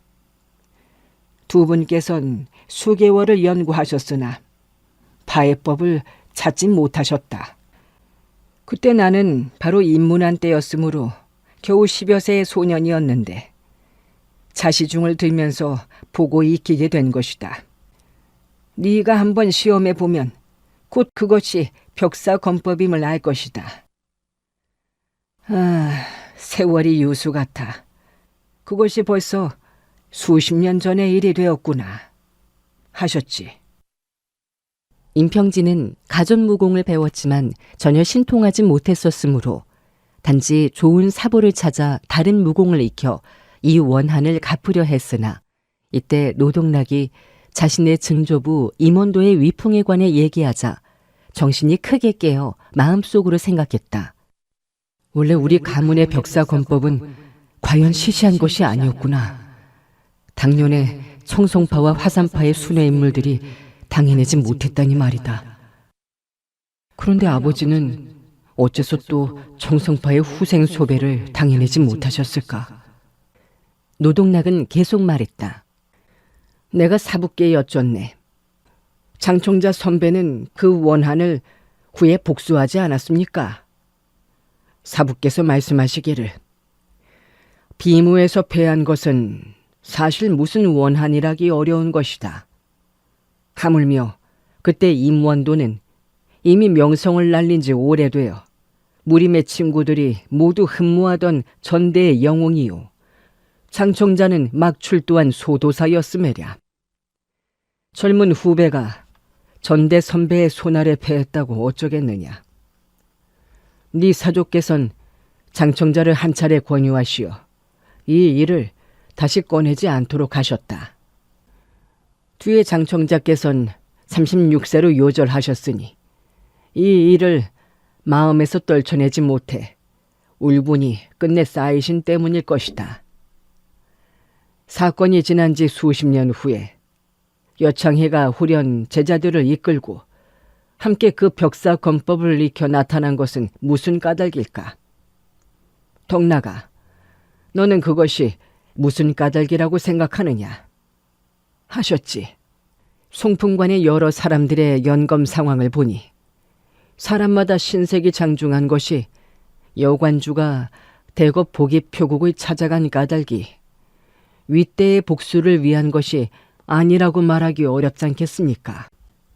사부께서는 고개를 끄덕이시며 나도 역시 그렇게 생각한다. 장청자는 마음이 협소하고 자부심 또한 높아서 임원도의 검 아래 패한 사실이 필시 그에게 못내 감정을 갖게 해 임종시에 여창해에게 어떤 유명을 남기게 되었을 것이다. 임원도가 장청자보다 먼저 죽었으므로 여창해는 선사의 복수를 하기 위해 임원도의 아들 임중응을 찾을 수밖에 없었으나 어떻게 해야 좋을지 모르다가 오늘에 이르러서야 비로소 손을 쓴 것이다.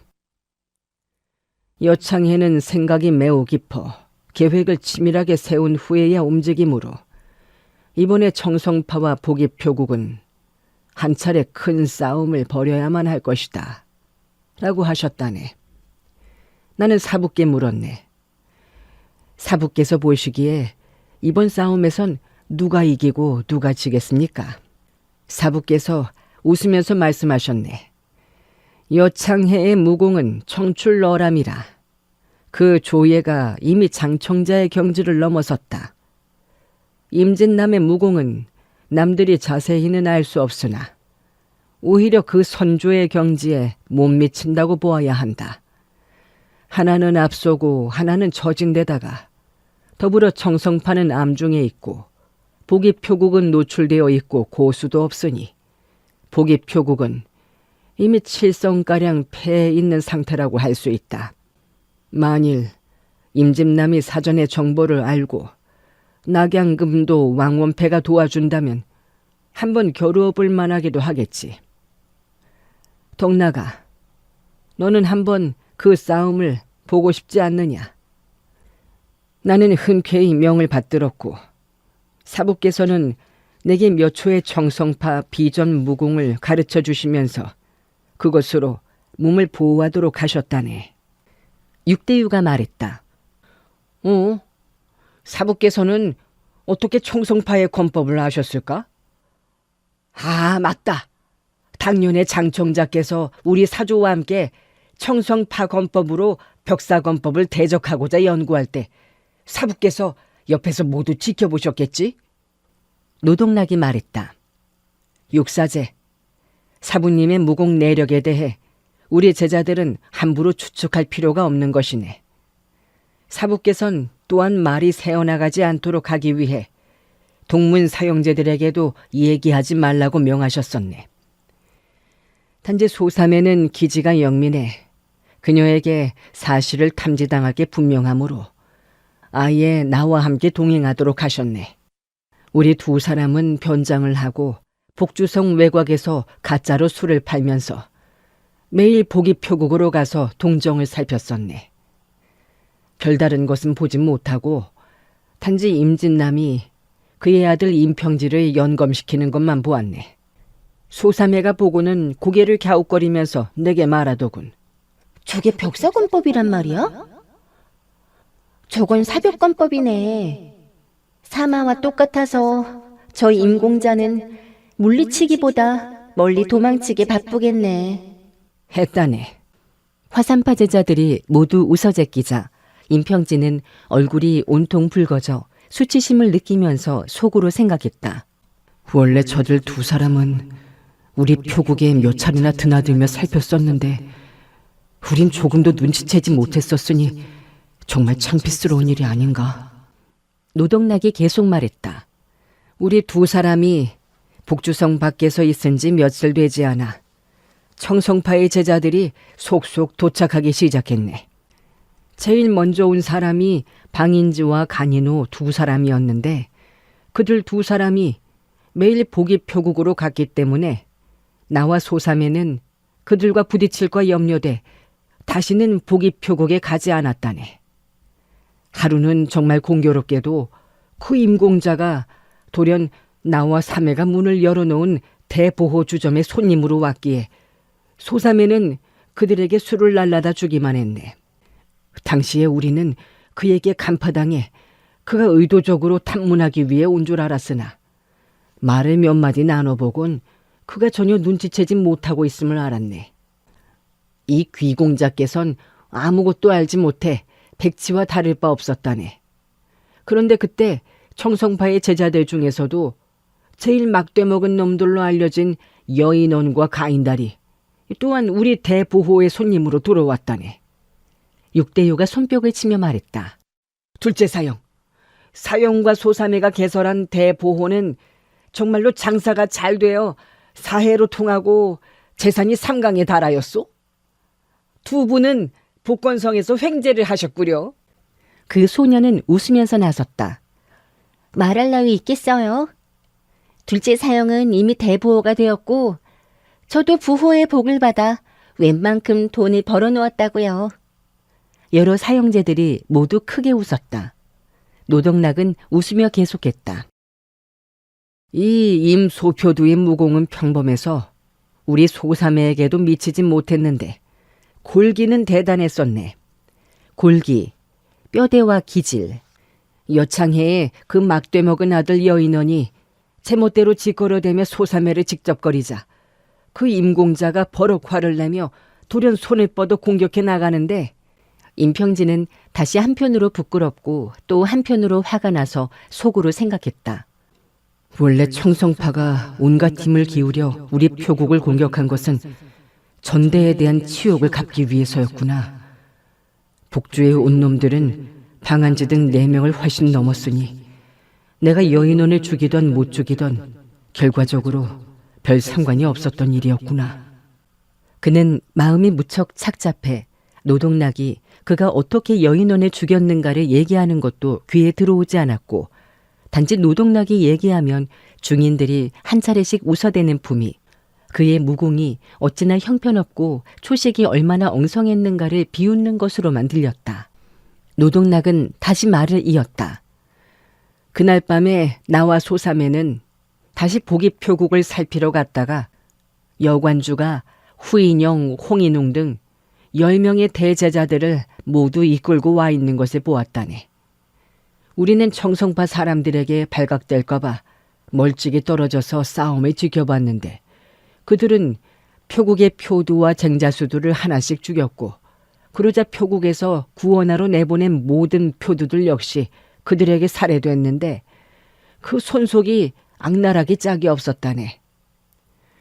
그때 내가 생각하기론 청성파의 장청자가 임원도와 비검하다가 패했으니 여관주가 그 복수를 하려 한다면 인집남 부자와 비검을 해서 그들을 이겨버리면 될 것을 하필 이처럼 독수를 쓸 필요가 있단 말인가 하고 의아하게 생각했다네. 이것은 바로 여인원에 대한 복수였네. 그러나 그들은 임진남 부부와 임평지 3사람을 죽이지 않고 표국을 떠나게 핍박하기만 했네. 임가 3사람과 표국의 사람들이 표국을 나서자 여관주는 표국으로 들어가 한껏 거드름을 피우면서 대청 중앙의 태사의에 앉았는데 그것은 바로 보기표국이 청성파에게 점령되었다는 표시였다네. 육대유가 다시 끼어들었다. 그 청성파가 보기표국을 접수해서 표국을 열면 여창에는 총표두가 되겠네. 사람들이 모두 하하하 한바탕 웃었다. 임가 3사람은 변장을 했으나 청성파에선 이미 이것을 알고 방인지, 간인호, 가인달 3사람이 그들을 잡으러 나섰네. 소사매가 싸움의 현장에서 떠나자고 해서 우리 2사람은 방인지들의 뒤를 쫓아가게 되었지. 복주성의 남쪽 산에서 식사를 하던 중 방인지, 가인달, 간인호 3사람이 나타나자 임간의 3사람은 모두 붙잡히게 되었다네. 그런데 소사매가 이렇게 말하더군. 임공자가 여인원을 죽인 것은 나 때문이니 우리는 그를 구하지 않을 수 없잖아요. 나는 극구 만류하면서 우리가 손을 쓰면 필시 청성 화산 양파의 화기를 상하게 할 것인데다 하물며 여관주가 복주에 있는데 우리 2사람이 소란에 피운다는 것은 말도 안 되는 일이라고 했다네. 육대유가 목구멍이 근질거려서 참지 못하고 끼어든다. 둘째 사형은 오랜 연륜으로 일을 처리하는데 자연 신중하신 분이 어찌 소사매의 흥취를 막지 못하셨습니까? 소사매의 흥취가 한번 발동하면 이 사형은 그녀의 흥분을 가라앉혀줘야 하네만 그것이 잘 되지 않았네. 곧바로 소사매가 먼저 중간에 뛰어들어 가인달의 머리를 쳐서 피가 흐르게 하자 그가 우악 하고 크게 부르짖으며 동료들에 불렀는데 어쨌든 소사매는 그 임공자를 구출해서 도망치게 해버렸다네. 육대유는 박수를 치면서 감탄했다. 철묘하다 철묘해. 나는 알죠. 소사매가 임가 애송이를 구하기 위해서 한 짓이 아니라는 걸. 그녀의 심중엔 다른 뜻이 있었지. 좋아. 아주 좋아. 그 소녀가 물었다. 내게 다른 뜻이 있었다고요? 사형은 또 헛소리하는 버릇이 도졌군요. 내가 순전히 청성파 때문에 사붓게 곤장을 맞았을 때 소삼의 심중이 얼마나 쓰라렸겠나. 그 때문에 청성파 사람을 혼내준 것이니 곧 나를 위해 복수를 한 것이 아닌가. 매우 감사하고 있다네. 육대유는 일어나서 그 소녀를 향해 깊이 예를 취했다. 그 소녀는 생긋 한 번 웃고는 마주 예를 취한 후 웃으면서 말했다. 여섯째 원숭이 사형께선 너무 예의를 차릴 필요 없어요. 손에 주산을 든 사람이 웃으며 말했다.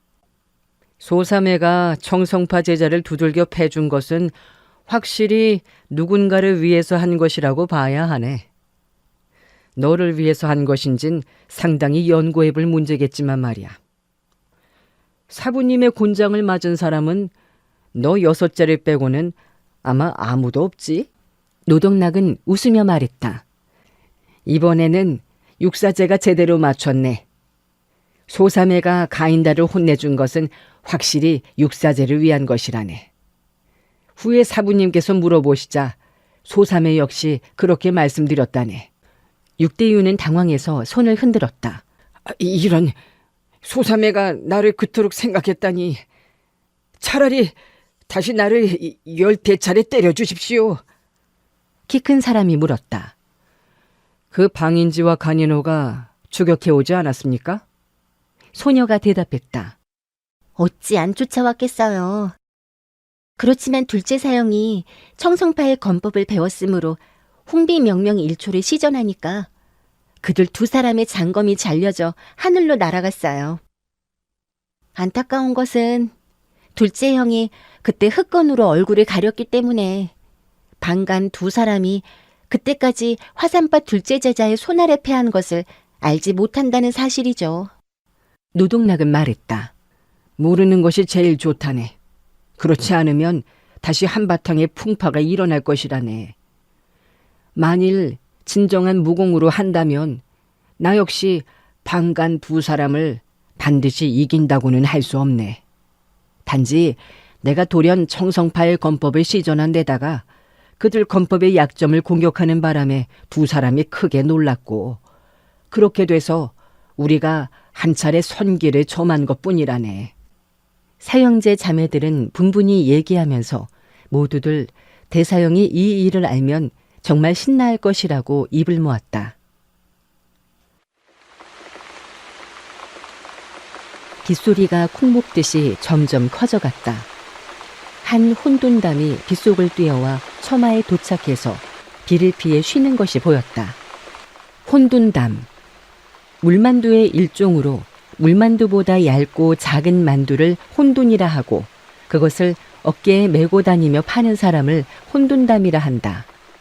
혼돈을 파는 늙은이는 딱딱딱 주편을 치고 있었는데 모자까지 물기에 젖어 있었다. 화산파 제자들은 아까부터 배가 고팠던 참에 혼돈담을 보자 모두 희색이 만면해졌다.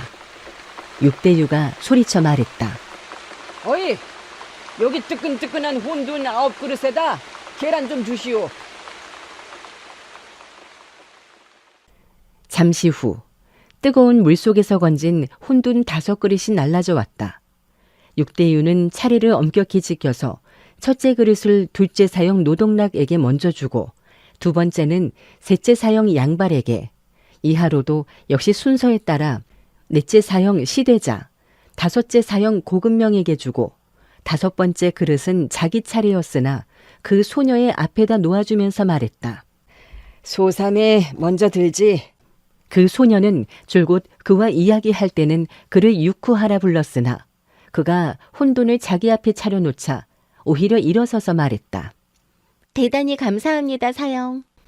임평진은 곁에서 훔쳐보면서 속으로 그들 사문의 법규가 매우 엄하여 평시에는 비록 웃고 놀리고 떠들지만 결코 장유의 도리를 저버리지 않는구나 하고 생각했다. 노동락 등은 모두 먹기 시작했으나 그 소녀는 육대유와 남은 사형들에게 모두 혼돈이 놓여질 때까지 기다린 후에야 비로소 먹기 시작했다. 양발이 물었다. 둘째 사형, 방금 전에 여관주가 보기표국을 점령했다 하셨는데 그 후에는 어찌 되었습니까? 소삼에는 임소표들을 구출한 후 본래 암중에 방인지들의 틈을 엿봐서 기회에 따라 다시 임진남 부부를 구출하려 했었네. 그래서 내가 소삼에에게 권유했었네. 여인원이 그날 너에게 무례히 군 것을 임소표도가 분명히 출수에 도와줬고 너는 그의 정리에 감사해서 그의 생명을 구했으니 그만하면 보답으로 족한 것이 아니냐 하면서 말이네. 청성파와 북의 표국은 전대에 맺어 내려온 원한인데 우리가 왜 그 사이에 끼어든단 말이냐고. 그러자 소삼에도 수긍했네.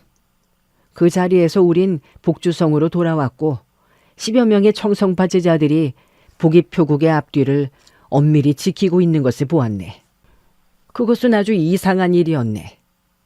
표국 내의 사람들은 이미 흩어졌고 임진남 부부마저 도망쳐 버렸는데 청성파가 또 무엇을 두려워하는 것일까? 나와 소삼에는 그 속사정이야 알 수가 없었지만 호기심이 발동해 가서 살펴보려 했다네. 우리는 청성파 제자들이 이처럼 철통같이 지킴으로 밤에 들어가는 것은 어렵다고 생각해서 저녁 때에 그들이 식사를 하려고 교대하는 때를 기다려 재빨리 채원으로 숨어들었다네. 채원, 야채를 심은 밭. 표국에 들어서니 수많은 청성파 제자들이 도처를 뒤지고 다니면서 이곳저곳을 수색하는 봄이 포기 표국을 발끝에서 머리끝까지 완전히 한 차례 뒤집어 놓는 듯했네. 표국 안에는 가져가지 못할 만큼 많은 금은 재화가 적잖이 있었으나 그들은 그것들을 발견하고도 한편에 치워놓곤 결코 중요하게 여기지 않았다네. 나는 그때 생각해 보았다네. 그들이 여기에서 찾는 가장 중요한 것이 과연 무엇일까? 3, 4명의 사제들이 일제히 소리쳤다. 벽사권법의 권보. 그렇다네. 나와 소삼에도 그렇게 생각했네. 그렇게 본다면 그들이 북이표국을 점령한 후 무척 열심히 뒤져댄 것이 이해가 가게 되네. 그들이 바쁘게 땀만 흘리는 것을 보면 헛수고만 한 것도 분명했고. 육대유가 물었다. 나중에 그들은 찾아냈을까요? 나와 소삼에는 끝까지 지켜보려 했으나 청성파 제자들이 사방 곳곳을 뒤지는데 심지어는 뒷간까지 빼놓지 않았기에 숨을 곳이 없어 먼저 빠져나오고 말았다네. 다섯째 제자 고금명이 물었다. 둘째 사용, 이번에 여창에까지 친히 나선 것은 일을 너무 크게 벌린 것이 아닙니까? 노덕락이 대답했다. 여관주의 사부는 일찍이 임원도의 벽사권법 아래 패했는데 도대체 임진남은 그의 자손답지 않았지만 가문의 내력이 있는 고로 남들은 그 허실을 알 수는 없는 것이네. 여관주가 만일 몇 명의 제자를 보내 이 일을 하려 했다면 일을 크게 만들지 않을 수 없었겠지만 그가 친히 나서 또 그 전에 제자들의 연검을 독려했으니 준비를 다 갖춘 후에 시작한 셈이라 작은 일을 크게 벌려놓았다고 할 수는 없을 것일세. 그러나 내가 보기엔 이번에 그가 복주에 온 것은 복수는 오히려 둘째 문제이고 주 목적은 그 건보에 있었다고 생각되네. 넷째 제자 시대자가 말했다. 둘째 사용, 사형께서 송풍관에서 그들이 모두 벽사권법을 연마하고 있는 것을 보셨고 그 권법은 그들이 이미 시전할 수 있는데 무엇 때문에 다시 그 권법의 건보를 찾겠습니까? 다른 어떤 것을 찾는 것이 아닐까요? 노동락은 고개를 흔들었다. 그렇지 않네. 여관주와 같은 고인에겐 무공 비결 외에 그토록 힘들게 얻어내야 할 그 무엇이 세상에 없는 법일세. 뒤에 강서 옥산에서 나와 소삼에는 그들을 다시 한 차례 보았었네. 여관주가 절강, 광동 등 각지에 보낸 제자들에게 그 물건을 찾아냈느냐고 묻는 걸 들었는데 신색이 초조한 것으로 보아 아무도 찾아내지 못한 듯 싶었네. 시대자는 그래도 이해하지 못해 머리를 극적이며 물었다. 그들은 이미 그 권법을 알고 있으면서 권보는 찾아서 무엇에 쓰려 할까? 그 참 이상하다, 이상해. 넷째는 생각해보게. 임원도가 당년에 장청자를 패배시켰으니 권법이 극히 고명했던 것은 분명한 일이네. 그러나 장청자가 당시의 마음속에 기억해두고 전해준 벽사권법은 과연 평평무기했으나 여관주가 이번에 친히 본 임시부자의 무공은 형편없었네. 이 안에는 틀림없이 어떤 상충되지 않는 점이 있다네. 시대자가 물었다. 무슨 맞지 않는 점입니까? 그것은 자연히 임가의 벽사권법 중에는 달리 하나의 검결이 있는데 권법 초식은 비슷하나 위력은 훨씬 극강한 것으로 이 검결을 임진남은 익히지 못했다는 결론이네. 시대자는 잠시 생각하더니 머리를 끄덕이며 말했다. 아하, 그렇군요. 그렇지만 권법 구결은 모두 사부가 친히 구전하는 것입니다. 임원도는 죽은 지 수십 년이 지났으니 그에 관해 찾아낸들 뼈다귀만 나올 뿐 아무 소용없을 텐데요. 본파의 검결은 구전되는 것으로 문자를 남기지 않으나 다른 여러 가문과 각 파의 무공도 꼭 이와 같지는 않다네. 시대자가 또 물었다. 둘째 사용, 저는 아직도 잘 모르겠소이다. 만일 그 전이었다면 그들이 벽사권법의 비결을 찾는 것이 마땅하죠. 지피지기면 백전백승이라. 벽사권법을 이겨내려면 그 안에 숨은 비결을 찾아내야 하는 것이니까요. 하지만 지금 청성파는 임진남 부부도 모두 잡아버리고 포기표국은 총국에서 분국까지 모두 그들에게 장악된 상태니 또 무슨 복수할 건덕지가 남았소이까? 벽사권법 중에 정말로 비결이 있다고 한들 그들이 그것을 찾아내서 도대체 무엇을 하려는 것일까요? 노동락이 물었다. 사제, 청성파의 무공이 우리 오악권파에 비해 어떻다고 생각하는가? 시대자는 대답했다. 잘은 모르겠소이다. 그러나 좀 미치지 못하는 게 아닐까요? 그렇다네. 아마 조금 못 미치는 듯하네. 자네가 생각하기에 여관주와 같이 호승심이 강한 자가 무림 중에서 이름을 떨치지 않으려면 몸을 드러내었겠는가? 만일 임가의 권법 중 확실히 다른 어떤 비결이 있다면 평평무기한 벽사권법의 위력을 엄청나게 만들 수 있을 것이고 그렇게 되면 그 비결을 청성파 권법 위에 합쳐 운용했을 땐 과연 어떠하겠는가? 시대자는 잠시 동안 가만히 있다가 손바닥으로 힘껏 탁자를 한번 내려치고는 벌떡 일어나 소리쳤다. 아, 이제는 알겠습니다. 원래 여창에는 청성권법을 강호상의 무적권법으로 만들려는 것이로군요. 이때 길가에서 발자국 소리가 들리면서 한 무리의 사람들이 오고 있었는데 걸음걸이가 가벼운 것으로 보아 무리미님이 분명했다. 사람들이 머리를 돌려 밖을 내다보니 10여 명이 폭우를 뚫고 급히 달려오는 것이 보였다. 그들은 모두 기름을 칠한 우위를 걸치고 있었는데 가까이 오자 한 무리의 비구니들임을 알 수 있었다. 무리의 앞에 선 늙은 여승은 키가 무척 큰 편이었는데 찻집 앞에 서더니 큰 소리로 외쳐댔다. 영호충! 썩 나오너라! 노동락 등은 그 늙은 여승을 한번 보자 즉시 그녀의 도호가 정일 항산 배구남주이며 항상파 장문인인 정한사태의 사매로서 항산파 중에 그 위명이 쟁쟁해 무림에서 누구나 그녀에겐 3분가량 예를 차려주는 것으로 알고 있었으므로 모두 일어서서 극히 공손히 궁신의 예를 올렸다. 사숙을 배웁니다. 정일사태는 여러 사람의 얼굴을 훑어나가면서 노한 음성으로 소리쳤다. 영호층은 어디에 숨었느냐? 썩 내 앞에 끌어오너라. 노 여승의 목소리는 남자보다도 한층 탁했다. 노덕락이 공손하게 대답했다.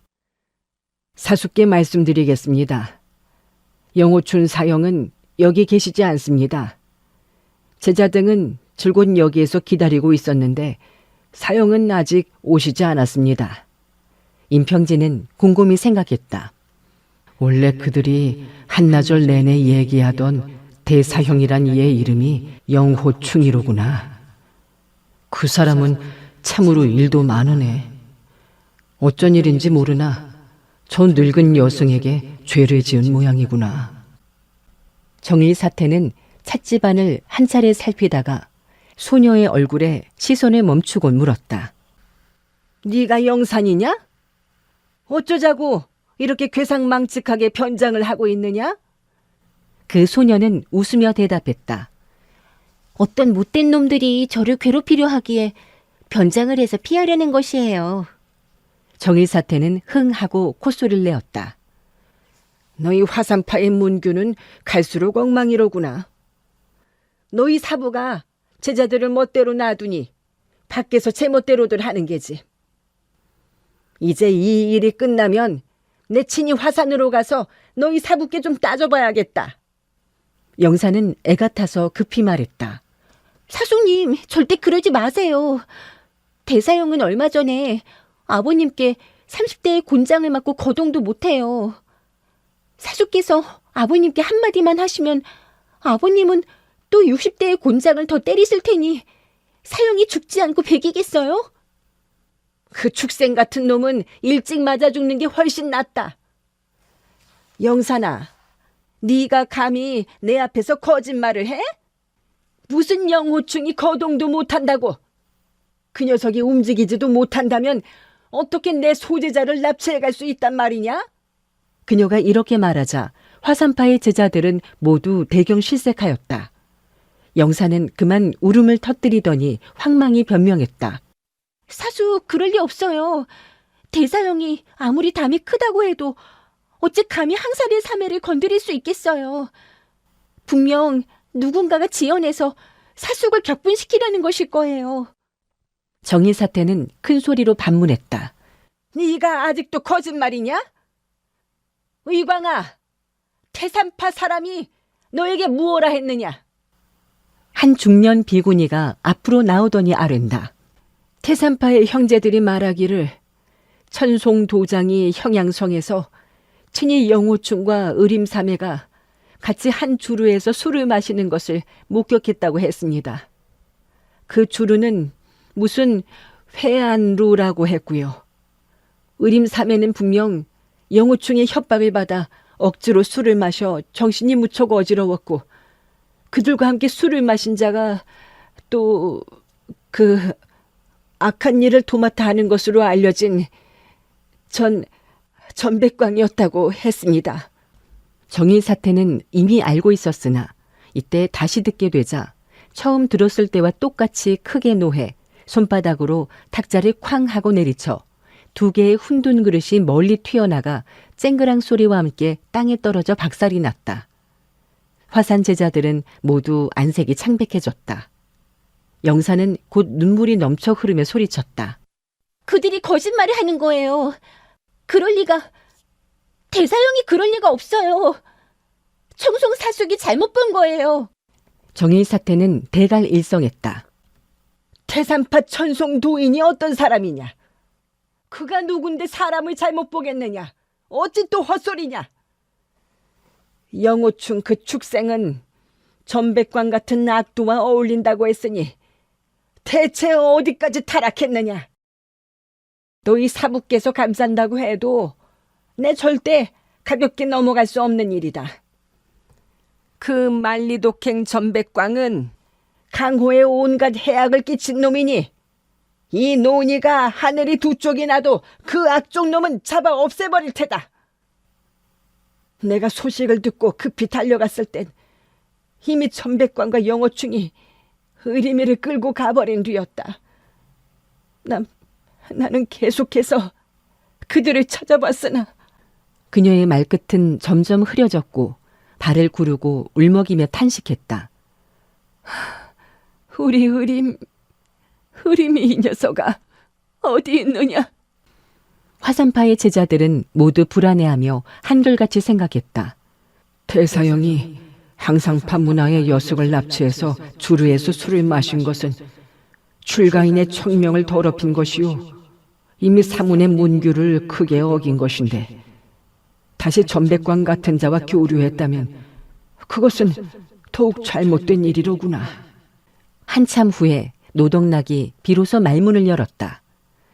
사숙, 영호충 사형과 전백광은 단지 우연히 만났던 것으로 전혀 교제가 없었을지도 모릅니다. 영호충 사형은 요 며칠 내내 대취하도록 마셔가지고 신지가 혼미했던 터이니 술 취한 사람이 한 일을 꼭 정일사태는 노회 소리쳤다. 술이 취해도 3분 정도는 정신이 있게 마련인데 다 큰 놈이, 게다가 화산의 대제자란 놈이 옳고 그른 것을 그다지도 모른단 말이냐? 예.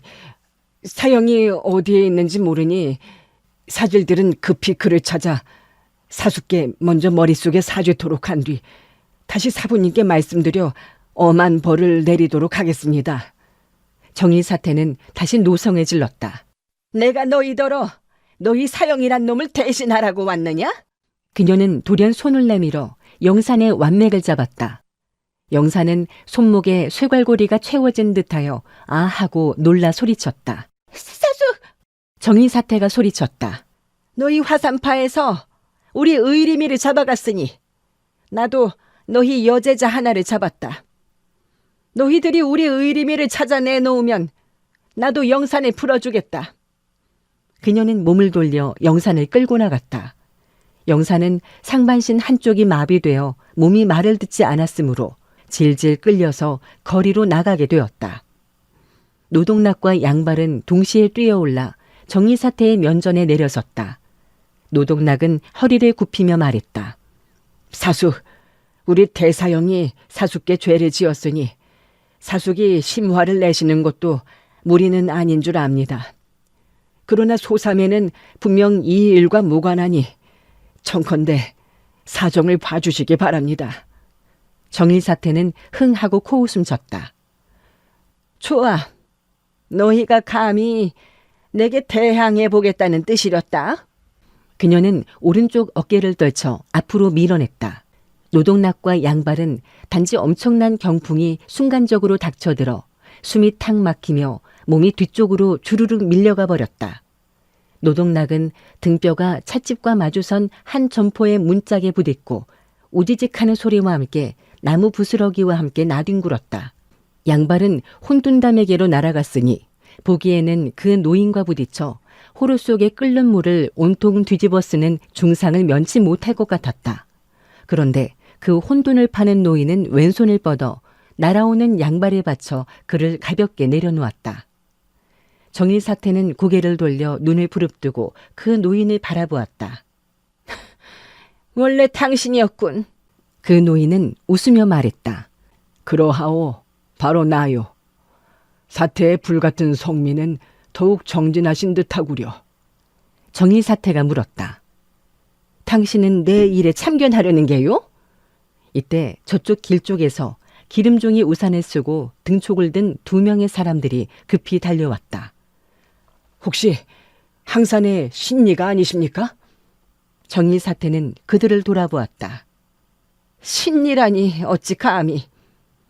그저 항산의 정일이요. 종가들께서 뉘신지. 그 2 사람은 급히 다가왔는데 그들이 들고 있는 등촉에는 모두 유부라는 붉은 글씨가 적혀 있었다. 앞선 사람이 공손히 말했다. 후배들은 사부님의 명을 받들어 정일사백과 여러 사매님들을 마중 나왔으니 함께 패처로 가시죠. 후배들이 불민해 신님께서 형산에 도착하셨다는 소식을 듣지 못해 성 밖에서 맞이하지 못하였으니 용서해 주시기 바랍니다. 그들은 궁신의 예를 취했다. 정일사태가 답했다. 과분한 예를 거두시오. 2 분은 유삼야의 고제자이신가? 그러하옵니다. 후배는 향대년이라 하고 이쪽은 제사제 미위의옵니다. 정일사태는 향미 두 사람의 예가 무척 공손한 것을 보고 말했다. 좋소. 우리는 유부로 가서 유삼야를 배방하겠네. 향대녀는 양발 등의 사람들을 향해 물었다.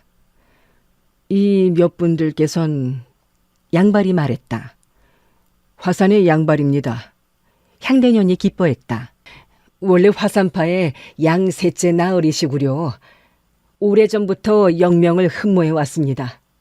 여러분께서도 폐사로 함께 가시죠. 저희 사부께선 강로의 영웅들을 모두 영접하라 분부하셨는데 손님들이 너무 많아 황망하게 그지없어서 죄를 지었소이다. 청컨대 함께 가시죠. 노동락이 걸어 나왔다. 우리들은 본래 대사형과 만난 후에 함께 유삼숙께 할애드리려고 했습니다. 향대년이 대답했다. 아, 혹여 노 둘째 나으리가 아니신지요? 저희 사부님께서는 늘 화산파 악사백께서는 문화의 여러 영웅들을 두고 계신데 그 중에서도 영호충 대사형이 가장 걸출하다 하셨습니다. 영호 대사형께서 아직 도착하지 않으셨으니 여러분께서 먼저 가셔도 마찬가지 아니겠소이까? 노동락이 속으로 생각했다. 소삼애가 정일사숙에게 잡혀 있는데 그 기세로 보니 놓아주지 않을 것 같다. 그러니 우리도 그녀와 같이 갈 수밖에. 그럼 폐를 끼치겠습니다. 향대년이 답했다. 여러분께서 어려운 걸음을 하셔서 형산에 오신 것은 저희들 얼굴에 금치를 해준 것이 아니겠습니까? 어찌 이리 예를 차리십니까? 자자, 가십시다. 정일사태는 혼돈을 파는 노인을 가리키며 물었다. 저 사람도 초청하려는가? 향대녀는 그 노인을 한 차례 찬찬히 보고는 화다닥 놀라며 급히 허리를 굽혔다. 멀리 안탕산의 한노 선배님께서 오셨군요. 저희들이 참으로 결례했습니다. 자자, 한노 선배님, 폐사로 모시겠습니다. 그는 이 혼돈을 파는 노인이 바로 전남 안탕산의 고수 하삼칠임을 알아차린 것이다. 이 사람은 어려서부터 혼돈을 팔아 생계를 이었는데 무공을 성취한 후에도 여전히 혼돈담으로 강호를 유랑하였으므로 혼돈담이란 곧 그의 표기를 할 수 있었다. 그는 비록 일신의 무공을 지녔으되 성품이 담백해 작은 장사로 생활을 꾸려가므로 무리민들은 모두 그를 존경했다. 천하의 시정에서 혼돈을 파는 하씨가 1000만 명이 있다 해도 무림의 고수는 이 하삼칠밖에 없었다. 하삼칠은 하하하 웃으며 말했다. 폐를 끼치겠네. 그는 곧 탁자 위에 혼돈 그릇을 정리했다. 노동락은 말했다. 후배들이 눈이 있어도 태산을 알지 못했으니 선배께서는 용서하십시오. 하삼칠은 웃으며 말했다. 괜찮네, 괜찮아. 자네들은 내 고객이니 곧 내 밥줄인 셈이라 뭐가 용서하고 말고가 있겠는가. 혼돈이 7그릇이면 한 그릇에 10문, 모두 70문일세. 하삼칠은 손을 내밀었다. 노동락은 난감해 이 선배가 농담을 하는 것인지 그렇지 않은지 알 수가 없었다. 정일사태가 말했다. 혼돈을 먹었으면 마땅히 돈을 내야지. 하삼칠의 혼돈에 공짜는 없네. 하삼칠은 웃으며 말했다. 그렇지. 작은 장사는 현은이니 친한 친구라도 외상은 없네. 현은, 중국은 은본위제, 곧 현금. 노동락은 예하면서 감히 많이 주지도 못하고 70문의 동전을 세워서 두 손으로 지극히 공손하게 드렸다. 하삼칠은 받아서 챙겨놓고 몸을 돌려 정일사태에게 손을 내밀고 말했다. 당신은 내 혼돈 그릇 2개를 깨부수고 2개의 호루를 망가뜨렸으니 모두 14문 배상하오. 정일사태는 한 차례 웃으며 말했다. 이 늙은 귀신아, 출가인에게까지 바가지 씌우려는구나. 의광아, 그에게 14문을 갚아라. 의광은 돈을 세어 역시 두 손으로 받쳐 올렸다. 하삼칠은 이어서 혼돈 바구니를 들쳐매곤 짧게 말했다. 가세. 향대녀는 찻집 주인에게 명했다. 여기 찻값은 모두 계산해서 유삼이 앞으로 달아놓으시오. 향대녀는 가져온 우산을 여러 사람들에게 나눠주고 앞장을 섰다. 정일사태는 화산파 소녀 영산과 하삼칠과 함께 어깨를 나란히 하고 걸어갔다. 항산파와 화산파의 제자들은 그 뒤를 따랐다. 임평진은 속으로 생각했다. 멀리서 따라가다가 혹시 섞여서 유정풍의 집안으로 들어갈 수 있나 봐야겠다. 그는 여러 사람들이 길모퉁이를 도는 것을 보고 곧 몸을 일으켜 빗줄기를 피해 처마 밑으로 해서 따라갔다. 세 차례 큰 길을 지나자 왼쪽에 하나의 커다란 저택이 보였는데 문 앞에는 4개의 큰 등촉이 걸려 있고 10여 명이 손에 등불을 들고 어떤 이는 우산을 받친 채 손님을 맞기에 바빴다. 정일사태, 하삼칠 등이 들어간 후 다시 많은 빈객들이 길 양쪽에서 몰려들었다. 임평진은 담대하게 문 앞으로 걸어갔다. 이때 강호 호객들이 유문 제자들의 영접을 받아 안으로 들어서고 있었는데 임평진은 한마디도 없이 그들을 따라 들어섰다. 손님을 맞이하는 사람은 임평지도 웃으며 맞이했다. 대청을 들어서니 시끌벅적한 소리가 들리는 가운데 200여 명이 여러 곳에 앉아 서로 담소를 나누고 있었다. 임평진은 마음속으로 생각했다. 여기에 이리도 사람이 많으니 누구도 날 눈여겨보지 않을 것이다. 청성파의 그 악도를 찾아내면 우리 부모님이 어디 계신지 알 수 있을지도 모른다. 그가 대청 구석 쪽에 작은 탁자에 앉으니 곧 차와 국수, 뜨거운 물수건이 날라져 왔다. 그가 눈을 크게 뜨고 살펴보니 항산파의 여승들이 좌측에 한 탁자를 차지했고 화산파 제자들이 그 옆에 한 탁자에 앉아 있는데 그 영산이라는 소녀도 함께 있는 것을 보니 정일사태가 이미 그녀를 풀어준 것 같았다. 그러나 정일사태와 하삼칠은 그곳에 없었다. 임평재는 한 탁자 한 탁자를 살펴나가다가 돌연 마음이 크게 놀라고 가슴에 피가 끓어올랐다. 방인지 간인호 2사람과 한 무리의 사람들이 2개의 탁자에 모여 있었는데 모두들 청성파 제자인 것 같았다. 임평진은 한편으로 가슴속에 울화가 치밀었고 부모가 이미 독수를 당했을까 염려스러워 그들 근처로 가서 이야기를 엿들을까 생각했으나 여기까지는 어떻게 잘 섞여 들어왔는데 경거망동으로 그들에게 발각된다면 지금까지의 모든 공이 수포로 돌아갈 뿐 아니라 살신지화를 초래할 수도 있어서 생각을 바꾸고 그냥 앉아 있었다. 이때 돌연 문 앞에 한 차례 소동이 일어나고 몇 명의 청의를 입은 사내들이 2개의 나무판을 메고 총총히 들어왔다. 나무판 위에는 2사람이 누워있고 몸 위로 하얀 헝겊을 덮어 씌웠는데 헝겊은 온통 선혈에 젖어 있었다. 대청의 사람들이 모두 가까이 몰려들었다. 어떤 사람이 외치는 소리가 들렸다. 태산파 사람이다.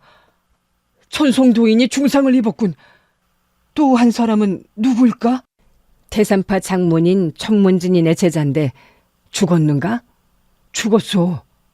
한 칼에 가슴에서 등까지 찔렸으니 어찌 살 수 있겠소. 소란 속에 2개의 나무 판자는 후청으로 실려갔고 많은 사람들이 그 뒤를 따라갔다. 대청에서 사람들은 분분히 말을 나누었다. 천송도인은 태산파의 실력자인데 누가 감히 그를 베어 중상을 입혔을까? 천송도인을 상하게 할 정도라면 그보다 더한 고수일 터인데 대체 누구일까? 대청의 여러 사람들이 의논이 분분한 가운데 향대년이 총총히 나와서 화산파 제자들이 앉아있는 곳으로 와서는 노동락을 향해 말했다. 노형, 사부께서 부르십니다. 노동락은 일어나서 그를 따라 내실로 향해 가는데 긴 회랑을 하나 돌자 곧 화청에 도달하게 되었다. 위에는 5개의 태사의가 나란히 놓여 있었는데 4개는 비어 있고 동쪽의 태사의에만 체격이 환칠한 홍안의 도인이 앉아 있었다. 노동락은 이 5개의 태사의가 오화권파의 5 장문인을 위해 준비된 것으로 숭산, 화산, 형산, 항산의 4건파 장문인은 모두 오지 않았고 저 홍안의 도인이 바로 태산파의 장문인 천문도인임을 알 수 있었다.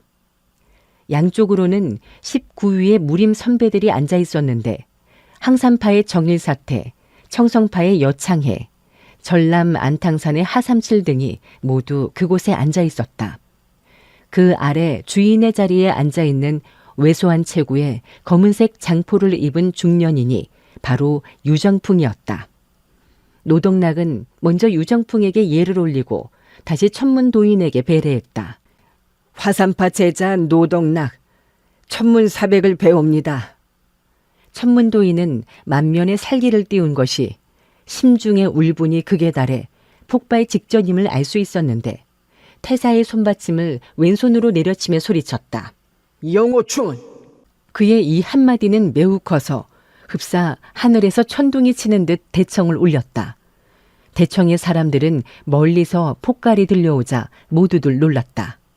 소녀 영사는 놀라 울먹였다. 셋째 사형, 그들이 또 대사형을 찾아요. 양발은 고개를 끄덕이며 잠시 말없이 있다가 낮은 소리로 말했다. 모두들 진정하게. 이곳에는 많은 영웅들이 각처에서 모여 있으니 우리 화산파를 가볍게 여기지 않도록 우리 모두 신중하게 행동해야 하네. 임평진은 속으로 생각했다. 저들도 또 영호충을 찾는구나. 이 영호충이란 사람은 사건을 만들어 놓은 게 적지 않구나. 노덕락은 천문도인의 이 노기가 쌓인 대갈 일성이 귀를 윙윙하고 울려 잠시 땅에 꿇어앉았다가 겨우 몸을 일으켜 말했다. 400개 아래입니다. 영호 대사형과 후배는 함께 오다가 형양에서 헤어지면서 형산성에서 만나 같이 유사숙께 하례를 드리기로 했습니다. 그는 아직 오지 않았지만 내일은 반드시 오리라 생각합니다. 천문도인은 노기 충천에서 물었다. 그놈이 감히 여기를 와? 그놈이 감히? 그놈은 너희 화산파의 장문 제자이니 명문 정파의 인물이라고 할 수 있다.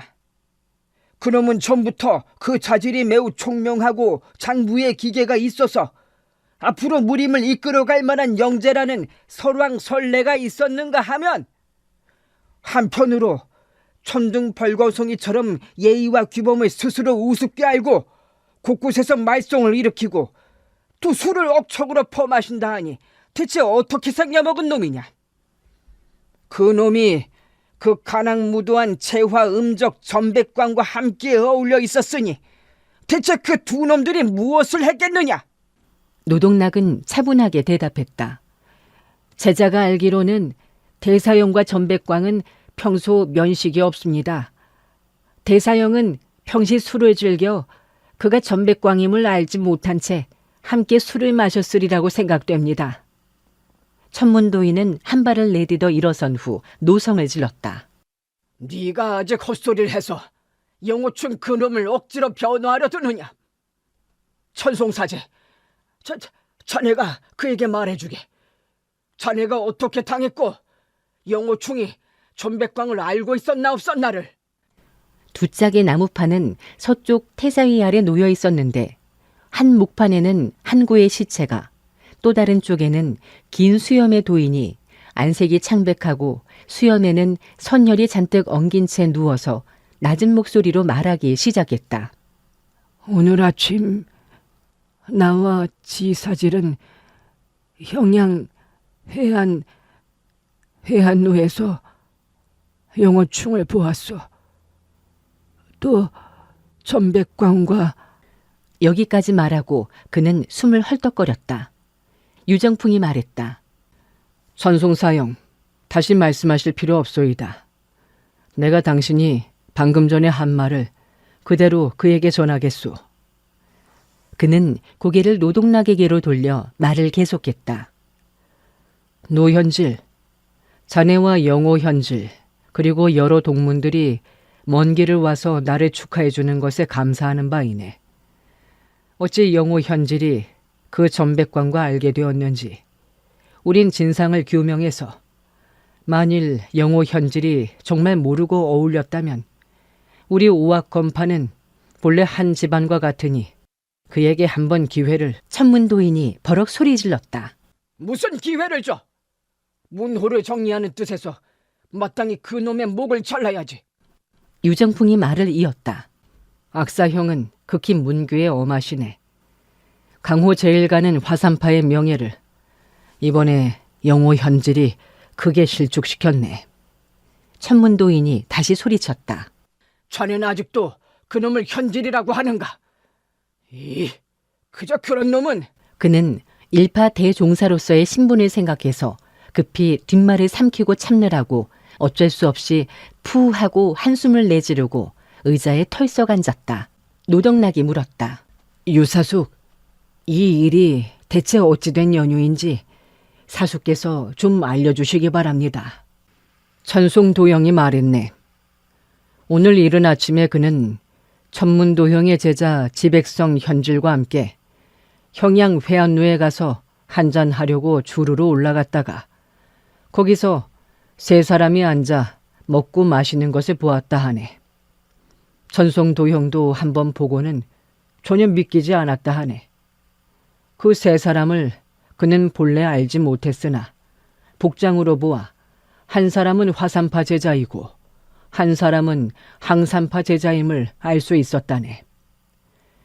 정일사태께서 의림사질이 납치돼 꼼짝달싹 못하고 있다고 했으니 포쩍 의심이 들었다 하네. 전백광은 30대의 남자로 도형은 역시 누구인지 몰랐으나 후에 영호 사질이 전형, 당신의 경공이 비록 독보천하한다 하지만 재수없이 화계운을 만난다면 경공이 2배 더 높다 해도 도망도 칠 수 없을 거요 하는 말을 듣고 그자의 성이 전이고 또 경공이 독보천하라 했으므로 틀림없이 만리독행 전백광임을 알았다 하네. 천송도형은 악을 원수같이 증오하는 사람으로 이 세 사람이 같은 닭자에서 함께 마시고 있는 것을 보고는 그만 속에서 불이 치밀었다네. 예, 그렇군요. 회안루에서 세 사람이 같이 술을 마시는데 한 사람은 악명 높은 음적이요, 한 사람은 출가한 소여승, 또 한 사람은 우리 화산파의 대제자라니 참으로 어울리지 않는 자리로구나. 유정풍이 계속해서 말했다. 그는 그 전백광이 뒤이어 말하는 것을 들었다네. 나 전백광은 혼자 오가면서 천하를 횡행하는데 어디 거리끼는 것이 있겠는가. 이 여승이야 우리가 기왕에 이렇게 만났으니 여기 데리고 자는 것이 차라리. 유정풍이 여기까지 말하자 노동락도 그를 한번 쳐다보고 다시 천송도인을 쳐다보면서 얼굴에 회의의 빛을 드러내었다. 유정풍은 잠시 뜸을 들이다가 말했다. 청송도형은 중상을 입어 이렇게 분명하게 말씀하시진 못해서 내 거기에 조금 보충하였네만 대체로 뜻은 비슷할 것일세. 천송도형 어떻소? 오라 맞았소. 유정풍이 말을 이었다. 당시 지현질은 참지 못하고 탁자를 치고 떠들었다네. 네가 전백광이라는 음적이냐? 무림의 모든 사람들이 너를 죽이길 원하는데 너는 오히려 여기서 부끄러움도 없이 망측한 소리를 떠들어대다니 하고 칼을 뽑았으나 힘이 미치지 못해 전백광에게 살해되었다네. 소년 영웅이 간인의 손아래 죽다니 참으로 아까운 일이었지. 천송도형이 이어서 그 악적과 수백합을 싸웠으나 한 차례 부주의로 결국 전백광의 칼에 가슴을 베이게 되셨는데 그 후 영호 사질은 오히려 전백광 그 음적과 함께 계속 술을 마시며 담수하니 우리 오악건파 결명의 의리를 저버리게 된 거지. 천송도형께서 여기까지 말씀하셨다네. 천문도인은 부르르 떨며 노성을 질렀다. 무슨 우악결명의 의리? 그따위 교훈은 아무짝에도 쓸데가 없어. 결국 분명한 것은 그 음정놈과 그는 얼굴이 붉어지고 긴 수염이 모두 뿌리째 곤두서는 듯했다. 이때 누군가 문 밖에서 말하는 소리가 들렸다. 사부님, 아뢰올 말씀이 있습니다. 천문도인은 제자의 목소리를 알아듣고 말했다. 들어와라. 또 무슨 일이냐? 한 30여 세 되어 보이는 연기발랄한 사내가 들어와서 먼저 유정풍에게 절을 하고 여러 선배들에게 예를 취한 후에 천문도인을 향해 보고했다. 사부님, 천백사수께서 소식을 전해 오셨습니다. 본문 제자들을 이끌고 형양에서 전백광 영호충 두 음적을 샅샅이 뒤져 찾아 나섰으나 아직까지 종적을 찾지 못했다 하옵니다. 노동락은 그가 대사형을 음적으로 취급하자 안색이 일변했으나 지금으로서는 뭐라고 나설 처지가 되진 못함을 알고 지그시 눈을 감았다. 태산파 제자가 계속 보고했다. 그러나 형양성 밖에서 한 구의 시체를 발견했는데 배에 장검이 꽂혀 있고 그 장검에는 영호충 음적의 표시가. 천문도인은 급히 물었다. 죽은 자가 누구냐?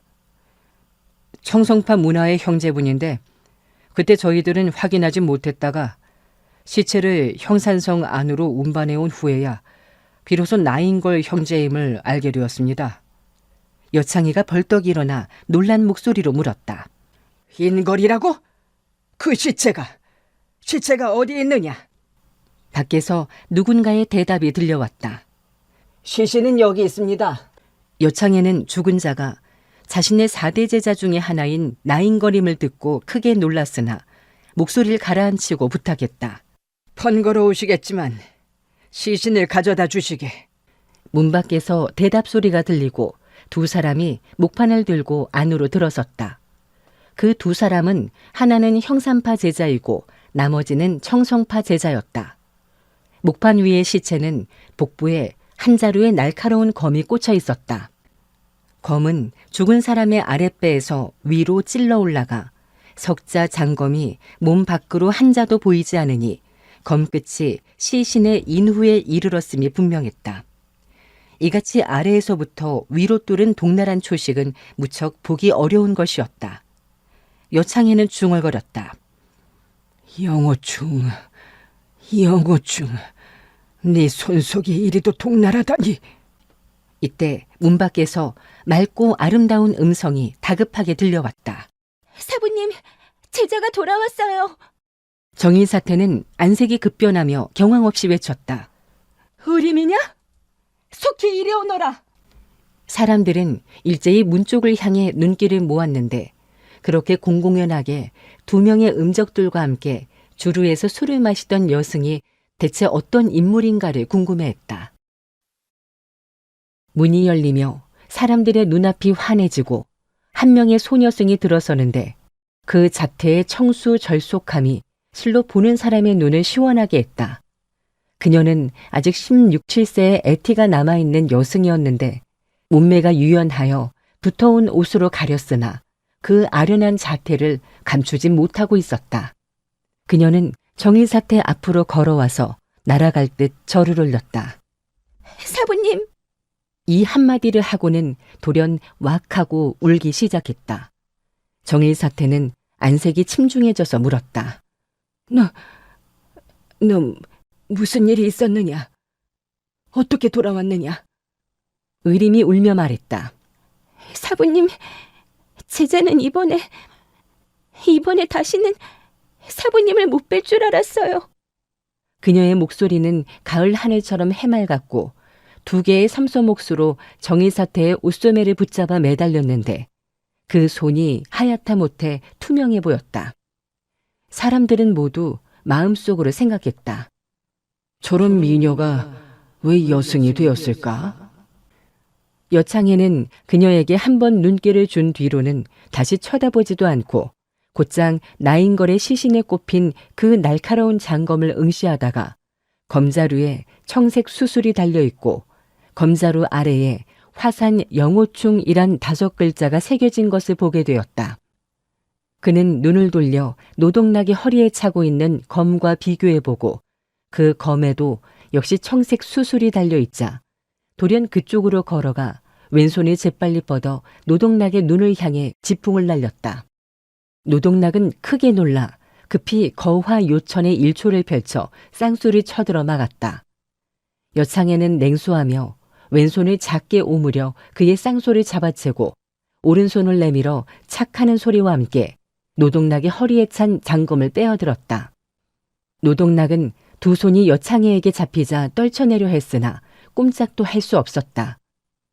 여창애는 그 장검의 검인을 보니 윗면에 화산 노동락이란 5글자가 새겨져 있는데 그 글자체가 완전히 똑같았다.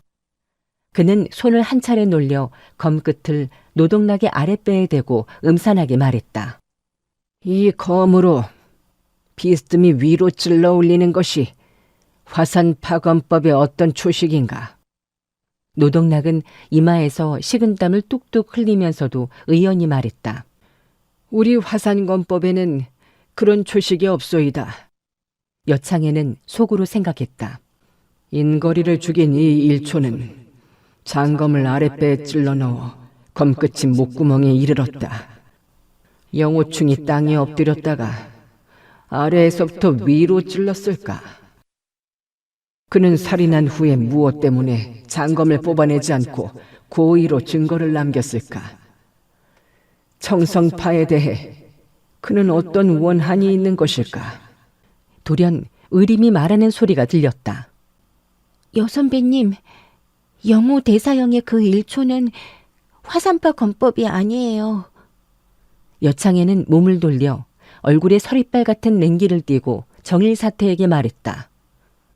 사태, 당신도 방금 당신 고제자의 말을 들었을 것이오. 그녀가 그 악종놈을 뭐라고 불렀소? 정일사태가 받아 말했다. 나는 귀가 없는 줄 아시오? 당신이 그런 걸 다 가르쳐주게?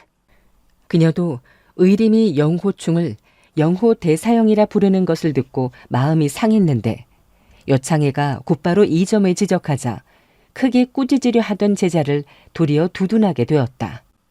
이 애는 입에서 나오는 대로 얘기했을 뿐인데 그것이 무슨 상관이요? 우리 오악검파는 결맹을 맺고 오파의 문화들은 모두 서로 사형사매라 부르는데 뭐가 그리 이상하단 말이요? 여창애는 낮게 웃으며 몸을 돌렸다. 결맹이라고? 좋소, 좋아. 순간 그는 단전에 힘을 모아 노동락을 향해 왼손을 떨쳤다. 펑 하는 소리와 함께 노동락은 줄 끊어진 연처럼 허공을 날아 벽에 세차게 부딪혔다. 네 이놈, 계속해서 내 주위를 염탐했던 것은 대체 무슨 마음이었느냐?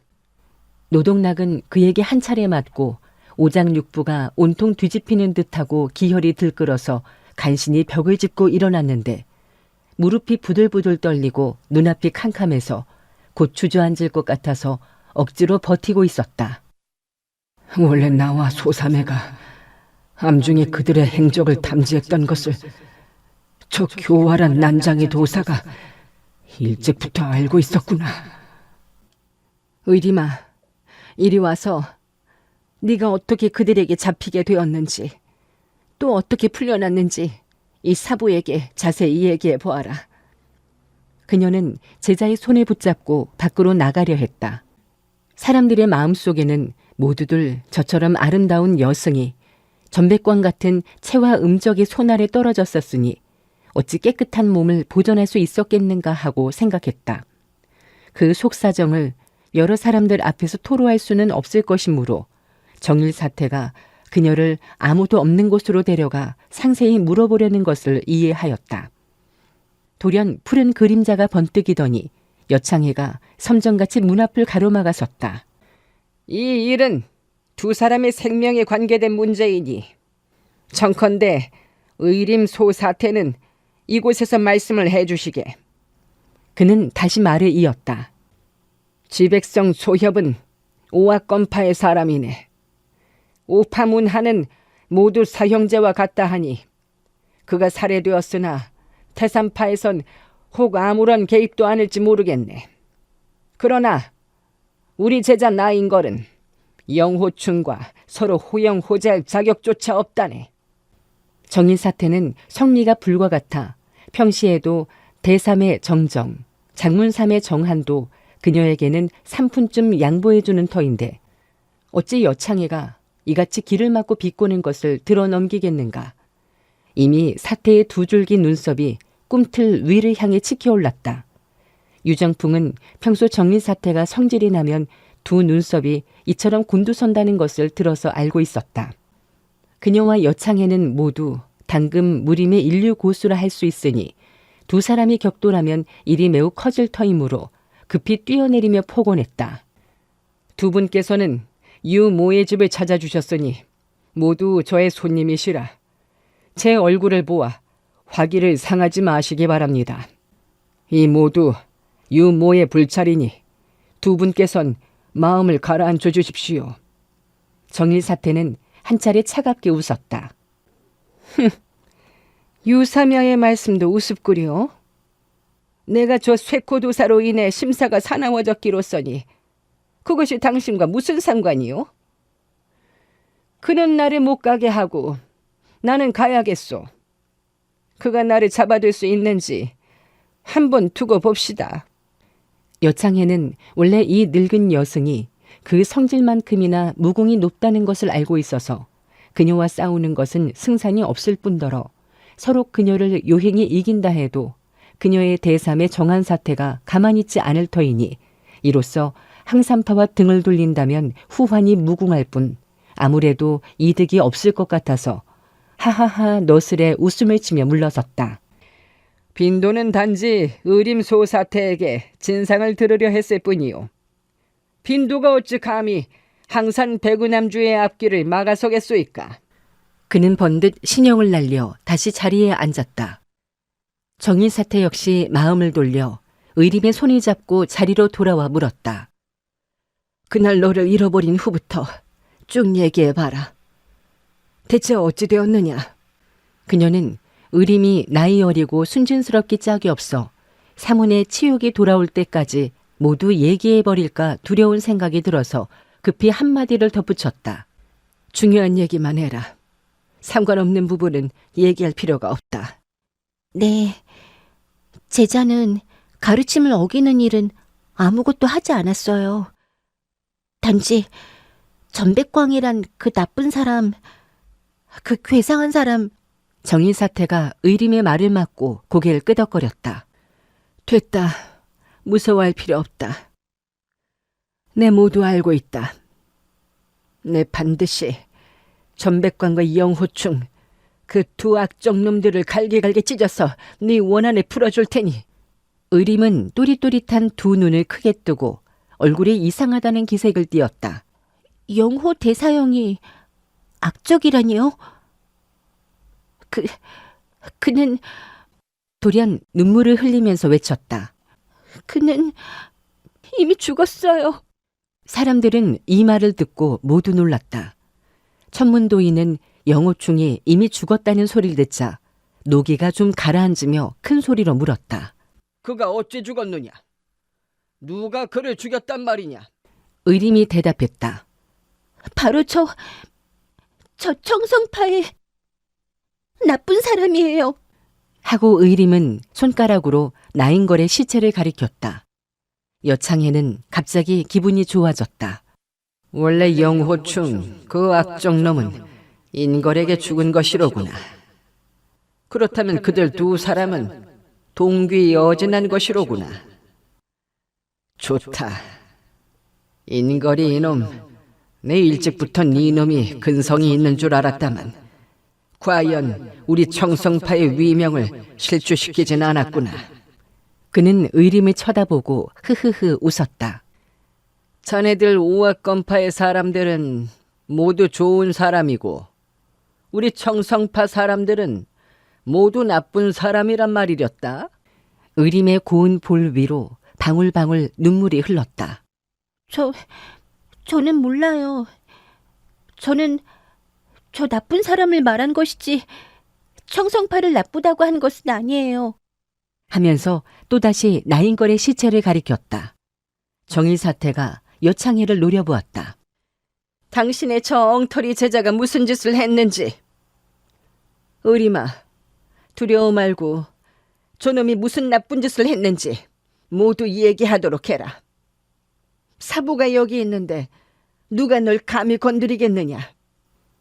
노사태는 한편 말하면서 여창희를 향해 눈을 하얗게 치켜떴다.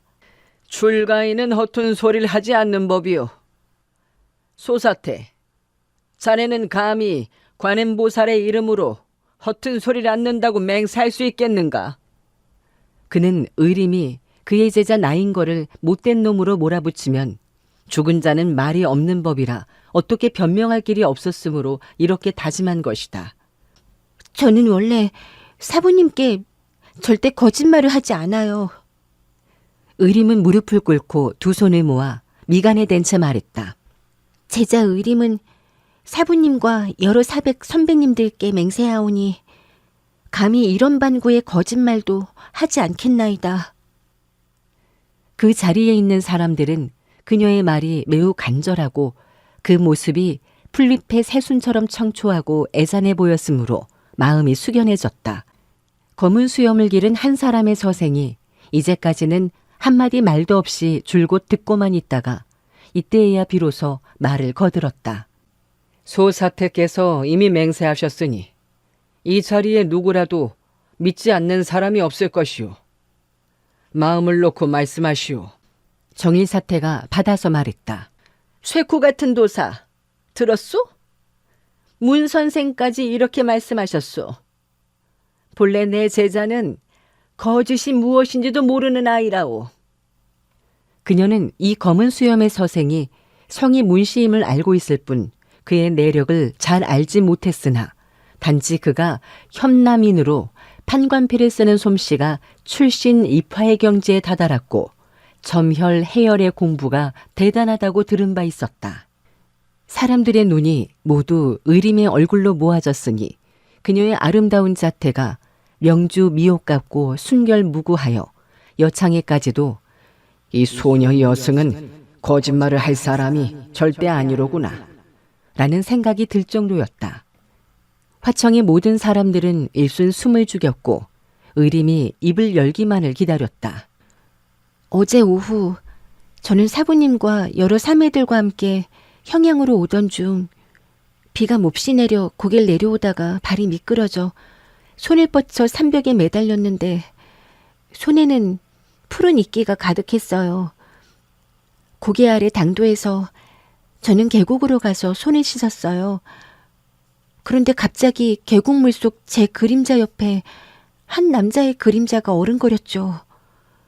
저는 크게 놀라서 얼른 일어났는데 등허리가 뜨끔하더니 이미 그에게 혈도를 제압당했어요. 저는 매우 겁이 나서 사부님께 구원을 청하려 했으나 이미 목소리를 낼 수 없었어요. 그 사람은 저를 안아들고 몇 장 단숨에 달려 한 동굴 속에 내려놓았어요. 저는 두렵게 그지없어 조금도 움직이지 못하고 소리도 지를 수가 없었어요. 한참이 지난 뒤 세 분 사매가 동굴 근처에 와서 의리마 의리마 어딨니 하고 저를 부르는 소리가 들렸어요. 그 사람은 웃으면서 낮은 목소리로 그녀들이 여길 찾아내면 모두 잡아버리겠다고 했어요. 세 분 사매들은 곳곳을 찾다가 돌아갔어요. 한참이 지난 뒤 그 사람은 세 분 언니가 멀리 사라진 것을 확인하고 제 혈도를 풀어주었어요. 저는 즉시 동굴 밖으로 뛰쳐나갔지만 그 사람의 신법이 어찌나 빠른지 밖으로 걸음을 옮기기도 전에 이미 동굴 입구를 막아섰어요. 그는 하하 하고 크게 웃으면서 이래도 또 도망치겠냐고 했어요. 저는 급히 뒤로 물러나 장검을 뽑아들고 그를 찌르려 했으나 그 사람이 나를 해치지 않은 데다 출가인은 자비를 근본으로 삼는 터이니 어찌 그의 생명을 해칠 수 있겠어요. 저희 불문은 살생을 가장 큰 계율로 여기고 있으므로 저는 차마 찌를 수 없었어요. 저는 당신은 나를 못 가게 하고 무엇을 하려는 거예요? 또다시 길을 막는다면 이 검으로 당신을 찌르겠어요.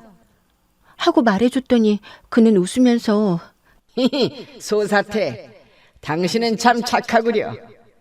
당신은 나를 죽일 수 없어. 그렇지 않소? 라고 했어요. 제가 당신과 아무 원한도 없는데 왜 내가 당신을 죽이겠어요? 했더니 그는 아주 좋소. 그럼 우리 앉아서 얘기해 봅시다. 했어요. 사부님과 사매들이 나를 찾고 있어요. 사부님은 당신 같은 남자와 얘기하지 말라고 하셨어요. 당신 말이 맞소. 하지만 당신은 이미 할 말을 다 했는데 많이 얘기하나 적게 얘기하나 무슨 차이가 있겠소? 그럼 빨리 얘기를 끝내세요. 당신은 제 사부님이 얼마나 무서운지 모르시나요? 그 노인께서 당신이 이처럼 무례한 것을 보시면 아마 당신의 두 다리를 전부 끊어놓으려 하실 거예요. 당신이 내 두 다리를 끊으려 한다면 내 당신에게 그렇게 하게 해주겠소. 그러나 당신 사부라면 그런 노친네에게야 그렇게 해줄 수 없는 일 아니겠소? 정의사태가 소리쳤다. 이 바보 같은 녀석. 그런 쓸데없는 말을 모두 기억하고 있다니. 사람들은 웃음이 터져나오려 했으나 정의사태의 눈치를 보느라 누구도 감히 소리내어 웃지 못하고 억지로 참았다. 의림이 말을 계속했다. 그가 그렇게 얘기했는걸요. 정의사태가 말했다. 좋아. 그런 쓸데없는 얘긴 별로 중요한 게 아니다. 너는 어떻게 화산파의 영혼충을 만났는지 자세히 얘기해봐라. 예, 그가 또 많은 얘기를 했는데 저를 못 가게 하면서 제가 예쁘게 생겼으니 자기와 함께 잠을 자자고. 정의사태가 당황해서 소리쳤다. 닥치지 못하느냐? 어려서 산에 들어와 세정을 도시 모르니 못하는 말이 없구나. 의림이 겁을 먹고 음성을 낮추었다. 그가 그렇게 얘기한 거예요. 저는 대답도 않고 그와 잠을 자지도 않았으니. 정의사태가 또 고함을 질렀다. 닥치지 못하겠느냐? 이때 나인걸의 시체를 가져온 몇 명 청성파 제자들이 끝내 참지 못하고 훗하고 웃음소리를 냈다. 정의사태는 크게 노해서 탁자 위에 찻잔을 집어들어 그 안에 찬물을 웃음소리를 낸 녀석에게 쏘아보냈는데 찬물에는 항상파의 적전 내공이 실려 있어 빠르고 정확하게 쏘아가니 그자는 피하지 못하고 얼굴에 뜨거운 찬물벼락을 맞아 악하고 고통에 찬 비명을 질러댔다. 여창해가 노해 벌떡 일어났다. 당신 제자가 얘기하는데 내 제자는 웃으면 안 된다는 법이 있어? 그 무슨 행패요? 정의사태가 눈을 흘기며 말했다. 항산파 정일 늙은 중이 행패 부린 지 수십 년인데 당신은 그걸 이제야 아셨소? 정의사태는 찻잔을 내려놓고 의림에게 재촉했다. 계속해라. 그런 쓸데없는 말은 빼고. 예, 사부님.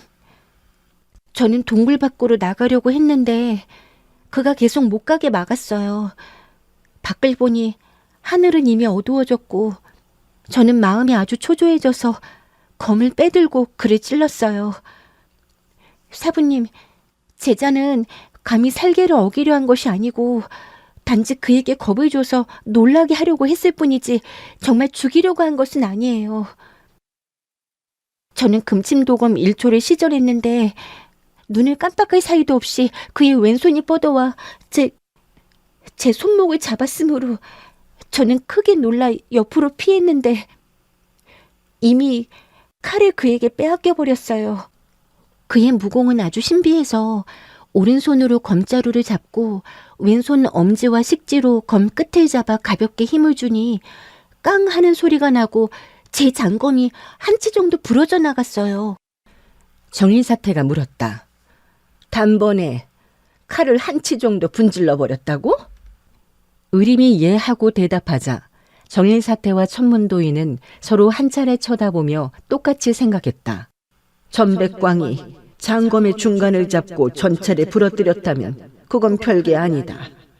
그러나 두 손가락의 힘만으로 한 자루 순강검을 한 찌가량 잘라냈다면 그 지력이 이미 보통이 아니로구나. 천문도인은 손을 내밀어 한 제자의 허리에 찬 장검을 빼들고는 왼손 엄지와 검지 사이에 검끝을 끼우고 가볍게 힘을 주자 뚝 하는 소리와 함께 검이 한 치가 약간 넘게 잘라졌다. 이렇게 하더냐? 의림이 고개를 끄덕였다. 네, 사백님께서도 그렇게 하시는군요. 천문도인은 흥 하고 코웃음을 치더니 부러진 검을 제자의 검집에 다시 넣어주고 왼손으로 탁자를 내려치자 한 치가량의 부러진 검끝이 탁자 속으로 쑥 박혀버렸다. 의림이 해맑은 양볼에 홍조를 띠고 말했다. 사백님의 이러한 공부는 제가 보건대 그 나쁜 사람도 흉내내지 못할 거예요. 의림의 신색이 처연해지고 돌연 눈을 내려깔고 가볍게 탄식했다. 사백께서 그때 그곳에 계셨더라면 영호 대사형께서 중상을 입지 않았을 텐데.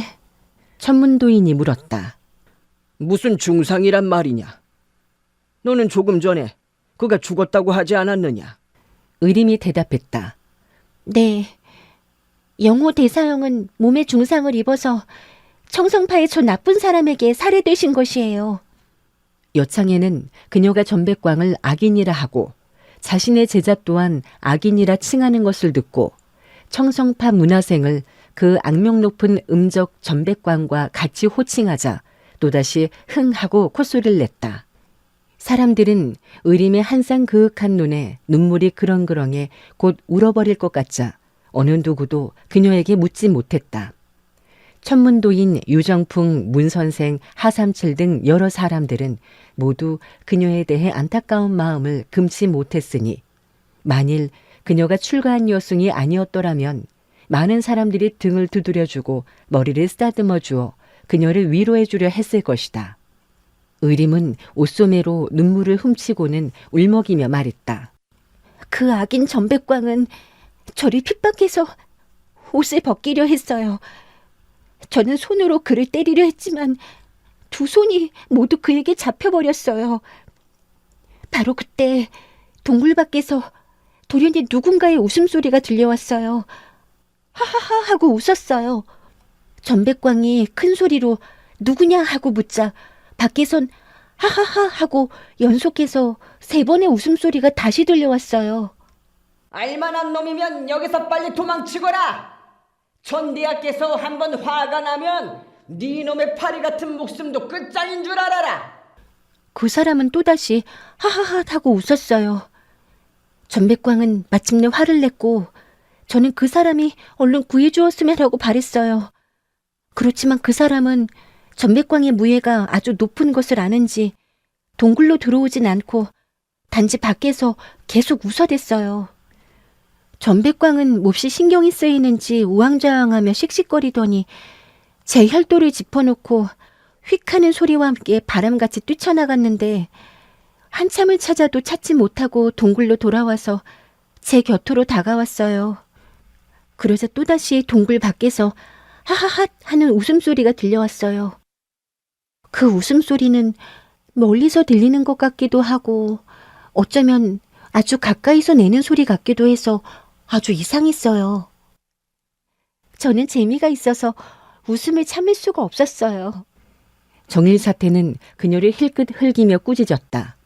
자신의 처지가 생사지간에 달려있는데 그래 웃음이 나오더란 말이냐? 의림은 약간 얼굴을 붉혔다. 예, 제자도 위급한 상황이라고는 생각했지만 그때는 어찌된 연유인지 결국 웃고 말았어요. 전백광은 소리를 내지 않고 살금살금 동굴 입구로 다가가 다시 웃음소리가 들리면 밖으로 뛰쳐나가려고 기다렸어요. 하지만 동굴 밖의 사람은 무척 똑똑한지 조금의 기척도 내지 않았어요. 전백광도 한 발자국씩 밖으로 움직여 갔는데 저는 그 사람이 전백광에게 붙잡히면 큰일이라 생각하고 크게 소리쳤어요. 조심하세요. 그가 밖으로 나가요. 그 사람은 하하하 하다고 웃더니 고맙소. 그렇지만 그는 나를 잡지 못한다오. 그의 경신술은 사실 별것이 아니라오 했어요. 사람들은 모두 생각하기를 전백광을 만리독행이라 부르는 것은 그의 경신술이 독보적임을 나타내는 것으로 강우상의 그 빠르기로 이름이 자자하는 터인데, 그 사람이 경신술이 별것 아니라고 말한 것은 일부러 그의 코를 쑤시려는 것이 틀림없다고 생각했다. 의림이 계속 말했다. 전백광은 돌연 몸을 돌리더니 제 뺨을 세차게 때리고는 재빨리 뛰쳐나가면서 소리쳤어요. 오냐 요놈! 네 놈이 설마 나와 더불어 경신술을 겨뤄보겠다는 것이냐? 그의 몸짓이 마치 연기 같았고 이번엔 크게 화가 난 것 같았어요. 그런데 원래 그 사람은 아주 가까이에 숨어 있었던 듯 전백광이 뛰쳐나가자 바로 뛰어들어와서 쉿하며 손가락으로 입을 가리고 말했어요. 두려워 마시오. 내가 온 이상 당신은 안심하시오. 그가 당신의 어느 혈도를 점했소? 그 사람은 아주 자신이 있어 보였고 저는 마음을 놓고 대답했어요. 오른쪽 어깨와 등 뒤인데 아마 견정혈과 대추혈인 것 같아요. 그런데 당신은 누구세요? 그가 말했어요. 혈도를 푼 뒤에 다시 얘기합시다. 하고는 손을 내밀어 제 견정, 대추 두 혈도를 추궁과열하기 시작했어요. 제가 말한 혈도의 위치가 틀렸는지 그 사람이 힘을 써서 해열하는데도 끝내 혈도가 풀리지 않았어요. 전백광이 돌아오는 소리가 들리는 것 같아서 저는 다급하게 말했어요. 얼른 도망가세요. 그가 돌아오면 당신을 죽이려 들 거예요. 그가 말했어요. 오화건파는 모두 한 뿌리요. 3회간 난경에 빠졌는데 내 어찌 구하지 않겠소? 정일사태가 물었다. 그 사람도 오화건파 사람이었느냐? 사부님, 그가 바로 영호충 대사형이었어요. 정일사태와 천문도인, 하삼칠 문선생, 유정풍 등은 모두 아 하고 놀랐다. 노동락은 짐짓 큰 숨을 내쉬었다. 사람들은 이미 그가 혹시 영호충이 아닐까 하고 추측했었는데 의림이 말을 하자 비로소 확신할 수 있었다. 전백광이 다가오는 기척이 멀리서 들리자 영호 대사형은 무례를 용서하시오. 하고는 저를 안아들고 동굴에 벗어나 무성한 수풀 속에 숨었어요. 숨자마자 전백광은 동굴로 들어갔고 저를 찾지 못하자 크게 화가 나서 뭐라고 욕을 하기 시작했는데 저는 무슨 뜻인지 알아들을 수가 없었어요. 그는 제 부러진 장검을 들고 뛰어나와 수풀을 마구 휘둘러댔는데 다행히 저녁에 구름이 끼고 달빛도 없어서 우리를 찾아내지 못했어요. 그러나 그는 우리가 멀리 도망치지 못했다고 판단했는지 쉬지 않고 수풀을 헤집으면서 검을 휘둘렀어요. 한 번은 검이 아슬아슬하게 제 머리 스치고 지나갔어요. 그는 한바탕 휘두른 뒤 씩씩거리며 뭐라고 욕을 한 뒤 다시 앞으로 검을 휘둘러 나갔어요. 그때 뜨겁고 끈적끈적한 액체가 제 얼굴 위에 떨어지면서 그 사람이 피를 흘리는 것 같았어요. 저는 크게 놀라서 물었죠. 다쳤어요? 영호 대사형은 손을 들어 제 입을 막더니 잠시 지난 뒤에 전백광의 칼 휘두르는 소리가 점점 멀어지자 비로소 조용히 말했어요. 별것 아니오. 하고는 제 입에서 손을 풀었는데 하지만 제 얼굴로 떨어지는 피가 갈수록 많아졌어요. 저는 말할 수 없이 걱정이 돼서 많이 다치셨어요. 빨리 지혈시켜야 해요. 제게 천양 단속교가 있어요. 그는 여전히 침착했어요. 소리내지 마시오. 조금만 움직여도 우린 발각돼요. 하고는 손으로 자신의 상처를 가렸어요. 잠시 지난 뒤에 전백광이 다시 돌아와서 소리쳤어요. 원래 여기 숨어 있었구나. 내 이제야 찾았지. 일어서라 이놈들. 저는 전백광이 우릴 찾았다는 말을 듣고 깜짝 놀라서 일어서려고 했는데 정일사태가 얼른 받아서 말했다. 이 멍청아, 전백광이 너희를 속인 것이다. 그는 너희를 발견하지 못했던 거야. 맞아요. 사부님은 그때 그 자리에 계시지도 않으셨으면서 어떻게 아셨어요? 정의사태가 으스대며 말했다. 그게 뭐 대수라고. 그까진 일을 알아맞추기가 뭐 그리 힘이 들겠느냐. 만약 그가 너희를 발견했다면 다가와서 한 칼에 영호충을 죽여버리지. 못하루 큰 소리로 불러댔겠느냐. 영호충 그놈도 아직 강호의 경험이 미숙해서. 의림은 고개를 저었다. 아니에요. 영호충 대사형께서는 알고 있었어요. 그는 한 손으로 제 입을 막고 제가 놀라 소리치지 못하게 했어요. 전백광은 한 차례 소리쳐도 아무 반응이 없자 다시 풀을 대면서 찾아 나섰어요. 영호 대사형은 그가 멀리 가버리자 낮은 소리로 말했어요. 사내, 우리가 만일 반시즌만 더 있으면 반시진, 1시간. 당신의 점혈된 혈도도 기혈이 팽창할 것이니 내가 곧 해열시킬 수 있소. 그러나 전백광이 틀림없이 돌아올 것이니 이번에는 피하기 어려울 것 같소. 우린 모험을 한 번 해서 저 동굴 속으로 다시 들어가 숨읍시다.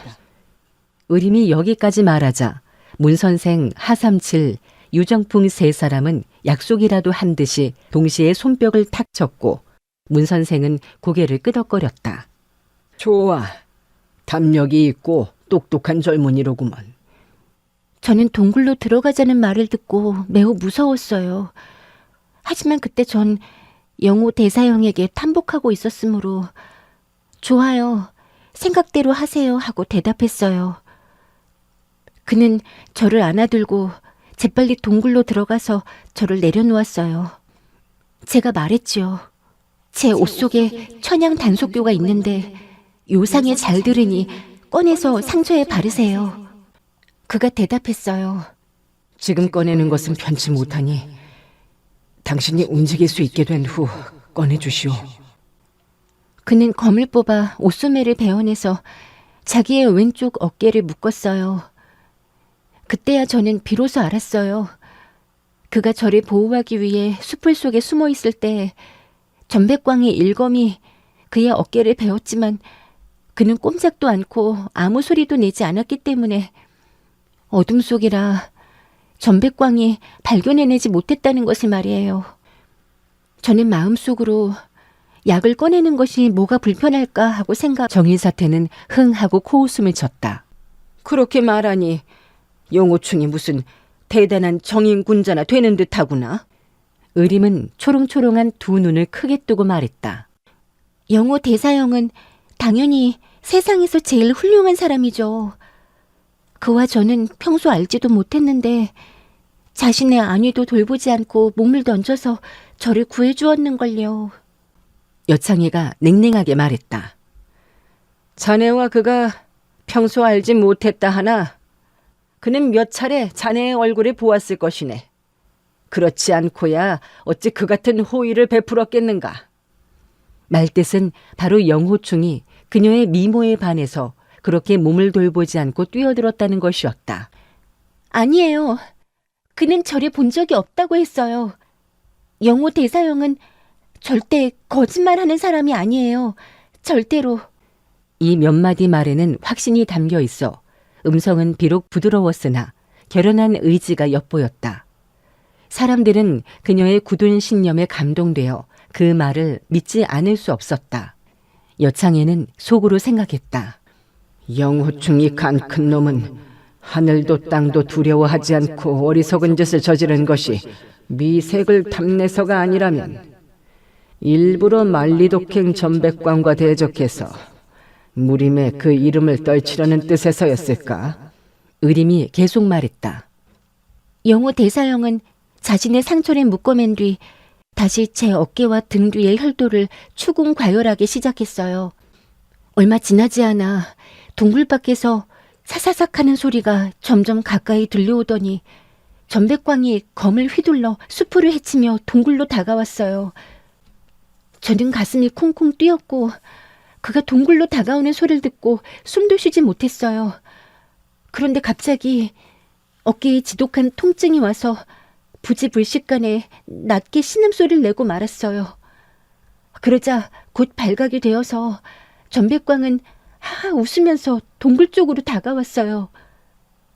영호 대사형은 한쪽에 앉아 여전히 꼼짝도 안 했어요. 전백광은 웃으면서 귀여운 나의 어린 양, 원래 동굴 속에 숨어 있었구나. 하면서 들어와 손을 뻗어 저를 잡으려 하는데 탁 하는 소리가 나면서 그는 영호 대사형의 기습을 받았어요. 전백광은 놀라서 재빨리 막았지만 손에 들었던 부러진 검을 떨어뜨렸어요. 전백광은 뒤로 물러선 뒤 허리에 찬 돌을 뽑아들고 영호 대사형을 공격했어요. 부딪히는 칼소리가 빠르게 들리고 두 사람은 싸우기 시작했어요. 저는 엎드려서 두 사람의 숨소리와 칼소리만 들을 수 있었고 얼마나 무서웠는지 몰라요. 천문도인이 중간에 끼어들었다. 영호충과 그는 몇 초를 싸웠느냐? 제자는 그때 무척 놀라고 혼이 빠져서 두 사람이 얼마나 오랫동안 싸웠는지 모르겠어요. 단지 전백광이 웃으면서 너는 화산파 제자로구나. 화산에 네 놈만한 제자가 있다니 놀라운 일이로구나. 그러나 그 정도의 수련으로 어찌 천하무쌍의 쾌검수 전대야의 적수가 될 수 있겠느냐? 네 놈의 이름은 무엇이냐? 하고 묻자 영호 대사형이 대답했어요. 오화권파는 모두 한 뿌리라 화산파도 좋고 항산파도 좋다. 오화권파의 제자는 모두 너 같은 음적 정도야 충분히. 영호 대사형이 말하는 도중에 전백광이 공격했고 두 사람은 다시 몇 초를 교환했어요. 영호 대사형은 윽소리와 함께 다시 상처를 입었어요. 전백광이 또 웃었어요. 내가 이미 화산검법으론 내 적수가 될 수 없다고 말했다. 네 놈의 사부 악노친 내가 친히 온다 해도 나를 당할까 말까 한데. 그러나 영호 대사형은 다시 대답하지 않았어요. 앞서 제 어깨에 통증이 온 것은 원래 어깨의 혈도가 풀리는 순간이었어요. 이때 등 뒤의 혈도도 또 몇 차례 통증이 있어서 저는 천천히 기어서 손을 뻗어 땅에 떨어진 장검을 주우려 했어요. 영호 대사형이 제가 움직이는 기척을 알고 소리쳤어요. 혈도가 풀렸거든. 빨리 도망치시오. 빨리. 제가 말했어요. 화산파의 사형, 저는 당신과 함께 이 나쁜 사람을 물리치겠어요. 그가 말했어요. 당신은 빨리 도망이나 치시오. 우리 두 사람이 합동해도 그를 당할 수는 없소. 그때 전백광이 웃으며 말했어요. 알기는 제대로 아는구나. 하필이면 제 목숨을 스스로 버리려 하다니. 어이, 나는 자네의 영웅 호걸다운 풍모에 탐복했네. 자네의 이름은 무엇인가? 영호 대사형이 말했어요. 네가 나의 존성 대명을 여쭤본다면 그야 말해줘도 상관이 없겠지. 그러나 네가 이처럼 무례하게 물어오니 노부는 네 놈을 상대해주지 않겠다. 사부님, 우습지 않으세요? 영호 대사형은 그보다 훨씬 어리면서도 오히려 점잖게 자기를 노부라고 했단 말이에요. 그래도 그때는 어두워서 잘 몰랐어요. 정일사태는 흥 하고 대답했다. 그것은 시정잡배들의 속된 말이지. 진짜로 늙은이라는 뜻이 아니란다 얘야. 아, 원래 그랬었군요. 영호 대사형은 말했어요. 삼해, 당신은 얼른 도망쳐 형산성으로 가시오. 우리 형제들이 그곳에 많이 있을 테니 이 악적은 담이 작으니 감히 형산성으로 당신을 찾아가지 못할 것이오. 저는 말했어요. 제가 가버리면 그가 당신을 죽일 텐데 어떻게 해요? 그러자 영호 대사형이 말했어요.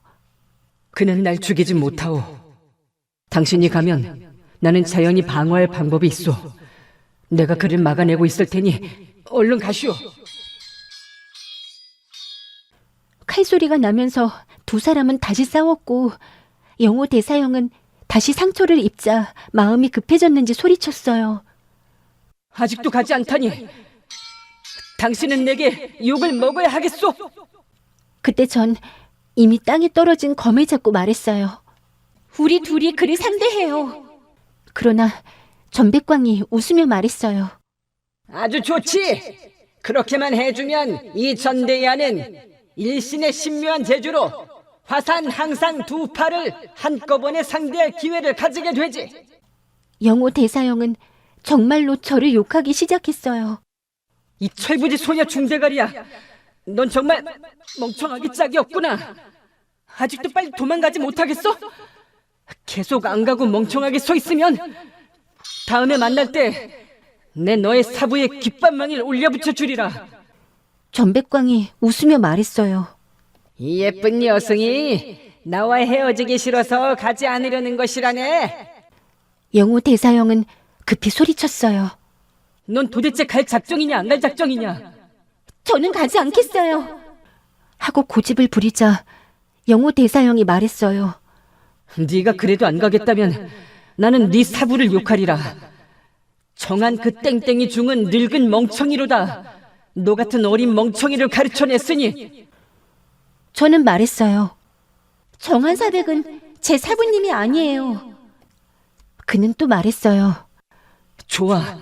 그러하다면 정정 그 늙어빠진 여자 중은. 저는 또 말했죠. 정정사백도 제 사부가 아니에요. 아이고, 네가 끝까지 가지 않고 대꾸를 하겠다면 난 정일, 그 늙은 멍청이. 그때 정일사태의 얼굴이 일그러져 보기에 매우 좋지 않았다.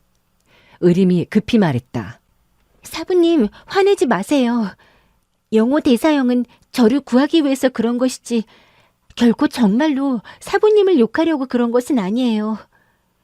제가 말했어요. 나는 바보 멍청이에요. 하지만 사부님께서 잘못 가르쳐서 그렇게 된 것은 아니에요. 그때 갑자기 전백광이 제 곁으로 덤벼들어 점혈하려 했어요. 저는 어둠 속에서 마구 검을 휘둘러댔고 그제서야 그는 물러났어요. 영호 대사형이 소리쳤어요. 내게는 아직도 한정없이 많은 욕이 준비되어 있다. 네 사부가 천하의 멍청이가 되어도 너는 두렵지도 않으냐? 어른을 욕하는 사람이 멍청이가 되는 거예요.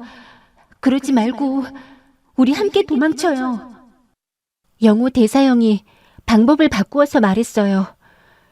당신이 내 곁에 있으니 손발이 가로막혀 나는 가장 위력 있는 화산검법을 시전할 수가 없소. 당신이 가버려야 난 이 악적을 단칼에 죽일 수 있단 말이오. 전백광은 하핫하고 크게 웃으면서 말했어요. 자네는 이 작은 여성을 구해보려고 온갖 계책을 다 쓰는데 애석하게도 그녀는 자네의 이름도 모르고 있다네. 제가 생각하기에도 그 말은 틀리지 않아서 곧 물었어요. 화산파의 사형, 당신의 성함은 무엇인가요? 제가 형산에 가서 사부님께 말씀드릴 때 당신이 제 목숨을 구해줬다고 말씀드려야 해요. 영호 대사형이 말했어요. 빨리 가시오, 빨리. 어찌 이리도 귀찮게 구시오. 내 성은 노이고 이름은 덕락이라 하오. 노동락은 여기까지 듣고 깜짝 놀랐다. 왜 또 대사형은 하필이면 내 이름을 도용했을까? 문 선생은 고개를 끄덕이며 말했다. 과연 영호충은 착한 일을 실천하고도 이름을 남기지 않으려 하니 본래 우리 협의도의 근본이 바로 이런 것이오. 정일사태는 노동락을 한 차례 바라보고는 스스로 말했다.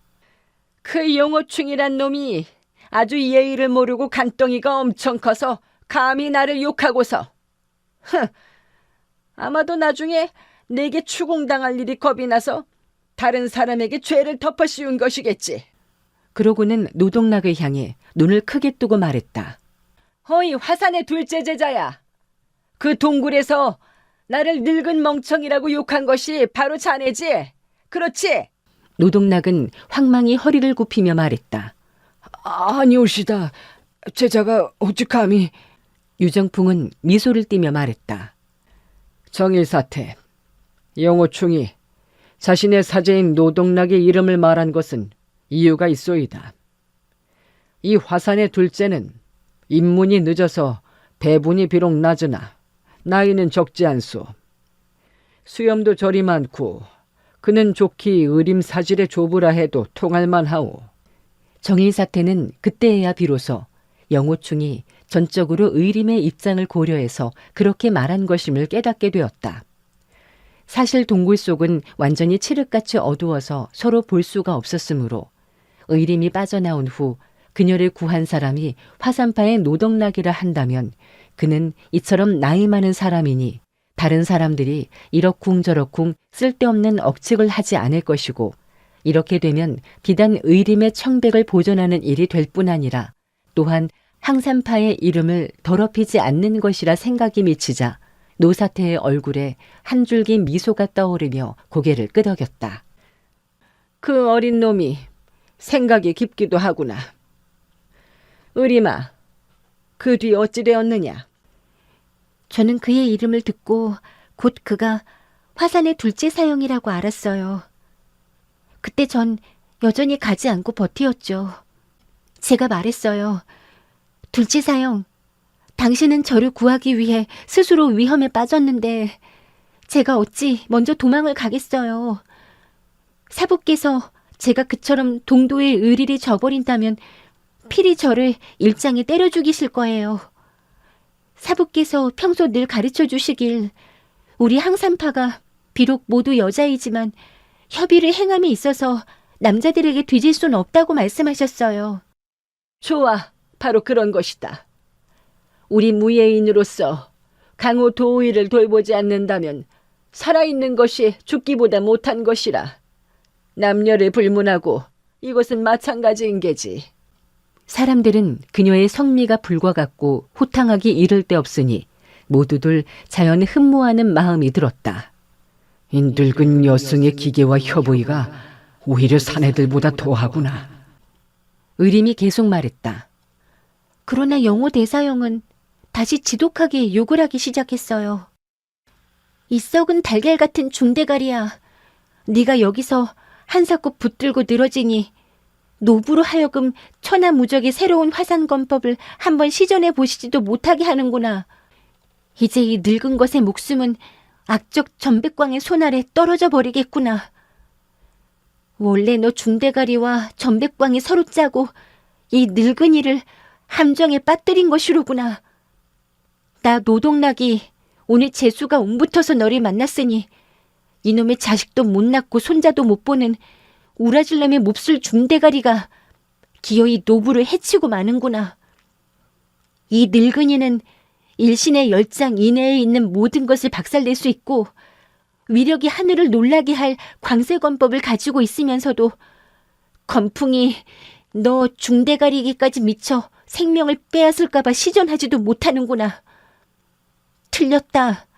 에이, 이젠 틀렸어.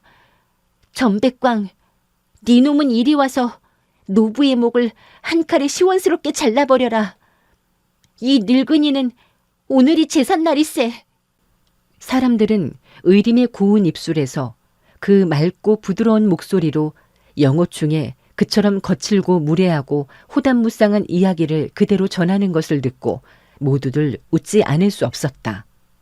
그녀는 계속 말했다. 저는 영호 대사형이 그렇게까지 말하는 것을 듣고는 비록 그가 거짓으로 나를 욕한 것을 알았지만 내 무예가 보잘것이 없어서 그를 도울 수도 없고 동굴 속에 남아있는 것은 확실히 그를 방해해서 정묘한 화산검법을 시전하지 못하게 할.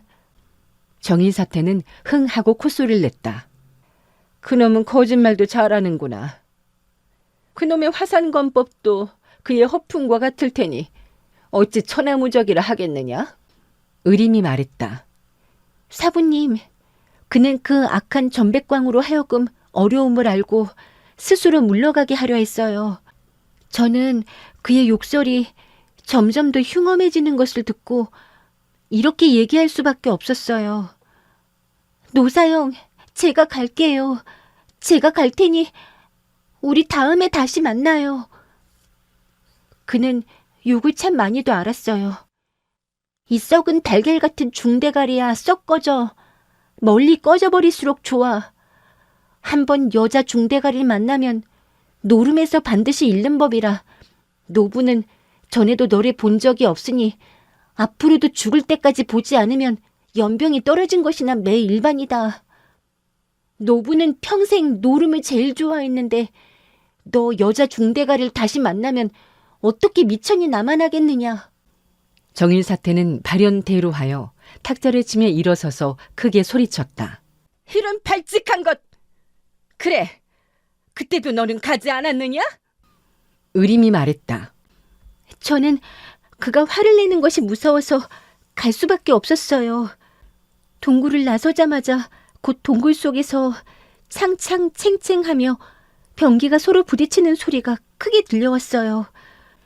저는 생각하기를 만일 그 악인 전백광이 이기면 또 나를 잡으려 들 것이고, 만일 그 노사형이 이겨서 동굴을 나오다가 나를 보게 되면 노름에서 반드시 잃게 하는 해를 끼칠까봐 겁이 나서 이를 악물고 힘껏 내다르면서 사부님을 찾아 그 전백광 악적을 처치해달라고 말씀드리려고 생각했어요.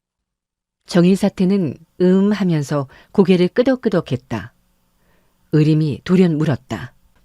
사부님, 영호 대사형이 후에 불행하게도 목숨을 잃게 된 것은 바로 저를 만났기 때문에, 재수가 없었기 때문인가요? 정일사태는 벌컥 화를 내며 말했다. 무슨! 여성을 보면 재수가 없다는 것은 모두 강호상의 헛소리일 뿐 믿을 게 못 된다. 이곳에 이 많은 사람들이 모두 우리 스승과 제자를 보았다고 그들 모두가 재수가 나쁘다고 할 수 있겠느냐? 사람들은 모두 얼굴에 웃음을 띄었으나 감히 소리내어 웃지는 못했다. 의림이 말했다. 예, 그래서 제자는 날이 밝도록 내달려 형양성을 바라보게 되자 마음이 놓여 형양에서 사부님을 만날 것만을 생각했는데, 바로 이때 전백광이 어느새 추격해 올 줄을 어찌 알았겠어요. 저는 그를 보자마자 다리에 힘이 빠져 몇 걸음 도망하지도 못하고 잡혔어요. 저는 그가 여기까지 쫓아온 걸 보곤 그 화산파인 노사형이 동굴에서 그에게 피살되었다고 생각하고 마음이 말할 수 없이 괴로웠어요. 전백광은 거리에 사람이 매우 많은 것을 보고 감히 제게 무례하게 굴진 못하면서 단지 이렇게 말했어요. 얌전하게 나를 따라와서 내가 당신에게 손을 쓰지 않게 하시오.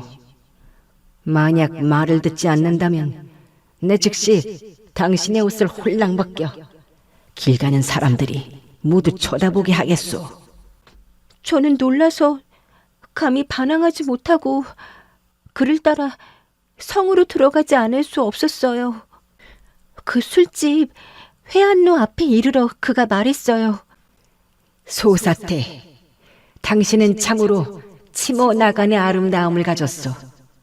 이 회한로는 바로 당신을 위해 열린 것이오. 우리 놀라가서 한껏 취하도록 마셔서 기분 좋게 당신의 미모를 축복합시다. 저는 말했어요. 출가인은 술을 마시지 못하는 것이 저희 배구남의 규율이에요. 그가 말했어요.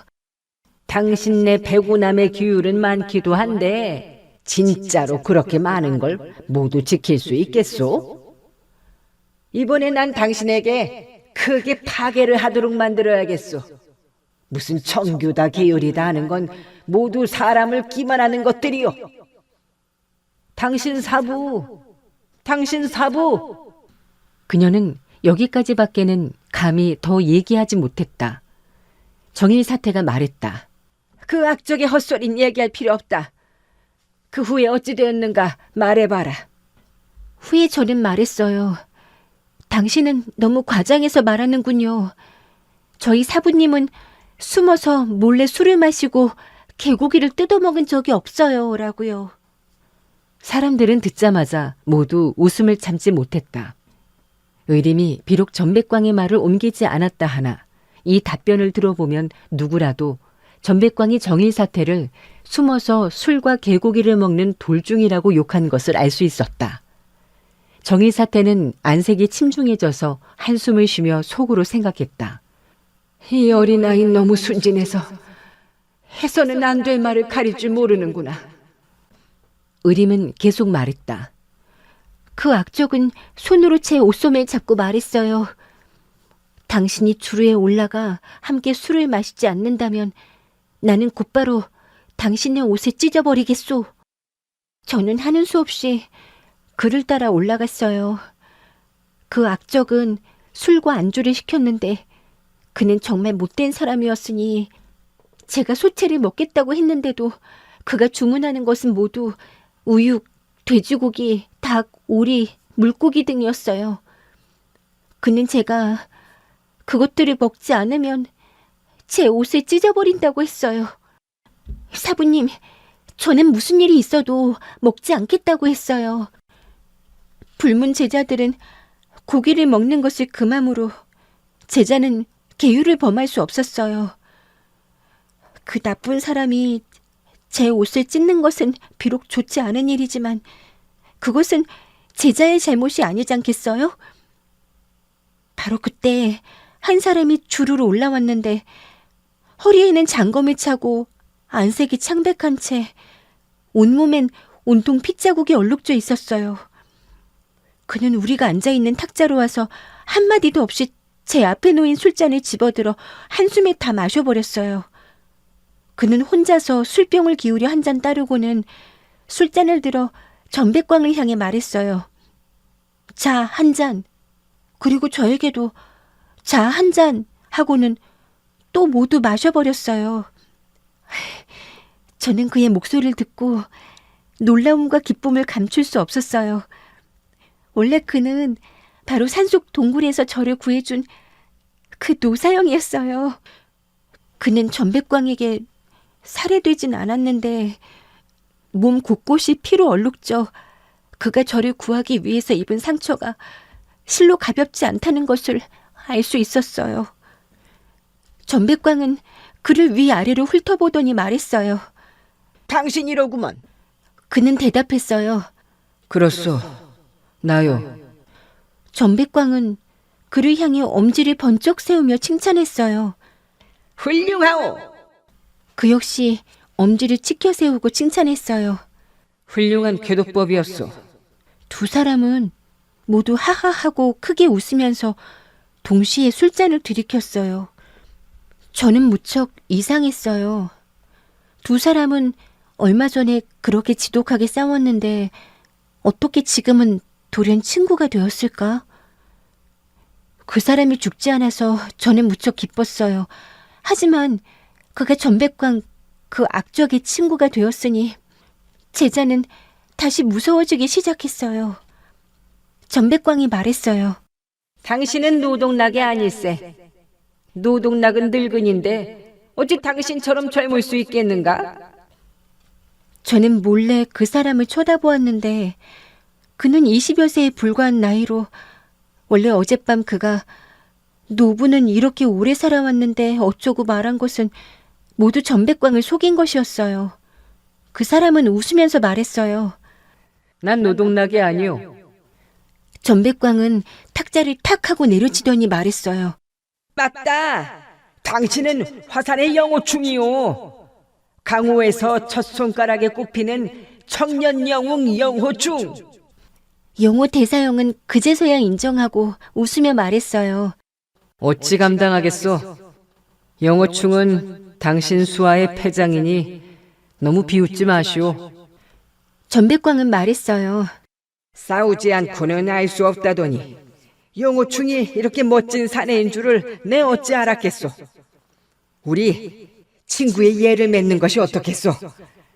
영호 형이 이미 이렇게 미모의 여성을 보았으니 지금 당신에게 양보하겠소. 색을 중시하고 벗을 경시하는 것이 어찌 장부가 취할 바이겠소. 정일사태는 안색이 불그락 푸르락하며 간신히 얘기했다. 그 못된 놈은 죽어도 싸다. 죽어도 싸. 의림은 울먹이며 말했다. 사부님, 영호 대사형은 돌연 저를 욕하기 시작했어요. 이 비구니는 얼굴에 전혀 혈색이 없는 것이 매일 푸른 채소와 두부만 먹어서 그런지 꼬락서니가 형편없구나. 전영, 나는 평생 비구니만 보면 성질이 나서 천하의 중대가리를 모두 죽이지 못하는 것을 한스러워한다오. 그랬더니 전백광은 웃으며 물었어요. 그것은 왜 그렇소? 영호 대사형은 말했어요. 전영에게 얘기하는데 소재는 평생 좋아하는 것이 있소. 그것이 바로 노름으로 나는 노름을 목숨같이 여기오. 골패장만 보면 나는 나의 성이 뭔지도 잊어버리오. 그런데 비구니만 봤다 하면 그날은 노름을 할 수가 없소. 무슨 노름을 해도 패하니 정말 재수없소. 비단 나 한 사람뿐 아니라 화산파의 사형 사제들도 모두 그렇다오.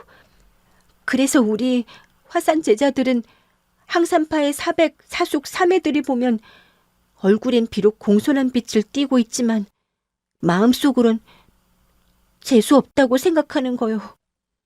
정인사태는 대노의 손을 뒤집어 퍽 하는 소리와 함께 노동락의 얼굴을 후려쳤다. 그녀의 출수는 너무도 빠르고 생각지 않았던 일이어서 노동락은 피할 수 없었고 머리가 일좀 핑 돌고 눈앞에 별이 왔다 갔다 하여 정신을 잃을 것 같았다.